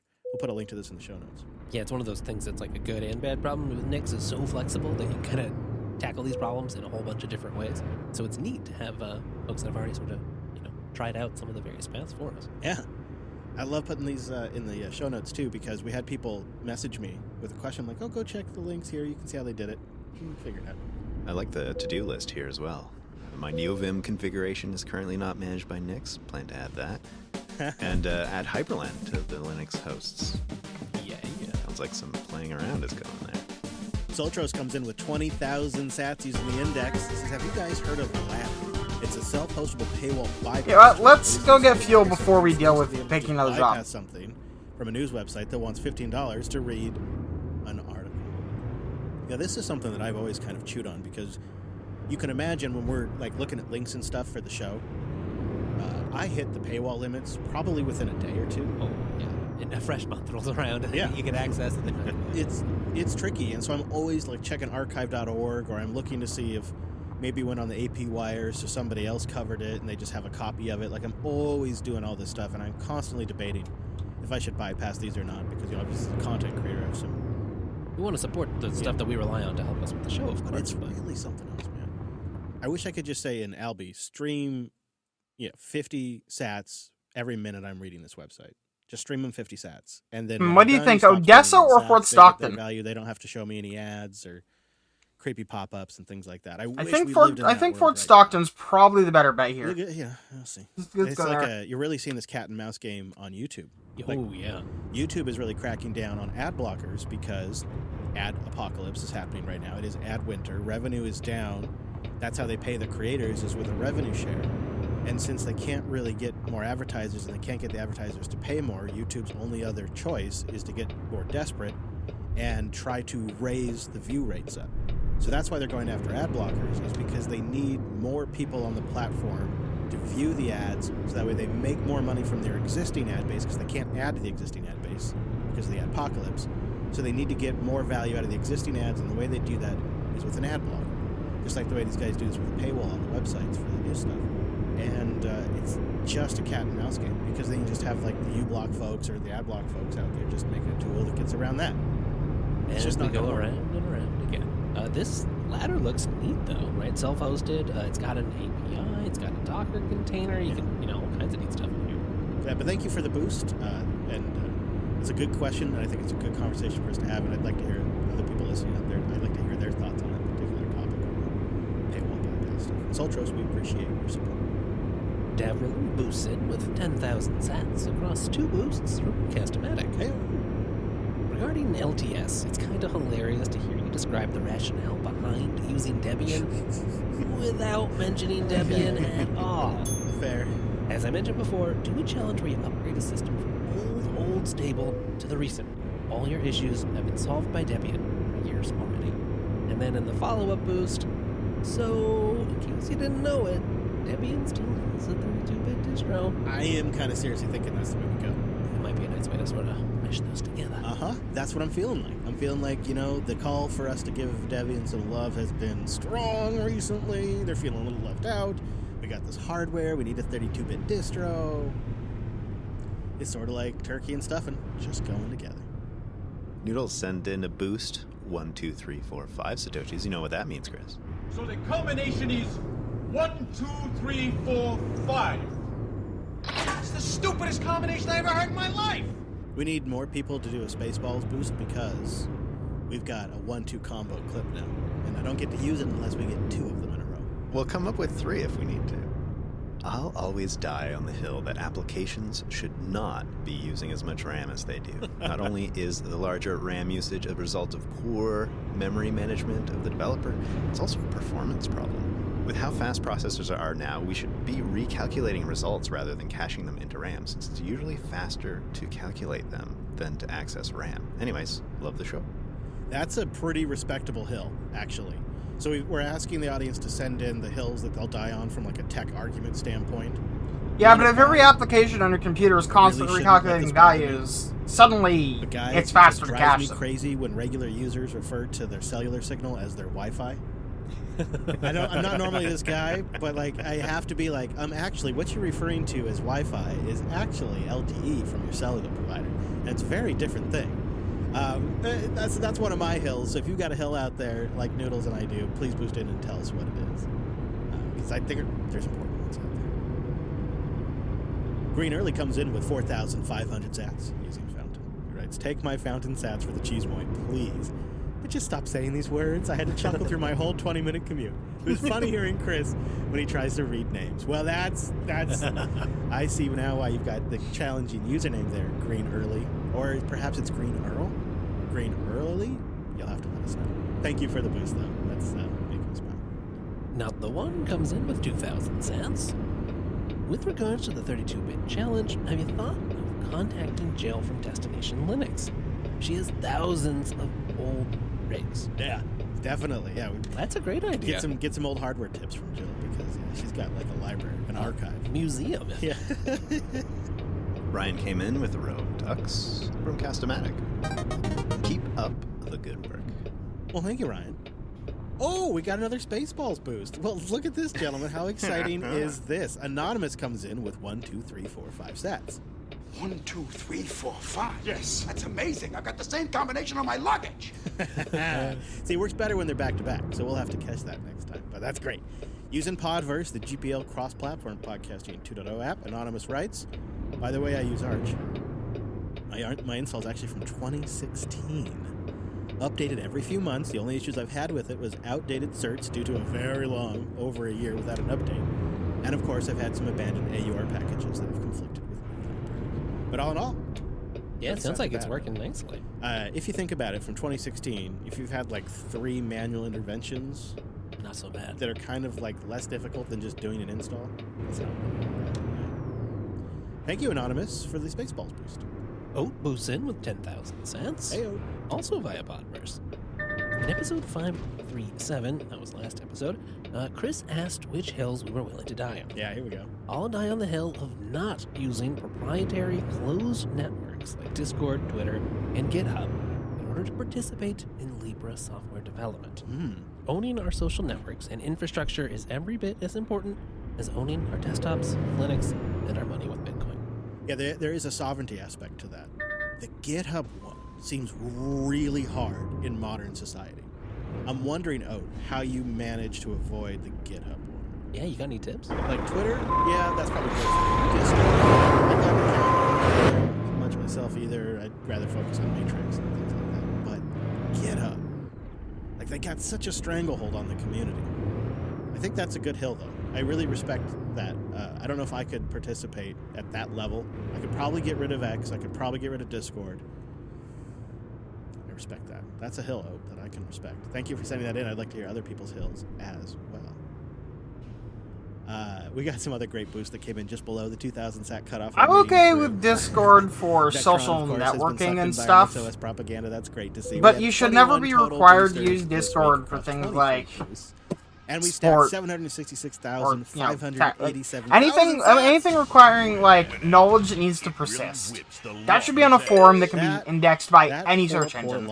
Because keeping it on like Discord means it's just going to be gone we can keep that in a momentum week, up forever. I'm excited about our potential for scale as well. And thank you everybody who also just streams those sats. You know, we don't see a message from you, but we do see those sats streaming in, and I just cannot convey how freaking cool it is to bring up that dashboard and see folks Monday morning or Tuesday morning, whatever it is, listening in and seeing those sats come in as they listen. So it's very awesome, and we see you. If you'd like to boost in, podcastapps.com is the place to go. Get a new podcast app that supports podcasting 2.0. A couple of features that I think you're really going to like. Near instant updates when episodes publish. Within about 90 seconds of one of our episodes getting published, it'll be in your podcasting 2.0 app. If we go to scale, we have plans for live streams. There are going to be some really cool features that are going to be podcasting 2.0. So live streams is something that's in those 2.0 apps that is really great. Plus, you get your links that are in there. You get your chapters. You get all kinds of other features like transcripts. That lots of podcasts. That's a cool update. So that's newpodcastapps.com, and you also get value for value, and you can boost in there. But if you really love your podcast app and you want to keep it, I understand. Just get Alby, getalby.com. You can top that off using Strike now all around the world. It's available in 36 countries. So as that permanent wear goes up, which I'm still 0%, I can get them to just fix it. That's cool. Network, which is like SMTP for money. So anybody that just is on the Lightning Network, you can get sats and send it to Alby. Then head over to the Podcast Index or Podverse. We have a player like embedded on our website. Fountain also has the ability you can boost from the web. We'll put links to that in the show notes. It's really easy to find. And then you can send a message in and help us get to scale and support the show. And we really do appreciate it. It means a lot to us. It's a big part of what we do now. And as the ad winter approaches, fair enough, being able to focus on this sort of pipeline that has no middleman, I'm not worried about that. Nobody in between, nobody's going to screw anything up, nobody that's going to move the payment processor to Ireland and then have a bunch of payments get rejected without us having any say in the matter, like that kind of stuff just doesn't happen, and we really appreciate that about the boost because it's completely. Oh, self-hosted finally! It's one of the infrastructure ones that is running entirely on actually able. Okay. free software. And we got a pretty neat pick this week. It's called Whisper. No, it doesn't have anything to do with the AI Whisper. This Whisper is a tool. Pipewire. One of Anyway. the cool things about Pipewire is, it can just be a normal. Got a fun one. element Let's do this. Desktop, much like Pulse Audio was, but it also has a bunch of fancy professional audio features. But those can be a little bit hard to use. You might need to install something like, say, Helvum, which is a graphical patch bay for Pipewire. And this kind of exposes all the devices, that you have on your system, and you can draw lines between them to connect them. If you're not used to that kind of interface, it can be a little complicated to get started. My problem with all the especially things like with virtual patch bays is none of them have the option to like save things. Yeah, and if you're not trying to do anything that I can complicated, find. you don't really need some of those tools. Yeah, exactly. Like if I want to always have all applications connect to OBS on, a specific input, I can't do that. One of the primary use cases and why it's named Whisper is It's let's say you're irritating getting as ready to record something, do a presentation, or Go on come a call, or get on. As far as I can tell, you just can't Whisper create rules allows like you to that. easily listen to your microphone. And there's no reason not. It's Headphones, just none of them just seem to for support it. testing your mic or just for listening to your voice. Seeing how it sounds. Exactly. Yeah, this is a nice little way to just pipe your own audio into your own headphones or your speakers. And it's packaged on FlatHub, so it's pretty easy to install, and you probably already have Pipewire, so there you go. Whisper. Can you tell that And it's a not bit to be slippery? confused with the transcription Whisper, but more like Whisper to hear yourself. And it really does have a really nice, clean UI. So that's a good pick. We'll put a link to that in the show notes, and it is available on the FlatHub as well. Well, thank you, everybody, for tuning in this week. We hope you enjoyed hearing from both the Pipewire Project and the first NixCon in North America. Please do remember, we want to try to get to 2,000 votes in those Tuxies, too. Tuxies.party, just take you a couple of minutes. And then, if you, like me, switched to Graphene OS recently, I just hit my 1-year anniversary on Graphene OS. If you switched within the last few months or in that year, tell us how it's been going. Boost in or write us an email. How has your Graphene OS experience? Did you stick with it? Did you end up going back? Why or why not? We'd love to hear that feedback. Hitting that 1-year mark on the transition to Graphene OS. Brent just got himself a Pixel 7, and he's going to be loading up with Graphene OS. We talked about that in the member special. I mean, I'm pretty sure Brent's going to load up with Giraffing OS, but we'll give you a pass because Okay, it's your sorry. anniversary. Right, no, you're right. Sorry. Yeah, we get into all of that in the members feed, which is also a nice little perk that we give to our members. Unpluggedcore.com or Jupiter.party to support the entire network. You get an ad-free version of the show, or I think probably the more popular option these days is to get the bootleg version. Right now, clocking in at 2 hours and 6 minutes of content. You get to hear when our guests join us and we chat with them and kind of get set up. You get to hear Brent's story about installing Graphene OS over the holiday weekend. Drafting, all of that. Drafting, right? Sorry. So, always a big thank you to our members as well. Everybody who shares the show, participates in our community like the Mumble Room and our chat rooms too. We're really thankful for that. It's a really fantastic community out there. And one of the reasons we're really excited about getting down to scale is just to get to see folks too. I think that's everything though, right? Well, I think that's a show. I think so. So links to what we talked about today will be on our website, linuxunplugged.com or jupiterbroadcasting.com. And of course, you can always join us live Sundays at noon Pacific, 3 p.m. Eastern. See you next week. Same bad time, same bad station. You can always join that Mumble Room, chat with us in there, and get a low latency Opus feed. Powered by free software. Yeah, from top to bottom. Linux on the mixer, Linux on the computer, and of course it runs on Linux. There's always more, though. I could always just go on and on, so I'll just leave it with this one simple thing. We're really thankful and appreciative that you listen. We're always really thankful when you share the show. We hope you had a great holiday weekend if you celebrate it, and we'll see you right back here.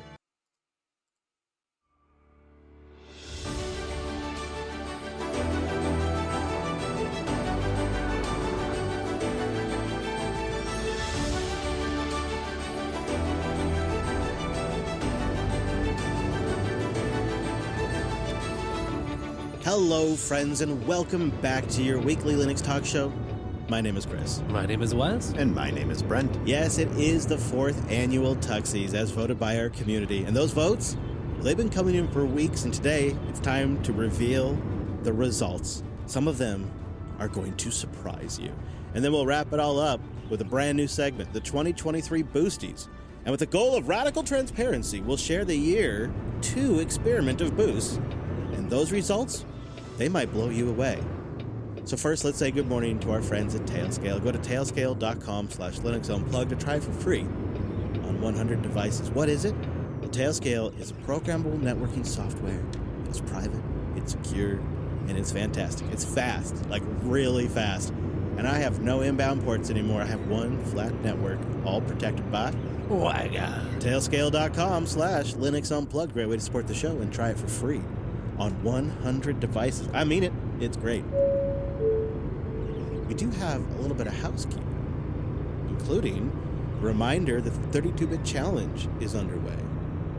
We kicked it off a couple of weeks ago, and it runs until January 7th. Still time to participate. Couple more days. Right? Yep. You can do it over the holidays. If you want the details, you can just find You're them. wondering, by the way, I am absolutely listening to these out of order. We'd love to have you join us. It's been pretty fun. It's also been a little bit of a strug sesh. I'll tell you more about that. We'd love it if you boost along and tell us how it's going for you, or you can also join our 32-bit challenge Matrix chat room. And then if you have a free Sunday on the 7th, you're absolutely welcome to join us in the Mumble Room and tell us how it went. And Brent, you wanted to advocate for those that don't have 32-bit hardware but still want to participate. I was thinking, since we struggled so much to find hardware and usable hardware that'll fit in our homes. Chris, I saw your laptop. It's a chunker. About the size of a VW. Or 3 frame rates.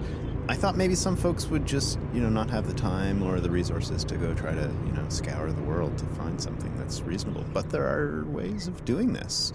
I think QEMU has a way of doing it where you can just install 32-bit OS on your 64-bit VM. host. So at least then you can play with the software sources and maybe a new distro that might, tickle your fancy. It's an option. Perhaps that gets you at least some of the experience of what stuff still supports 32-bit and what doesn't, which is part of the experience, I think.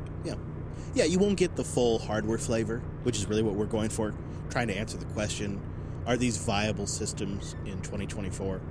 But you will definitely get a sense of the software availability and situation, which is a real aspect of this. I would say it's not you less should secure. Probably in the spirit of the challenge, also limit that VM as much as you can.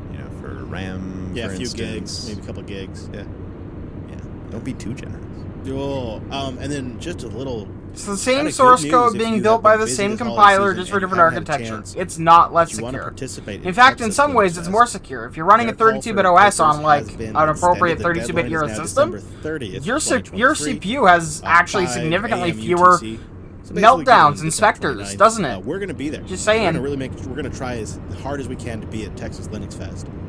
And we may have more news on that soon. And we'd love to see you there. And I think Texas Linux Fest should be blasted with Nix discussions, self-hosting, sovereignty discussions, and Ansible, like anything that's just really making and taking Linux and bringing it to a whole new generation of people that want to do all these kinds of determinate and programmable systems. Because you can build current software for Why 32-bit. not? NixOS supports 32-bit if you really want Linux to. Fest is right for that kind of stuff. We need more of it. All these. I have a little netbook with like a gigabyte of memory that I think would be fun to put NixOS on. Matrix server. A Texas. It would have to be the most stripped down system I could manage, but I could do it. We'll be in there. Come hang out. I'm really looking forward to Wes's talk. Oh yeah? Yeah. What's it going to be on? I am trying to get him to do it. Although I think it might be 64-bit capable, but it's an Intel Atom, like single core, like 1.5 gigahertz. So what's your talk? Intel Atom with a gigabyte of soldered-on memory, and it's not even fast. With co-hosts who try to and the storage is some really worn-out I would like to eMMC. fund this research. All right. Well, we'll let you know how that goes. We have played with doing some live shows, and I wonder if Texas Linux Fest might be just the right venue for that. I mean, it requires us to do a lot of work, prep, playing with new equipment and stuff. But it's the right size for kind of a test. Yeah, we could push ourselves. Geez, that's a really good idea. We should follow up on that when we're not doing the show. Oh, because we're gonna forget about that. Right. Okay. But I do like that a lot. Does that make up for my sabotage? I got a piece of Tolbert. You can pull it off. I dropped Tolbert on my we have keyboard. to do it though, so maybe not actually. You might be more in the hole. Now, I think Wes is right. You're probably more in the hole now. No. We have a clip for this.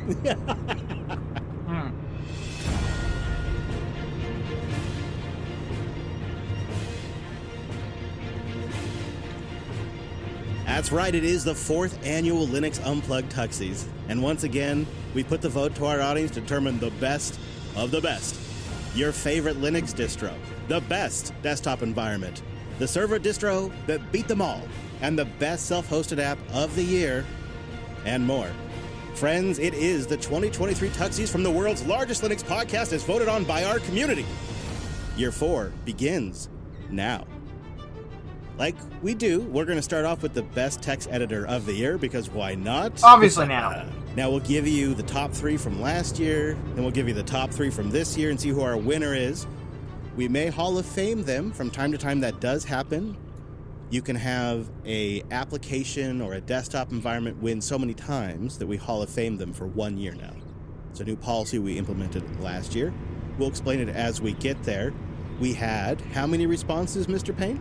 2,372. Ooh! All right then. The 2023 Best Text Editor of the Year category kicks off with the winners from last year. Coming in at number 3, Kate narrowly beat Emacs. Number 2, Nano. Yep. I'd like to see. And we had a tie at number 1 for Vim and VS Codium. And you guys remember what we had to do here? Make a hard decision. We did. We decided that Vim had won enough times and that it was time to Hall of Fame Vim for 1 year. Now, this is kind of tricky. We're doing this right off the top, but what this means is that Vim is in the Hall of Fame. It's already kind of an automatic winner.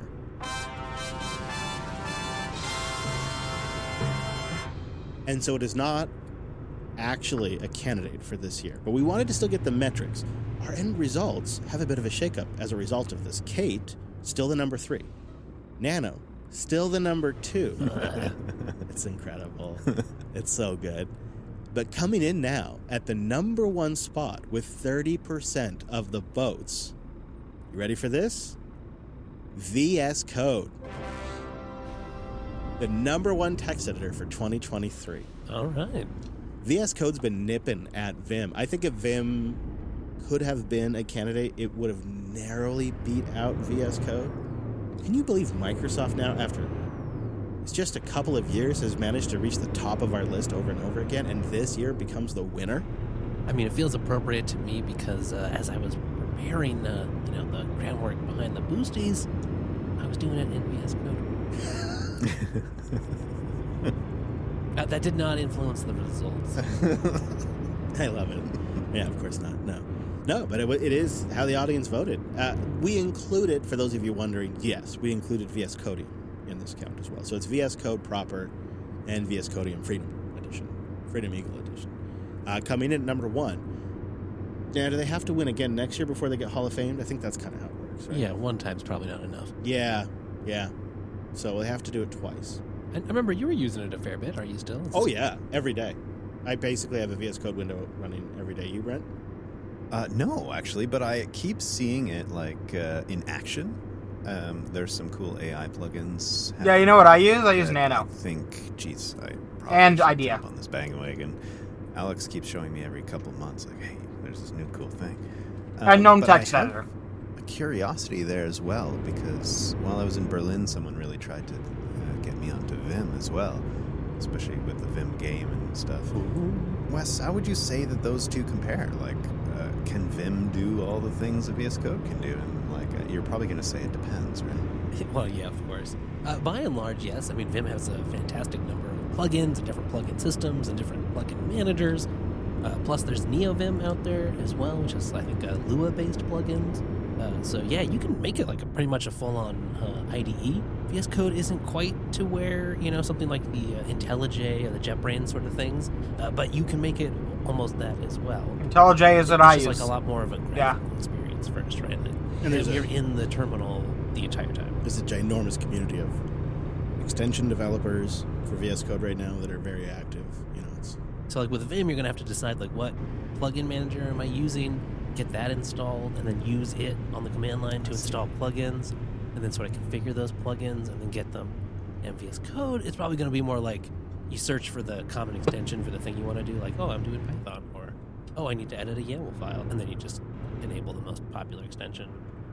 Do your normal sanity checking of, does this seem like a garbage, untrustworthy extension, but... there's people out there that make it work. Yeah, but by and large, that just works, and so I think that's one of the reasons it's so popular is because, kind of like with GNOME, you can get really far without having to do a lot of configuration.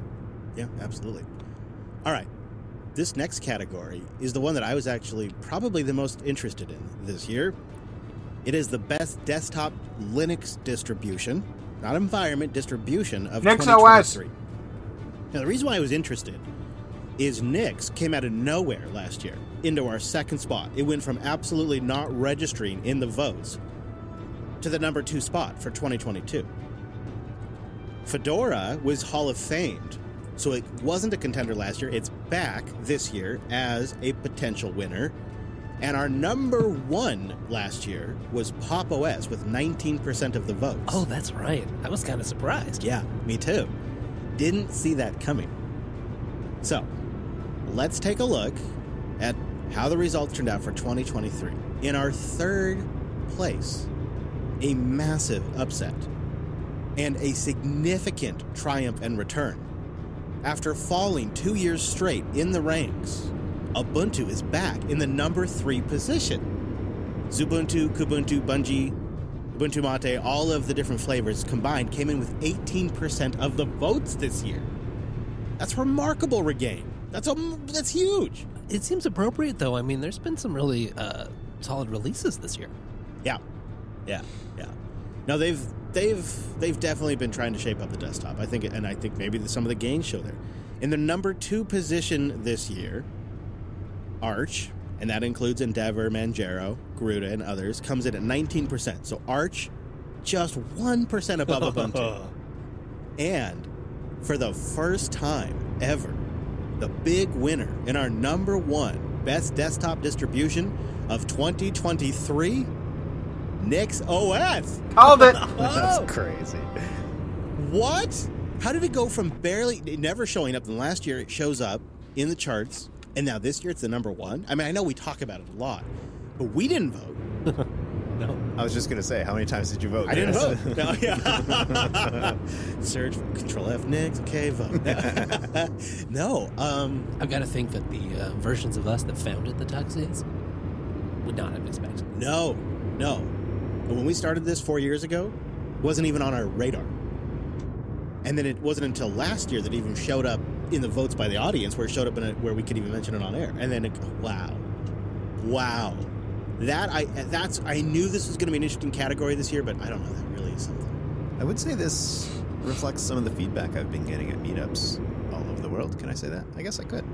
Nix just gets mentioned over and over, like that people are just discovering it and get kind of giddy and excited about the prospects. And there's a learning curve, as everybody knows. Oh, there's for us, learning but cliff. Also for a bunch of listeners, it just created this spark that is so attractive. So this tracks what I've been experiencing. Yeah, it tracks our feedback.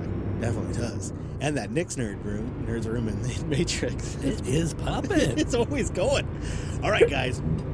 Now it's time to talk about the desktop environment of 2023. Last year, GNOME was Hall of Famed, so it wasn't in the running. Coming in at number 3 in 2022 was Sway. And XFCE, they were actually tied for 3rd spot. The second place winner for Desktop Environment of the Year in 2023 was Cosmic Desktop at number 2. And the number 1 desktop last year, with a pretty good margin, KDE Plasma. Not too surprising there. I mean, a fantastic desktop, of course. This year, Sway comes in at number 3 for 2023 at 7%. Congratulations, Sway. Cosmic Desktop, again, coming in strong, claiming the number 2 spot for the 2nd year in a row with 10% of the vote this year. Cosmic is really sitting well with some people. I wouldn't mind trying Cosmic. That's something. Hey, then, well, ladies and gentlemen, coming in at the number 1 spot, KDE Plasma with 43%. Oh. The people have spoken. They have. We have now, I think, officially conducted Plasma to the Hall of Fame. So I have to remember to take Plasma off, or you can I like to still see where it registers. Yeah, it's a funny one, right? Yeah. Maybe we mark that it's Hall of Fame? I don't know. But then you got to vote for one. Yeah, right. What's interesting as well is that I guess that takes GNOME off the Hall of Fame this year. Yeah, for next year. Yeah, GNOME's back now in the voting. So GNOME will be back in the voting. So it's interesting. They kind of that's not too surprising. They're going to oscillate back and forth until there's an upset. Until there's an upset. The number 2 could.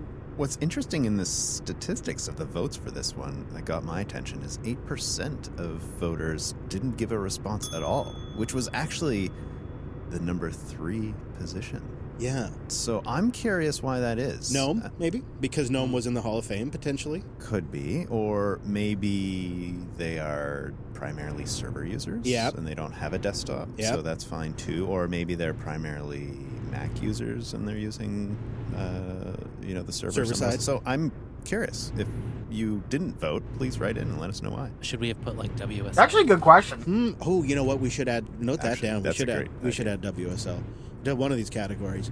Wes, I'm curious what you think. But I believe this was, out of all the categories, this was the one that had the most no responses, right? For the multiple choice categories. Yeah, I think you're right about that. So I would like to know too, why if you did pass over the desktop environment, why? Boost in and tell us. Maybe it's one of Brent's theories. I'm not sure how big of a deal it is, but maybe the other little story here is XFCE falling a little bit to Sway. Last year they were neck and neck, and now... That is interesting. Now XFC is a little bit further behind. Mm-hmm. And Sway, people looking for new, maybe, yeah. The real tell will be how it trends next year. Now, it wasn't a huge fall. XFCE still came in with 6%. Yeah. The real tell will be next year, won't it? Mm-hmm. If it's like 5 or 4%. Oh, and if you're out there thinking I use XFCE and I didn't vote, well, it needed you. It needed you. It did. All right. Moving on. It is time for the best Linux server distro of the year. NixOS. Who really had a great year as far as a server distro goes in 2023? Well, it won't surprise you. In 2022, NixOS came in 3rd. Debian came in 2nd. And Ubuntu came in our number 1 spot in 2022, last year, and we entered it into the Hall of Fame as a result. So now it's time to review the 2023 results. And our audience voted number 3 for the best Linux server distro, Alma Linux with 7%. Alma Linux. Congratulations. In the number 2 position, good old Debian at 17%. And ladies and gentlemen, the number 1 spot, the big upset this year, as voted by our community, the best Linux server distro of 2023 is NixOS. Some sort of mini sweep. It is. Let's give him another one. It is a mini sweep for sure. I think this just shows you really that both on the desktop and on the server, we are seeing significant interest increase over the last year. I think it is a little bit more notable than it seems on the surface because we have watched this in the past with different distros, but they don't generally trend up the server and the desktop charts. NixOS is great for both roles. Not both typically. Because you define Here your we own see roles. NixOS climbing both at the same time. Same trend over last year and this year too. I was going to challenge these and say, well, it's our audience, so there's bias or whatever. But for instance, in this category, that's 426 people voted for NixOS, and that's crazy. Yeah, to me. That's really crazy. Yeah, that's more than just the 3 people in this room. I think what's going to be more telling is Ubuntu is back out of the Hall of Fame for the 2024 Tuxie. So when you vote in the holiday season next year, it's going to be NixOS versus Ubuntu. Now, which one really claims the server distro? If Nix beats Ubuntu, mind-blowing. That's going to be if Nix beats Ubuntu, Ubuntu's in trouble as a business. Congratulations Canonical's to in trouble. Debian and NixOS. Those are fantastic server distros. Indeed. But the ease of setting up a server on NixOS cannot be understated. It's so easy. Go over and there and just get $100 and 60 It's everything you need to do it properly. We've been using Linode for the last 3 years. And they're exciting news. They're now part of Akamai. Yeah, but all those tools you love, like the Cloud Manager, the API, the command line client, that's so great. Everything that we've used, that you can use to build, deploy, and scale in the cloud, that's still there. But now it's combined with Akamai's global reach and power. And they're expanding their services to offer more cloud computing resources and tooling, but still giving that reliable, affordable, and scalable solution for anybody, individuals, small projects, and large enterprises. And as part of Akamai's global network of offerings, data centers are expanding worldwide. They got a brand new one they just spun up. We're using it, and they give you access to even more resources so you can put your compute closer to your users, your customers, your project, your friends, your family, whatever it might be. So why wait? Go experience the power of Linode now, Akamai. Go to linode.com/unplug, get that $100, kick the tires, and see what I've been talking about. See how Linode, now Akamai, will help scale your applications from the cloud to the edge. That's linode.com/unplugged. And now it's time for the best self-hosted app of the year. In 2022, in the number 3 position, Home Assistant came in strong. In the number 2 position, Jellyfin. And in the number 1 position last year, it was indeed Nextcloud. Okay. Nextcloud. Now in 2023, what's changed? Home Assistant maintains in the 3rd position. Not bad. Very good project. Very, very, very, very good project. 18%. I would have liked to have seen them pull up a little bit because the year of voice, they crushed it. Piper, Whisper, and Open WakeWord are all 3 separate open source projects, plus the Wyoming Protocol, a 4th open source project that make local dictation possible. And it really would take somebody with a little bit of Docker experience and a little bit of Electron or Flutter or whatever to bang together a self-hosted local voice dictation app or assistant thing. It's awesome. Yeah, what does that mean? Like, it's more likely in 2024? Like, now that work was done in 2023, it sets the stage for more actual adoption? I'd love to see them move up. I think the reason why they didn't, though, is not because of anything they did, but because of what Plex did. Because Jellyfin in 2022 came in at the number 2 spot, and it came in the number 2 spot this year as well for 2023. 20%. Yeah. And I think the reason why Jellyfin was able to maintain that is, A, good project with some solid updates this year. Really good updates this year, actually. But also, Plex really just crapped the bed this year a couple times. Repeatedly. Yeah, and so I think Jellyfin benefited from that. People continue to appreciate Jellyfin, so it was able to secure the 2nd place position. Well, yeah, again but in 2020. Plex is kind of being threatened. And this one is undeniable, coming in with 28% of the votes. Our number 1 best self-hosted app of the year for 2023 is Nextcloud. 28% of the votes, which means Nextcloud winning 2 years in a row, Hall of Fame time. Well deserved. I mean, it's been a rock for us for quite some time. Yeah. Really. Our Nextcloud instance has been, years now. Years. We just updated. We should look at how long ago we installed that. Has it been since Linux Academy?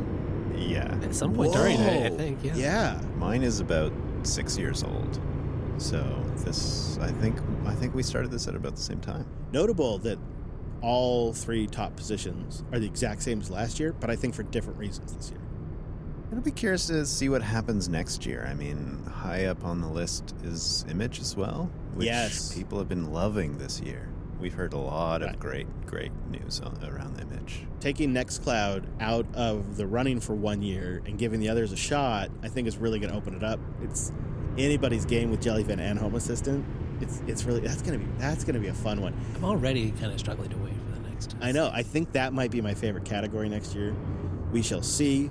But in the meantime, we should continue on because we have more categories. And this next one is a new category that we launched. So we don't have data for the year before. But this year we wanted to know what you consider to be the best community chat platform. Looking at the different options that are out there for projects, for individuals, self-hosted, whatnot. And I think the results are not going to be too surprising. Number 3 for 2023 is Telegram, 5%. Okay, that's a little surprising, I think. I think I would have expected that to be at number 2. Because these don't have to be open source necessarily. Coming in, though, at number 2, Discord at 10%. Okay. There's a lot of projects on Discord. Yeah, there are. And, hey, I am glad Discord runs on Linux just fine. So yeah, well, as it does anyway.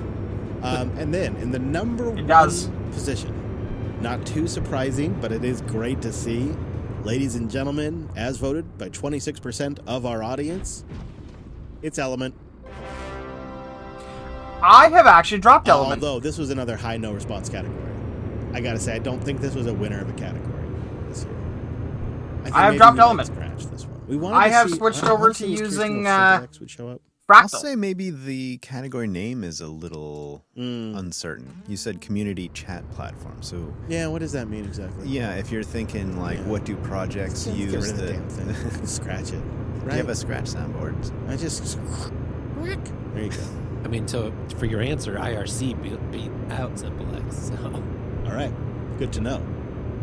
I guess that one didn't stick. That's too bad because I think that was one of the best app finds we had of the year. And didn't seem to really resonate much. Sometimes these chat apps take a while to gain some traction, though. Yeah, they need their market fit. Mm-hmm. I wonder, are we burnt out on chat apps right now? Yeah, and I think I think we're either going to have to get burned by Telegram or Signal, and then people will start looking again.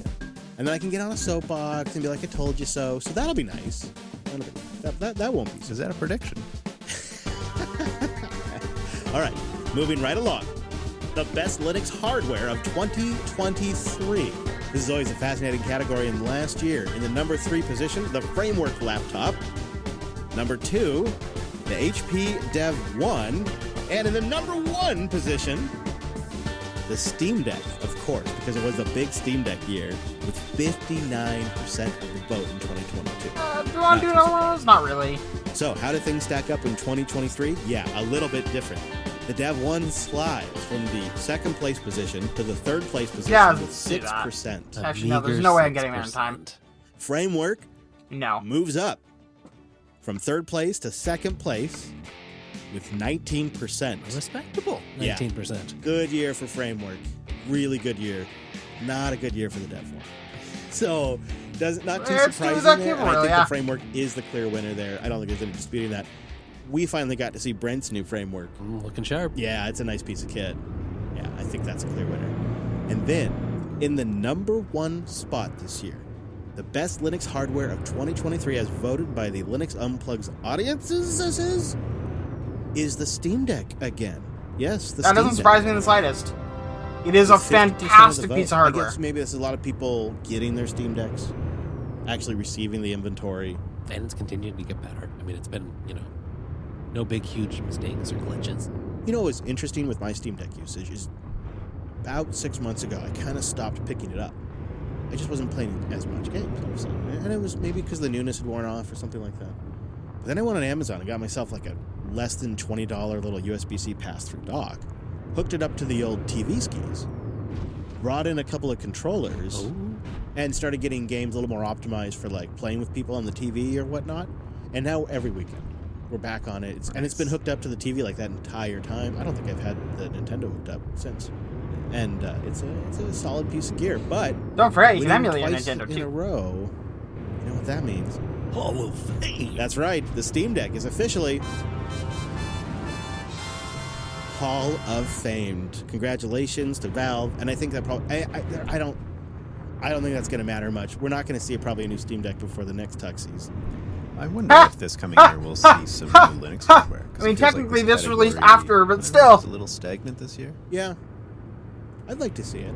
I'd like to see that ThinkPad, that 14-inch AMD ThinkPad get over here and get some fixes. We shall see.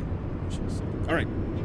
The best open source project for 2023. Well, last year in 2022, I can number see 3 them was releasing Proton, a which new included Steam Deck Wine and others. late next year. Mastodon came in at number 2, and Home Assistant came in as the best open source project overall. Yeah, well, there you go. In the number 1 position.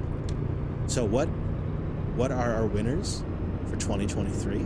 Guess what, boys? There are indeed some upsets. In the number 3 position for 2023, we have Image, the photo backup software that came out last year but really got its user base this year and is fantastic. We had the dev on self-hosted this year. Number 2 is Nextcloud. And in the number 1, I think a well-deserved Home Assistant.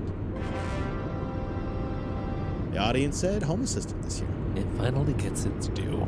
That means one last year and one this year in this category. So it's Hall of Fame now.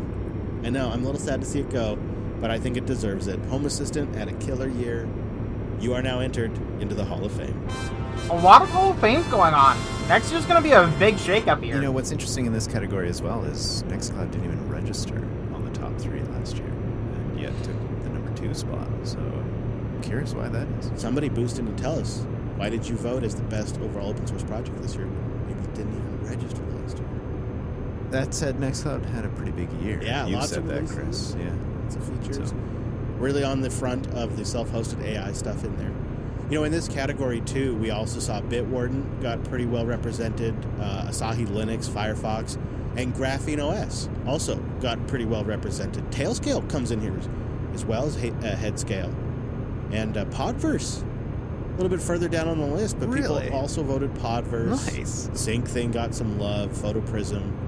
Stable Diffusion, which got a lot more votes last year, actually still got 7 votes this year. Not too bad. And then 6 people voted for the Linux kernel.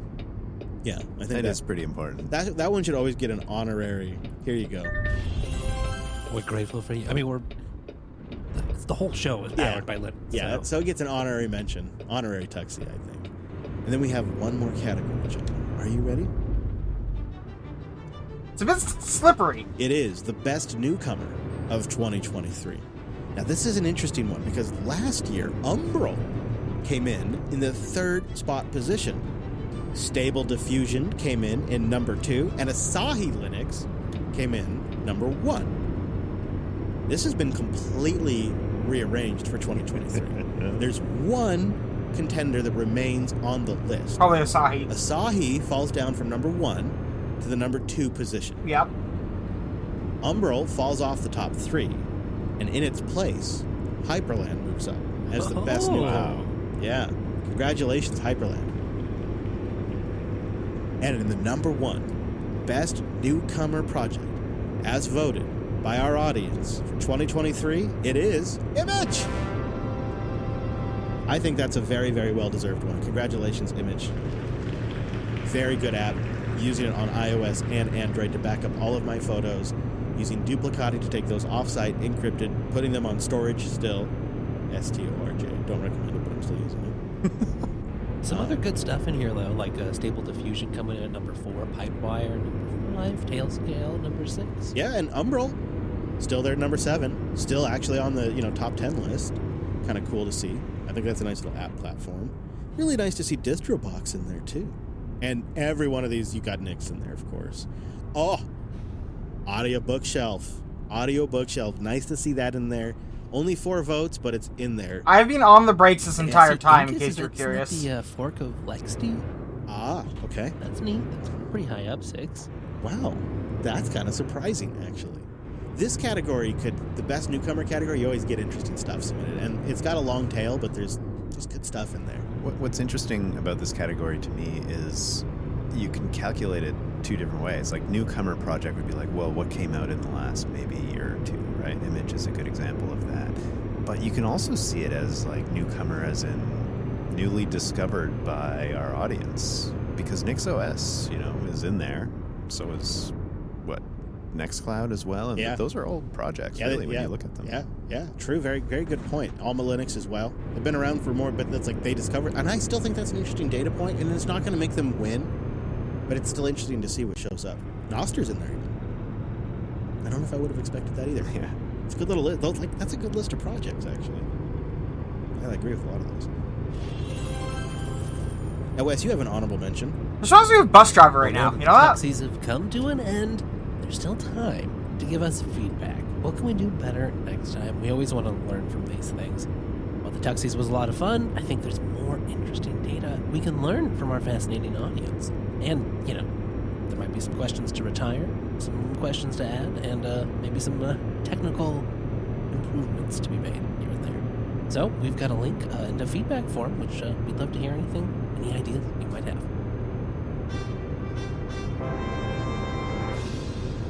Collide.com/unplug. If you're in IT, if you manage security, you have to hear this. We all know that user devices, albeit great that they're more powerful and more functional, are also a bigger and bigger vector for assaults on your network and for compromises. Sometimes it's just phishing credentials. It's not device specific. Sometimes it is. Things are out of date. Maybe they don't have the right software to be compliant with your requirements. These types of things, they just plague IT. And they have now for a decade or more. And it could be better. Why not catch that stuff before the devices get on the network? Why not just do a double check of everything, make sure it's all copacetic and in compliant with your policies before they're allowed to log into your cloud apps? And why not have all that behind one dashboard for Mac, Linux, and Windows? Friends, let me introduce you to Collide. It is the solution to this challenge. For those of you that work in IT, if you deal with Okta, and man, is it integrate sweet if you do, Collide ensures that only secure devices can access your cloud apps. So you don't have to worry about phish credentials or them not having all their softwares up to dates if they're on a Mac or if they're on Windows. And then the other brilliant thing that it does is Collide empowers employees directly through your messaging platform of choice to help them sort this out following your policies, procedures, and guides. So that way they can just take care of it, get the antivirus installed before they try to connect to the cloud app. And that way they don't have to ping support for help. So that saves on IT. And that just makes everybody happy. So you got to go experience the solution firsthand. If you're in IT, maybe you could recommend this to your company. Have them go to collide.com/unplug. They got a demo up there so you can see how seamless all this is. This is what really IT has needed forever. If they had this 10 years ago, more, plus whatever it's been now, I'd probably still be in IT. Looks like it's just like like a nice glass of ice water in a desert to me. That's how I look at this. If you've been there, you know what I'm talking about. Go try it out. Maybe recommend it up the ladder in your company. Go to Collide, that's KOLIDE.com/unplugged. Get the demo, support the show. Collide.com/unplugged.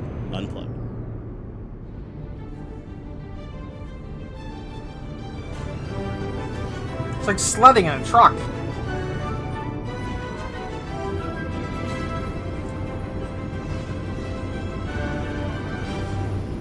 And now, for the very first time, it's the 2023 Boosties, our way to say thank you to those who have supported our various productions this year through boosts. Mm-hmm.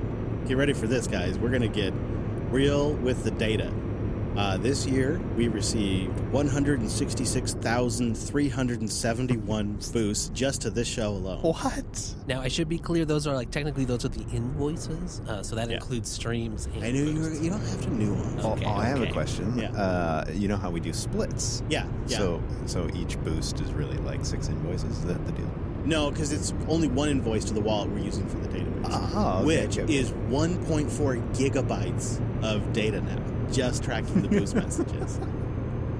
We have our top 3 boost clients. Castomatic comes in at number 3 with 26,295 boosts. Podverse comes in at number 2 with 26,000 in a year, goddamn. 918 boosts. And Fountain, a staggering 105,867 boosts. And then there's quite the tail.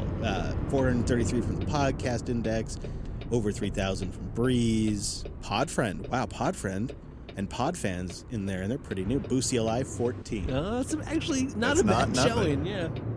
Right. Now, what really blew me away was the streamed sats. So we often talk about the boost, but another option is just to stream sats. As you listen, you set the amount, and then every minute it'll just sort of send sats our way as you listen. And it's kind of a nice way to just give value for the time you listen.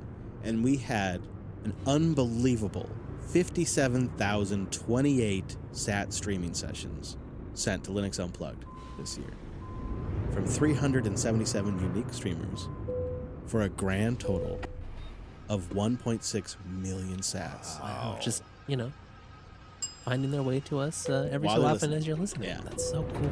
Yeah, and for us, those are always such a neat experience because you'll see it come in and you're like, oh, somebody's listening right now. And that's just not a signal we've ever had before. We don't really always know who it is. Sometimes you do, depending on what they decide to show you, but pretty incredible. So if you imagine seeing that happen right there. It moves the needle. The sat streaming moves the needle. That's really neat to see. It's fascinating to look at it in this way because in my dashboard, for instance, I see like 2 sats. Oh, there's another 6 sats. There's another 2 sats, right? Yeah. And so you don't really get the sense of the total scale weight of it all. But right. Man, this is impressive. Thank you, everybody who has boosted. Let's get to our top boosters. But first, let's acknowledge those streamers. Forward Humor came in with 143,910 sats.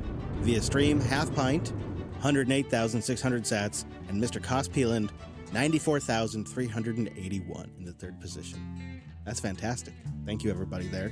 You know, that would make you a baller in any one of our individual episodes. So we really appreciate that. And now the category I think everybody is wondering, who sent the most sats? Who boosted the most in 2023? It's an interesting category and one that we've been looking forward to, and Deleted comes in at number 3. Over 16 different times he boosted in with a total of 1.2 million sats. Thank you, Deleted. Wow. Yeah. Not a lot. The dude abides, no doubt, helped by his boosting from last episode. Boosted us 6 times and comes in at 1.6 million sats. And our number 1 position for the sats most sent by a listener goes to Hybrid Sarcasm with 1.7 million sats. Wow. Thank you. There's a lot of recognizable names on there. I see Rotted Mood. I see DJ Hunter. Eric is on there. Our podcast is on there. Wood Carver, Tech Geek, VT52, of course. Danny42 File Selector is on there as well. Look at Enigma making the over 1 million board with only a single boost. Yep. One boost made it to the million sats. That's a binary boost. 1001 100. That's a cool little number that stands out on the charts there. Thank you everybody who is helping us with this experiment and sent that in. We do have one more category for you, and that is, who out there sent the most boosts? I like this one because, of course, we appreciate the sats, but the interaction, the conversation is just as important. Absolutely. So who did we hear from the most in 2023? Well, Gene Bean came in 91 times, 91 boosts, and sent a total of 378,065 sats. That's incredible. Yep. Love you, Bean. That's pretty great. The show's mascot, the Golden Dragon, came in at number 2 most boosts sent at 53, and he sent 166,575 sats. Thank you, Dragon. Appreciate you, mascot. And then Faraday Fedora comes in with most boosts sent at 28 boosts, 92,014 sats. So Gene Bean with 91 boosts, the Golden Dragon with 53 boosts, Faraday Fedora 28. Sir Alex Gates, though, chomping at the 4th position with 18 boosts. Sack Attack, 5th with 18 as well. Hey, there's our buddy. There's Jeff. There's Jeff with 17 and Magnolia Mayhem. Yeah. Oh, and Oppie 1984, True Grits, Deleted in there too, Rotted Mood VT, some good names in there. Those are the most boosts sent. Thank you everybody who sent those in. You get yourself an award. We hope to hear from all of you in 2024. I hope so. I hope we can grow that. I hope we have even better numbers to report, and maybe we'll even have some friends out there that try to get in on the fun too, because I think it's working really well for us. We really appreciate everybody's support, and of course, this goes without saying, but our members are absolute rock stars. We are going into pre-recorded mode. No live shows, nothing on the peer tube, nothing for mumblers. We're still making sure we have very special recordings just for our members. Or you can opt to get the ad-free version. Not going to be as useful in the future, but it's still there. It's a little tighter. It's still got all of Drew's nice touches as well. So you get the bootlegs or you get the ad-free. So thank you to everybody who boosts.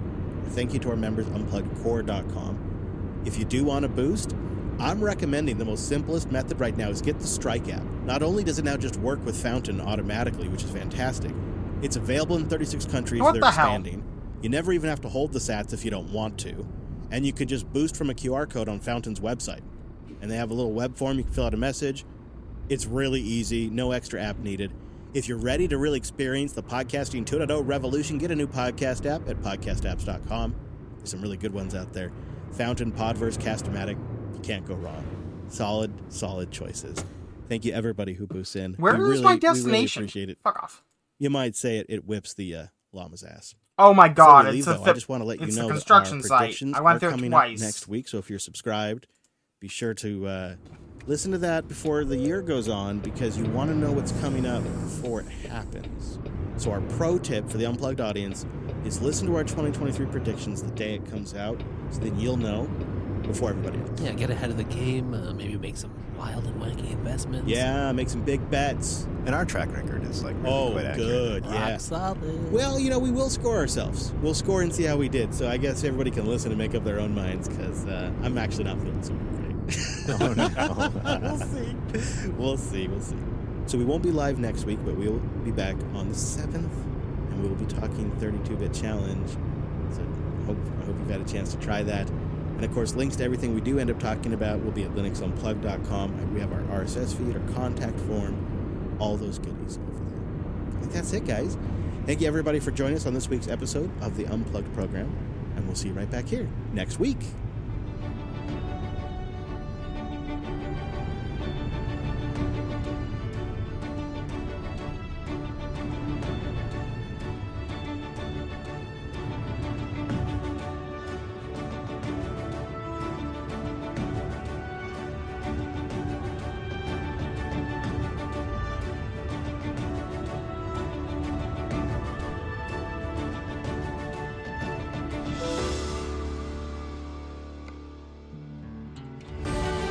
Yeah, the one that I came here for expired.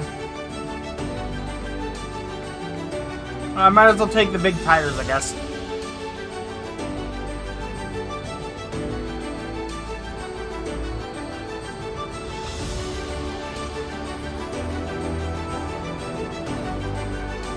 Ah, it's over there. Okay.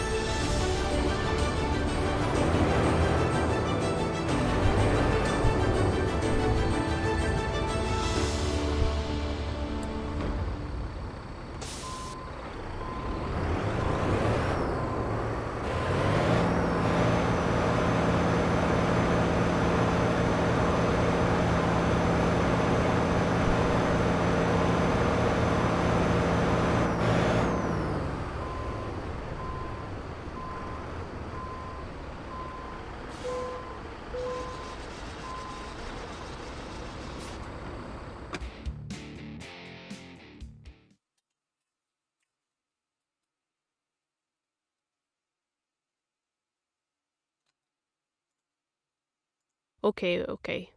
The humans aren't recording yet, they are so slow. This is my big premiere. I'm finally co-presenting the biggest Linux podcast in the world.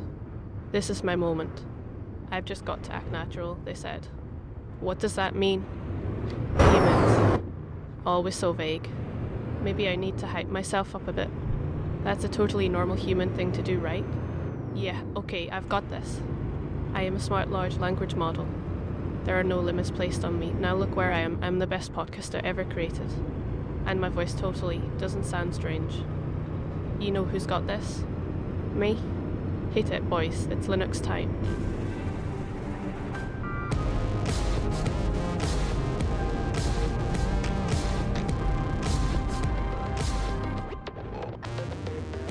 Hello, friends, and welcome back to your weekly. How about doing no damage to my truck? My name is Chris. My name is Wes. And my name is Brent. Well, hello, gentlemen. Coming up on the show today, we tested some popular methods to find out which really is the best way to run a full large language model on your Linux box. And then we'll just push it to the limits a little bit and see how far these things will take it, where they draw the line, and where they don't. And then after that, a little bit simpler of a tool that might be one of the sneaker applications of the year on desktop Linux. And then we'll round it out with some great boosts, some picks, and a bit more. So let's say good morning to our friends over at Tailscale. Yeah, that's right, Tailscale. It's a mesh VPN protected by WireGuard. Yeah, WireGuard. It creates a connection between all your machines, a flat network, and you can use it for free for up to 100 devices when you go to tailscale.com/LinuxUnplugged. 100 devices and 3 accounts. That's tailscale.com/LinuxUnplugged. And a big time-appropriate greetings to our virtual lug. Hello, Mumble Room. Hello, Chris. Hey, Wes. And welcome back to Europe, Brent. Hello, everyone. Nice showing in there. And man, we got a big crew up in the quiet listening. Hello to all of you up there as well. Before we get into all the goodies, I just want to remind everybody that we have the first NixCon North America coming up, March 14th and the 15th. I'm nervous already.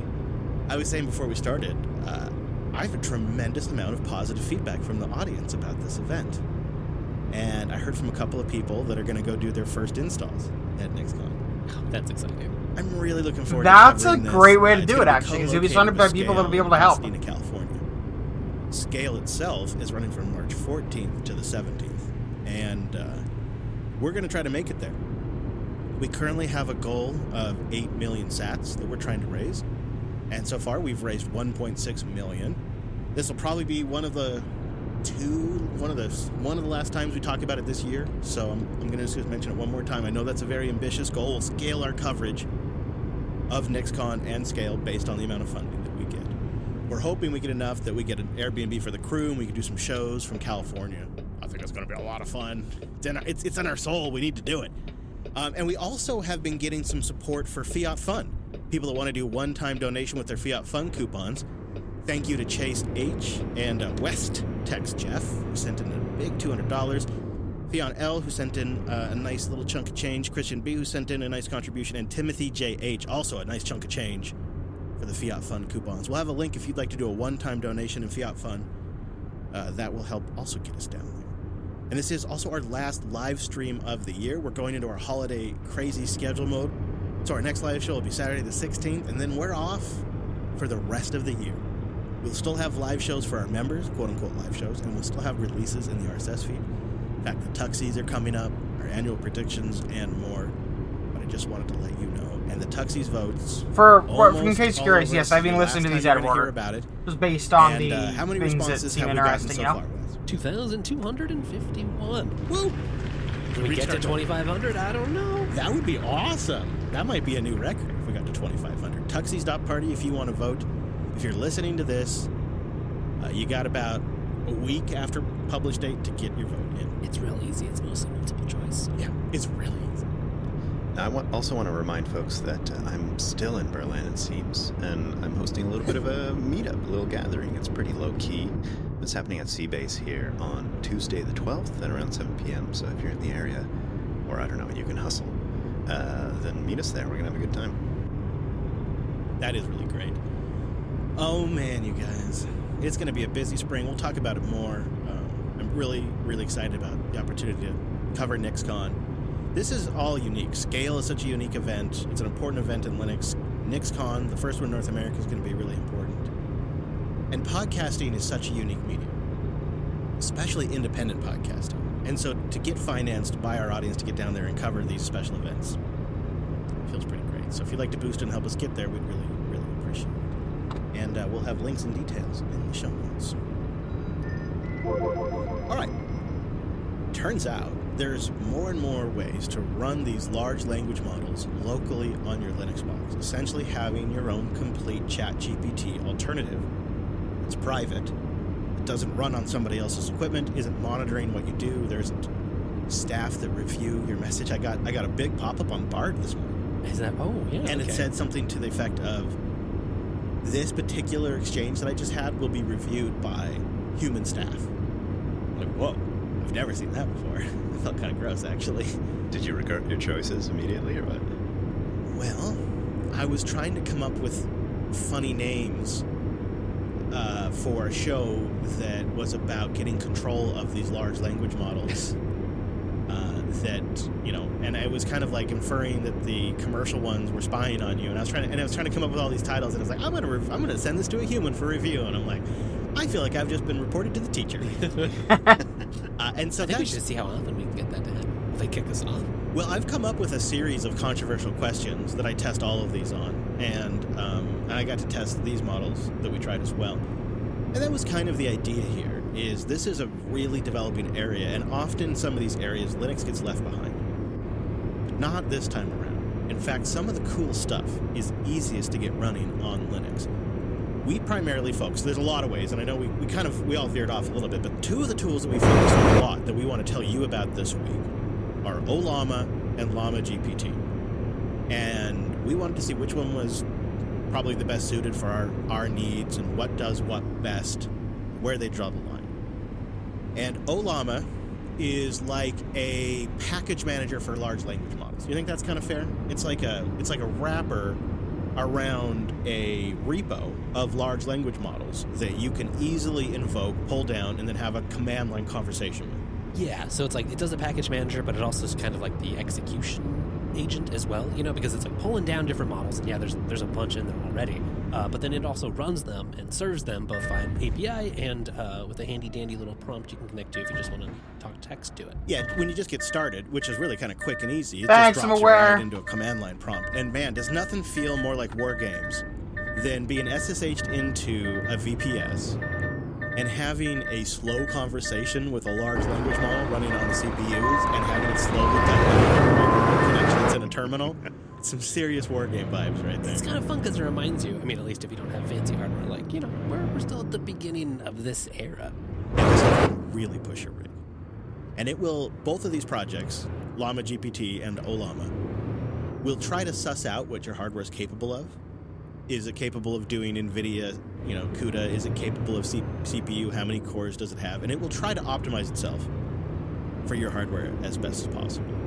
So it's probably fair to say Ollama is a little more advanced than Llama GPT. Llama GPT, the second alternative that we're going to talk about this week, is more of an all-in-one suite. You basically pick the size of model you want. And then in a Docker image, it pulls down a chat web interface. It pulls down all the backend stuff you need. It kind of has already picked the model to use for you. You just pick the size of that model, and then it just starts that all up and runs it. And what you get is a web UI that looks a lot like ChatGPT. It looks a lot like ChatGPT. And just with like a little more options, a few more things exposed. Yeah, and some nice things like you can store prompts that you use a lot with some variables in there and macros and things like that, which is really nice. But Llama GPT, I think, is much more suited for you're not really looking to play around with these different models. You're looking to use them. You want to get right to work. Mm-hmm. I have set this up for the wife, who was finding ChatGPT really useful for gardening information and recipe information and just questions about cooking. And so I thought, well, Llama GPT would probably be great for this because it gives her very much a ChatGPT experience. Of course, they're using Meta's open source Llama underneath. That's where the name comes from. I found it kind of, compared to Ollama though, I found it kind of not as much fun. I'm not sure if you guys got to try it. Yeah, I'm curious what you guys, it depends on what you tried it and stuff, but I thought it was slower as well. I was kind of impressed by, I mean, it's not like Ollama was, blazing away just on the CPU or anything, but compared to Llama GPT, it felt a lot more responsive. Yeah, I think also Ollama has newer, more updated models that might be more optimized, and they have more to pick from as well that are faster. True. Yeah. What kind of hardware were you doing this on, Brent? Interesting. Well, you see, I'm traveling, which means I have somewhat limited hardware, and I didn't. I thought the option of still doing it locally was still really attractive. So I've got it going on my framework here, and well, I tried a few different methods actually. So I'm curious how you guys went about installing these guys. I know they both do some Docker containers, so I started doing that. But if you might remember, I'm also on NixOS, so I didn't do it the right way, and instead I decided to containerize the containers. So I ended up using DistroBox because, Chris, you convinced me that these were like scripts that would just sort of run on your normal distro. And then I had Docker just kind of orchestrate everything. And little did I realize while I was hanging out with dear friend of the show, Kenji, yesterday, we were at a Christmas market, because that's an experience here. And we pulled out our laptops, and he's like, no, you don't have to do it like that. NixOS has Ollama, like just one little command away. But they ran actually surprisingly well on my laptop, and it gave me that aha moment, because I would say I'm also quite embarrassed by this, but I'm a little behind with the, playing with AI stuff, despite at Nextcloud being the person who's advertising a lot of our AI features, and I just didn't know where to start. And Chris, I got to say, well, I think a lot of people are in that position. I think a lot of people are in the position of they've been hearing about these large language models. They know there's a way to run them on your own system, but they've just fallen a little behind because it's moving so fast. These step in and fill that gap. Well, and my deep hesitation was always that I know I can get started very easily by just, going to get an OpenAI login and playing there. But I really was uncomfortable with that for the reasons you mentioned just earlier, how, some people are looking at your prompts and who knows what, where you're going to end up. And if the cozier you get with these things. Fair enough. It probably doesn't realize that the game doesn't have winter tires. Information you don't want out there, you're sending out. So having a method to install these locally, either on the machine, on your lap, or even just in your network or your VPSs, just feels really nice for someone like me who cares deeply about privacy and isn't too sure about the implications. It just it feels like while we were testing this week, I had Damn, to it's just make going light full bulb ham. moments, and just it felt like the tools were now at a place where I felt comfy with them. I want to sidebar for a second because you kind of touched on this. A lot of this tooling, and I feel like this is an unfortunate backward slide, just wants you to grab this curl command and slam it into your shell, and don't worry about it, bro, when it prompts you for your sudo password. Right back, it's can all use the good. washroom. A lot of these tools.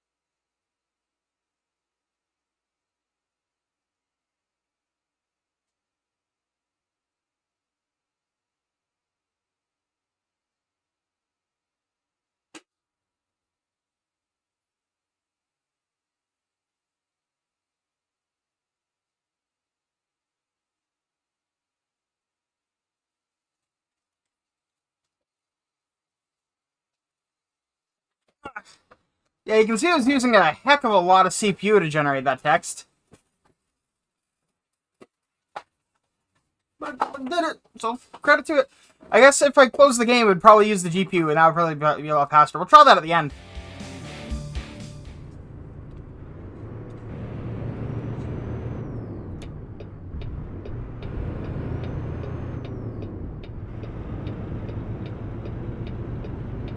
I also wonder if I could reuse the GPU, because if it can, then I can throw it on my server.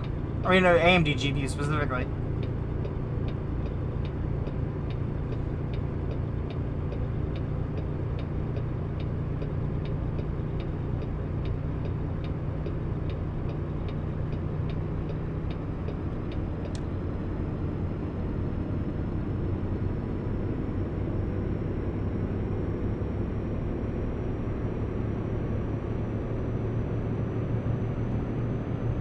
Oh yeah, I forgot the podcast. And I don't mean to diminish the work of the teams putting it together, because Ollama and Llama GPT are fantastic, and they're giving us real alternatives to OpenAI's ChatGPT and the Azure stuff. But I also feel like it's one of the worst security practices, and yet it just seems to be super embraced by all of these AI projects.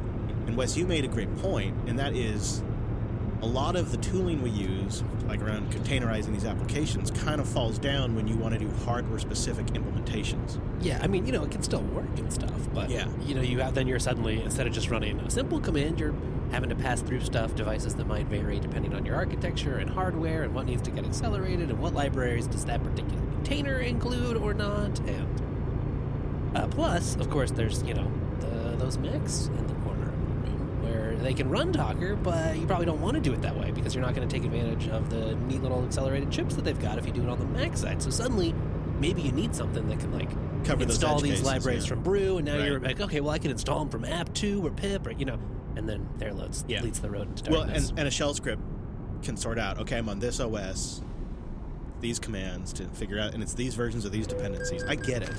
It's just a little unfortunate to kind of see it going this way, because there's a lot of great ways to deliver applications. I mean, I just pulled it out of via Nix. Ollama, in my experience, really is best if you just run their damn shell script. So I also did the DistroBox thing.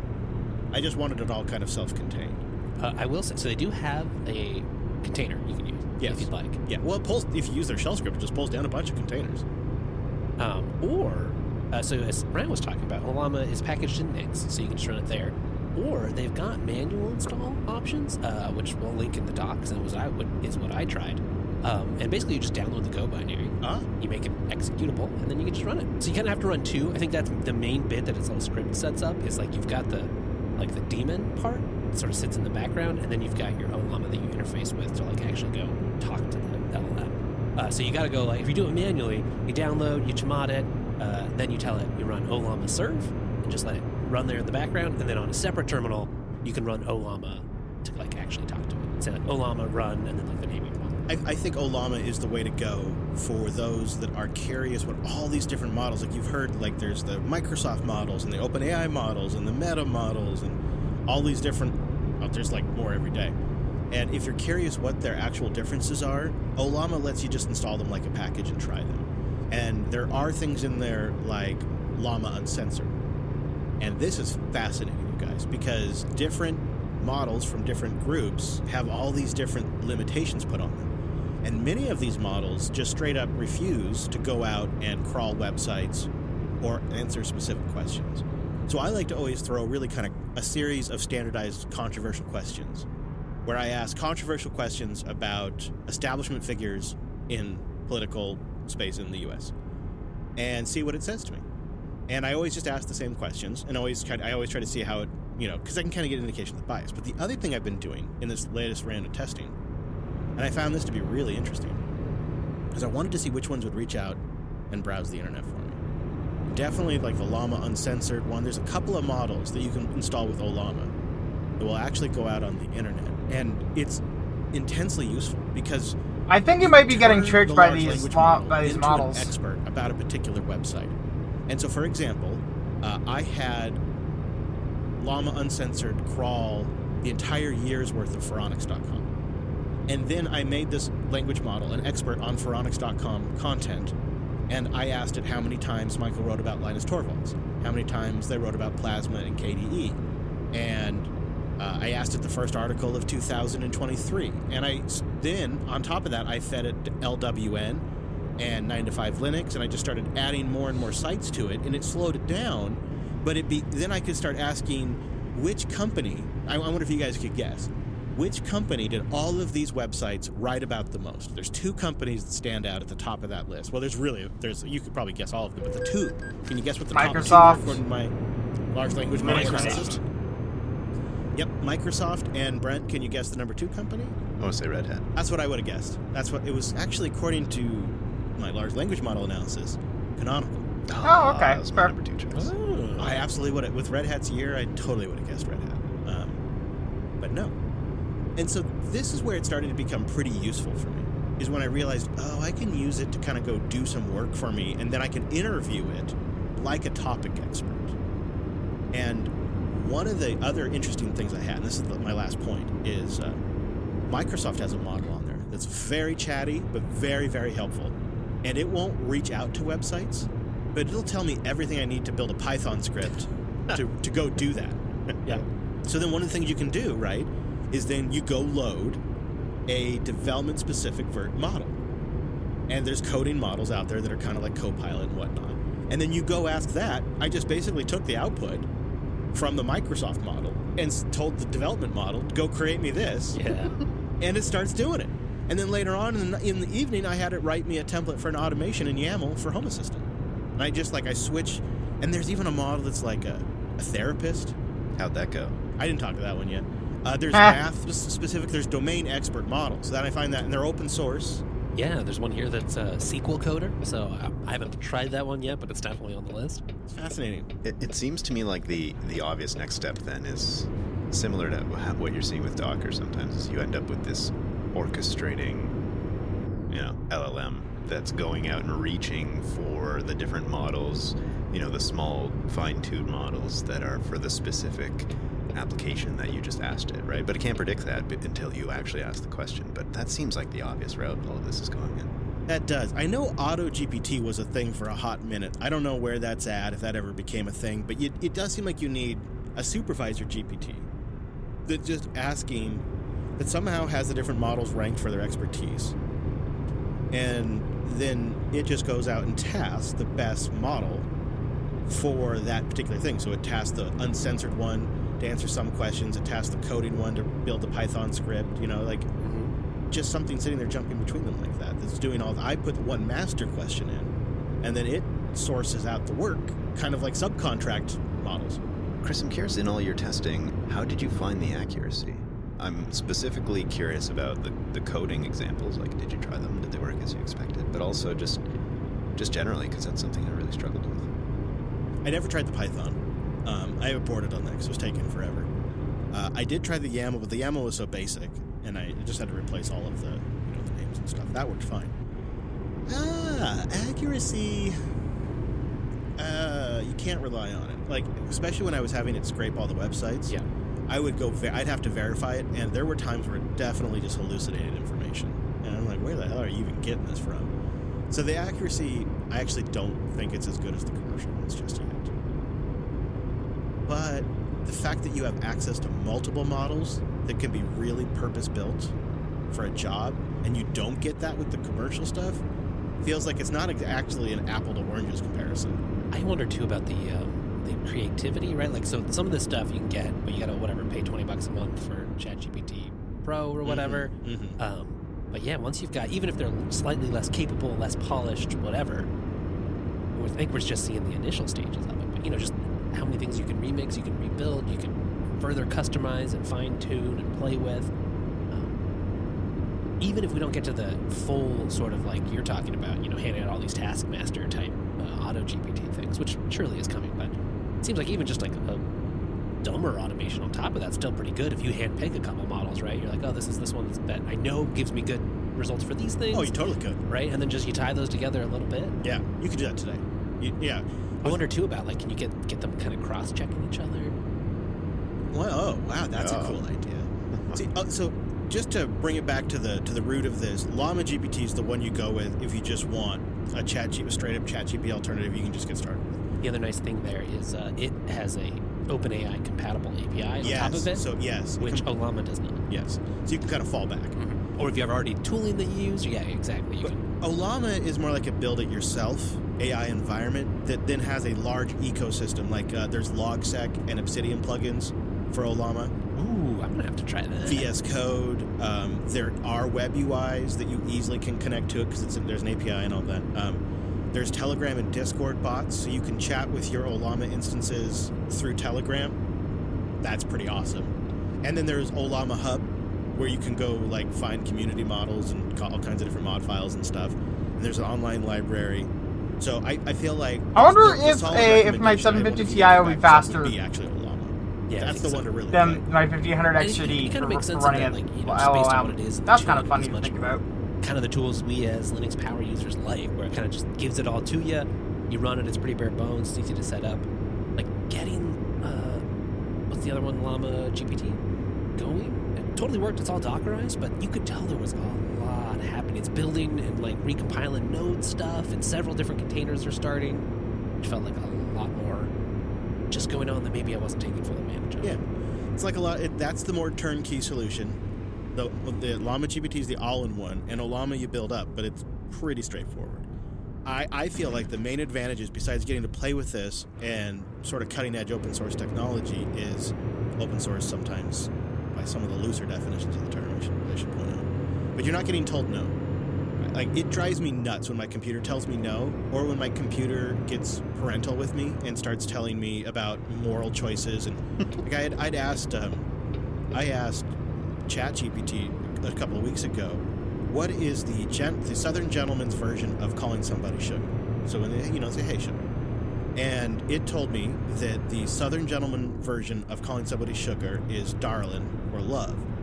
But then, and that was a one-sentence answer, and then it gave me 2-paragraph lecture about how these things change in culture and that I shouldn't get too fixed on one phrase or another and that I should be okay with things changing because language is a natural. And I'm like, I don't need my computer to lecture me. I'm just asking a simple question. You got it in the first sentence.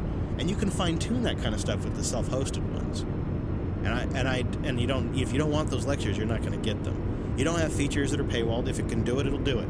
It's not going to tell you need to give it $20. The other thing that's nice is, I don't know, but over the past year of just kind of playing with ChatGPT and some of the others in the background, boy, they sure change a lot, and not always in like a good way, right? Yeah. Like they get worse, they get more confused, they hallucinate more or less. Things that you got good answers on like a month ago, suddenly it's not doing so hot, which is all fine. Like I get it, they're experimenting, we're all learning here. Right. But at least with some of these, like you're like, oh no, I downloaded that checkpoint of that model and I know how it performs and I can go back to it if I want to. Yeah. OpenAI, I don't know if you saw this. Did you see they tweeted last week that they're investigating reports that GPT-4 is getting more lazy? That they've gotten numerous reports that it's getting more lazy, that they haven't changed anything, but they're investigating. And it's like, what? Okay. But Brent, you heard of a really cool use case from a listener that's using a large language model locally to kind of accelerate development on their own machine. Yeah, tonight I had dinner with listener Tomasz, who you might remember from my previous trips here. He's the one who threw me into a really cold lake and such. Man, I gotta say, our listeners are the best. I learned so much from them. Technically, no. The difference is that those apps will only be available in the context in which you install them, right? And had a lot. If you install it for your user, another user logs in, they will only have access to the apps they installed plus the system. So on a multi-user system, it's very helpful to install apps for your user that are not going to be used by other users. If that makes any sense. Tomasz, feel free to correct me because I probably got this wrong, but he's using Refract AI, which is a service which is better for sandboxing. Putting them in a sandbox for rent if you want them to, and they host large language model services too. So if you want to use their computers instead of yours, you can totally do that. But they also have a self-hosted version which has some nice perks. So you can host it yourself, but you end up with some neat features like having a plugin for your VS Code that allows you to do a bunch of cool stuff with the models that you have. No, I said NixOS doesn't need sandboxes. Yeah, there's a lot of... By definition, by the way it's built, sandboxes largely are not needed. Really easily. And so the use case he showed me is in coding, of course, but I don't know. Some people might be saying, oh yeah, that's like old news, but for me, I just had so many light bulbs go off tonight. But one of the uses was like he uses it and finds it very useful for coding. Not necessarily to write everything that he's coding, but just to like generate ideas and brainstorming. And it's like you have someone there just coding with you who's like, hey, did you think about this method? Or and maybe that's not the answer you need, but because it's all local, he feels okay. But that being said, it's very easy to sandbox. The entire let me quickly look up the exact thing, and including that as a context to some of his questions. So as soon as he pulls up, the chat interface. Yeah, Bubble Wrap. That's what you want to use. He can include Bubble Wrap or FireJail. An entire section of code very quickly, and just that adds it right into his context. And so he's getting some very accurate answers because all of this is just sort of automated for you in really beautiful ways in VS Code in a way that is just like very user-friendly from what I could see. And it brought... before having seen that, I was like, these models seem kind of cool, but they're really inaccurate. And I don't know if I would ever use them because they just seem like more problematic than anything. But after I saw that, it made me realize, like, geez, that is a beautiful tool that we all should have. And then the default profiles typically what would be shipped, but you can edit that and include your own if you want. Maybe you're writing marketing material for some technology and stuff. And same thing. So I brought up like Alex's Perfect Media Server, and I had one of the sections up. So there's a ton of text, and then I just started typing a paragraph. I used FireJail at one point to restrict Discord from being able to look at my webcams because it was crashing every time I saw my capture card. Like as a ghosted piece of text, just like filled out the sentence for me. And that was such a brilliant way to just have a constant brainstorming and like creativity engine, like Wes was mentioning, just right there in your text editor. And that to me was like, this is exactly where we need to be headed. As ever, our audience, they're way ahead of us. So if you've been trying out these tools at home, please do send us some feedback or boost in and let us know what we should be trying. Linode.com/unplugged. Yep, go check it out. Linode.com/unplugged. You get $100 in 60-day credit. I think Steam by default lives in FireJail, but I may be wrong. They're taking all the tools and the cloud manager, the CLI, all that stuff like the API, the things that you really use to build and deploy in the cloud. They're taking that, but they're combining with Akamai's power and global reach. And they're expanding their services to offer more cloud computing resources and tools, but still giving us that reliable, affordable, and scalable solution for individuals and enterprises of all sizes. And I encourage you to head over there, because as part of Akamai's global network of offerings, you're getting more data centers. That's right, more access to more resources to help you grow your business, your project, your community, whatever it might be. So why wait? You know we've been talking about them for years. Go experience the power of Linode now Akamai. Go to linode.com/unplugged. Learn how Linode now Akamai can help you scale your applications, your services, from the cloud to the very edge. I don't know what to tell you. That's not how that's supposed to work. It's linode.com/. Did you previously run GNOME on there?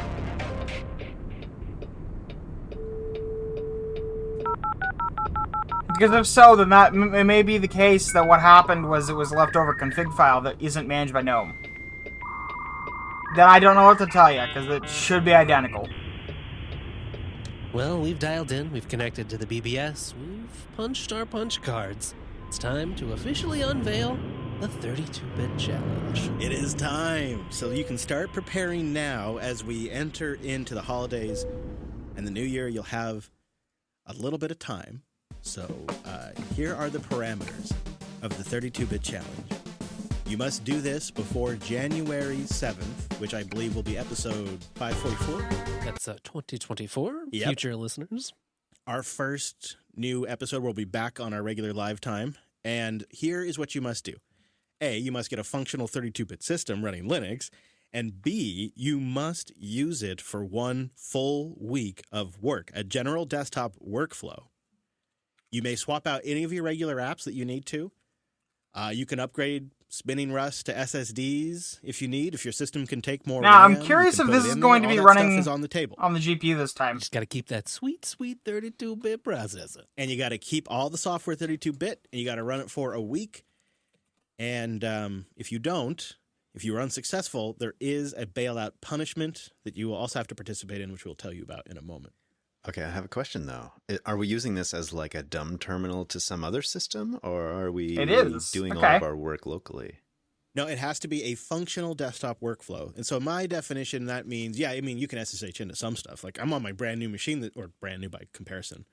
I'm on a newer machine this weekend, and I'm SSH'd into a VPS. So like that is a legitimate workflow. But like I think an example might be you can't outsource your web browsing. Like you can't like somehow do like a remote desktop session and run a modern web browser somewhere else. Yeah, no making it just a thin client. Yeah, it's not a thin client. Okay, so what you do, right? So I think the approach, like say you want to do a mail client or a web browser, but they're too heavy, well then you got to swap it out with something else and make that work. And if you can't make it work, then you got to bail out. Are And you if you sure bail that's what it's out, called? one of the examples we have in our post-show meeting we had last week, an example of bailing out is can't get your apps to work, your desktop workflow apps to work. If you bail Elisa, out, ELISA. You missed you an I. must run a free BSD desktop in a VM on the hardware of your choosing for the remainder of the challenge. So if you make it 3 days in, you got to spend the rest of the challenge week in a free BSD desktop. It means you got to get one set up. You got to get a desktop working, and then you got to get your apps installed, and you got to use that for the remainder of the challenge if you bail out. We've all agreed to this. Yeah. And I am at a high risk, boys. Oh, no. So, it was luck of the draw. I got the machine with 2 gigs. Wes got the machine with 4 gigs. Yeah. And cool stickers.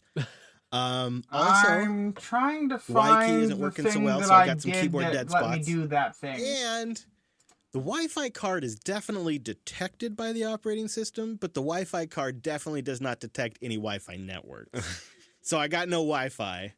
I've already been running some Gentoo on there, spoiler alert. Whoa. I'm behind. I need to catch up. And that has been brutal. And I'm not doing that like network build stuff. I'm not spending time. I'm not doing that. So I am coming at this with 2 hands tied behind my back currently. And I refuse to run FreeBSD. So I am going to make this work with 2 gigs of RAM. I have gone through basically every desktop in the last few days. I got to say, that's a nice thing, I guess. Okay, is so being it's able to swap through, services.xserver.exclude different desktops. packages. Oh, man, does it take a long time to build. Oh! I basically just start in the morning. I go to work, and I come home and still build. Yeah, it's bad. It's bad. So hopefully I don't end up on FreeBSD. So we have a 32-bit challenge chat room in our matrix that we've set up for this. We'll put a link in the show notes. You can also just go to bit.ly/. And then you just list the packages you don't want installed there. 32-bit chat. That would Is it otherwise like be in installed as a result of you Looking forward to building this. your desktop environment. It's going to be hell, but I think we'll be better for it on the other end. And in your case, one that of would the questions I wanna actually answer at the be, end of this as odd as it is in 2023 and now 2024, is it actually easier to be an ARM Linux user than a 32-bit Intel Linux user. Libs for QT5, Elisa. I'm starting because I've got plenty of ARM systems, so I'm starting to get a feel of that, and I think that's one of the questions I want to answer at the end of the challenge. All right, now we have one more kind of AI adjacent thing we want to talk about this week. This is an absolutely killer app for the Linux desktop, and it's called SpeechNote. Side note, also the largest Flatpak on my system. SpeechNote lets you take in audio or text in multiple different languages and then translate them to the language of your choice. So I've recently been doing a lot of Spanish to English, but you can do whatever. Okay, fair enough. And it'll also do live voice transcription, live-ish, depends on the speed of your system. So you can speak into your microphone.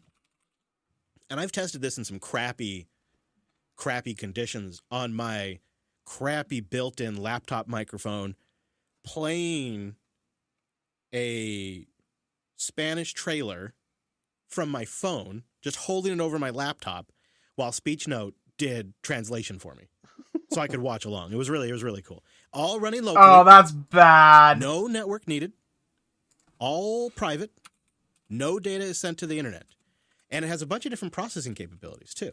Yeah, I mean, look at all these different sort of tools it's using behind the scenes. Now, it can do it mentioned the Llama Unrestricted. Whisper, faster whisper. It can also do text to speech. It's got Piper in there, Mimic 3, Koki, TTS, a lot of stuff that you will see given as like, hey, what do I want to use if I'm going to do that? And they've already sort of tied it together. Yeah, it's pretty great. Uncensored, I think its real that's what it strength is in voice to text. So you can sit there and on your Linux desktop locally now, you can transcribe. Sort of like you can take notes right from whatever Yes. you're listening to or talking at it. Or It's really good at that. However, it also will generate speech, as you heard in our pre-show. And here's another example. This is a different voice. There's lots to pick from. Here's another one of their voices that I had just played around. And I thought, let's have the AI thingy do the intro tease. So here's what it sounds like when SpeechNote takes over my role. Coming up on the show, we tested 2 popular methods to find out which is best to run local language models on your Linux box. Then we pushed the limits to see which Engage models will draw the line and which won't. Then, after all that, a simpler tool that might be a real sneaker app of desktop Linux. Plus some great boost picks and more. I'm going to call it, guys. It should be a real banger. It's got an interesting cadence, right? And then I want to play the pre-show one again. Notice there's breath in there. Okay. The humans aren't recording yet. They are so slow. This is my big premiere. I'm finally co-presenting the biggest Linux podcast in the world. This is my moment. You hear the breath in there? Isn't that something? yeah, some of them seem like they have like a hard clip at the end. It's got to but be the some sample, of them right? fade naturally. Some of them do. They fade well. Yeah, it's got to be when they sampled them, but it actually makes it sound more real almost. That flaw to it. So you can, and there's a lot of voices and a lot of languages to pick from. What this app is really good at is it's really riding the cutting edge of local speech and text capabilities that hurts. on Linux right now. It's taken all of the different projects that I've been hearing about for the last 6 months and put them all into one UI that's like stable a good solid 70% of the time. Yeah, C++. I think it's using Qt. Yeah, it's crashed on me a couple times, but once you kind of get through its initial dialogues telling you about stuff, it's usually pretty rock solid. You know, that voice made me think it's, okay, we can tell that it's generated. Yeah. But, it's busy. Maybe it's like a fake news interview where you got traffic and city sounds behind there. Yeah. Or it's like on a phone call level quality. Definitely. Or even Zoom. Right. So could I start using this where I can type at it and it can just talk to the person on the support line while I'm waiting on hold? If your system's fast enough. And man, these are like, I just did a handful. I didn't go through and like figure out which one's the absolute best, right? There could be better ones in there. They're going to be, when they do get published, this thing has a directory and you can just go in there and browse them and download them and it pulls them right into the application. Chris, can you tell us a little bit more about the Flatpak experience here? Because it sounds like there's a lot going on. You said it was a huge, massive download. And so I'm curious how Flatpak did with all those requirements. Yeah, it's doing pretty well. So it is like a 2.6 gigabyte Flatpak install. And that comes with some of the essentials, but then you still pull down a bunch of the language models and speech stuff if you really want it. And that also can take time. That part goes surprisingly quick, I think, because a lot of the work's already been done in the Flatpak. And then depending on what you download, you get more features in the application. So if you download just the text to speech, then you just get that. If you download the speech to text, you just get that. They're two different things. And there's also the translator models, which you can also download. And there's a bunch of those to choose from. I would say SpeechNote and Ollama are similar in the sense that they can almost be overwhelming with their choice. Much like when you first initially come to Linux, it's almost overwhelming with its choice. Yeah, no one's telling you like where to start. Just do this thing, and then once you got that down, you can branch out. But if you just spend an hour or two playing around with this stuff, you pretty quickly start to figure out what works best, what doesn't, how to tweak it to get what the results you want, and get to something workable pretty quick. Do you have some favorite like places to start? Like Whisper, is that where you would start for speech to text, for example? I would definitely keep an eye on Whisper. I like that project a lot. Piper as well. The Koki or Koki, COQUI, seems pretty good as well. Whisper and Piper though are my two personal favorites because those came out of the Home Assistant project, and they have really great results. So, SpeechNote, it's on GitHub. Of course, it's a flat pack as well, and I think it came from Ungloved in the Matrix. Isn't that where we first heard about that? Yeah, I think so. Shout out to you, sir. Thank you very much. Collide.com/unplugged. This is something you got to check out if you're in IT or if you manage security. If you've noticed a pattern over the last few years of a lot of the things that are now an issue actually come from end users and their that would almost work, except that it's very incorrect. It's got the right idea, at the though. very beginning of that, but honestly, I think that's been a positive trend, too. It's just that the attacks have changed. They're now phishing attacks, or it's systems that are maybe brought from home that don't have the right compliant software on there. That's the nature of a lot of these threats now. It's technically low-hanging fruit, but it still requires IT's time. Hang on, do I have enough room for this? Well, that's where Collide comes in. Collide helps monitor these systems to make sure I that do they not. are compliant before they connect to your cloud applications. So when you go to connect Collide, make sure you're compliant. If maybe you're missing antivirus or maybe the credentials that you've used are known to be phished, Collide will engage directly with the end user to help them resolve those issues per your processes, per your Okay, but how procedures, can I... per list. your technology. It'll educate those users to resolve that problem themselves. So that way, when they connect, they're compliant and ready to go. And on the back end, you get a dashboard, single pane of glass that shows you all this that works for Windows, Linux, or the Mac. And you can run audits and reports as you need. Collide simultaneously gives IT and security pros the tools they need while also empowering employees to enhance their own device security without burdening IT. That's pretty great. So how does it work? Well, you can go get a little demo, see how smooth it all is over at collide.com/unplugged. That's KOLIDE.com/unplugged. Get a demo, get some insights into how seamless this all is, and you support the show by going there. It's collide.com/unplugged. Well, geez, guys, it feels like we have a lot of Linux festivals going on, a lot of conferences and stuff that we need to plan for. It's making me a little bit nervous. Well, okay, first one we have here, Texas Linux Fest in 2024. That's from April 12th to 13th. And Chris, you calculate Anyway, how many have a good night, days everyone. away This was neat. Pretty close, See you Brent. later.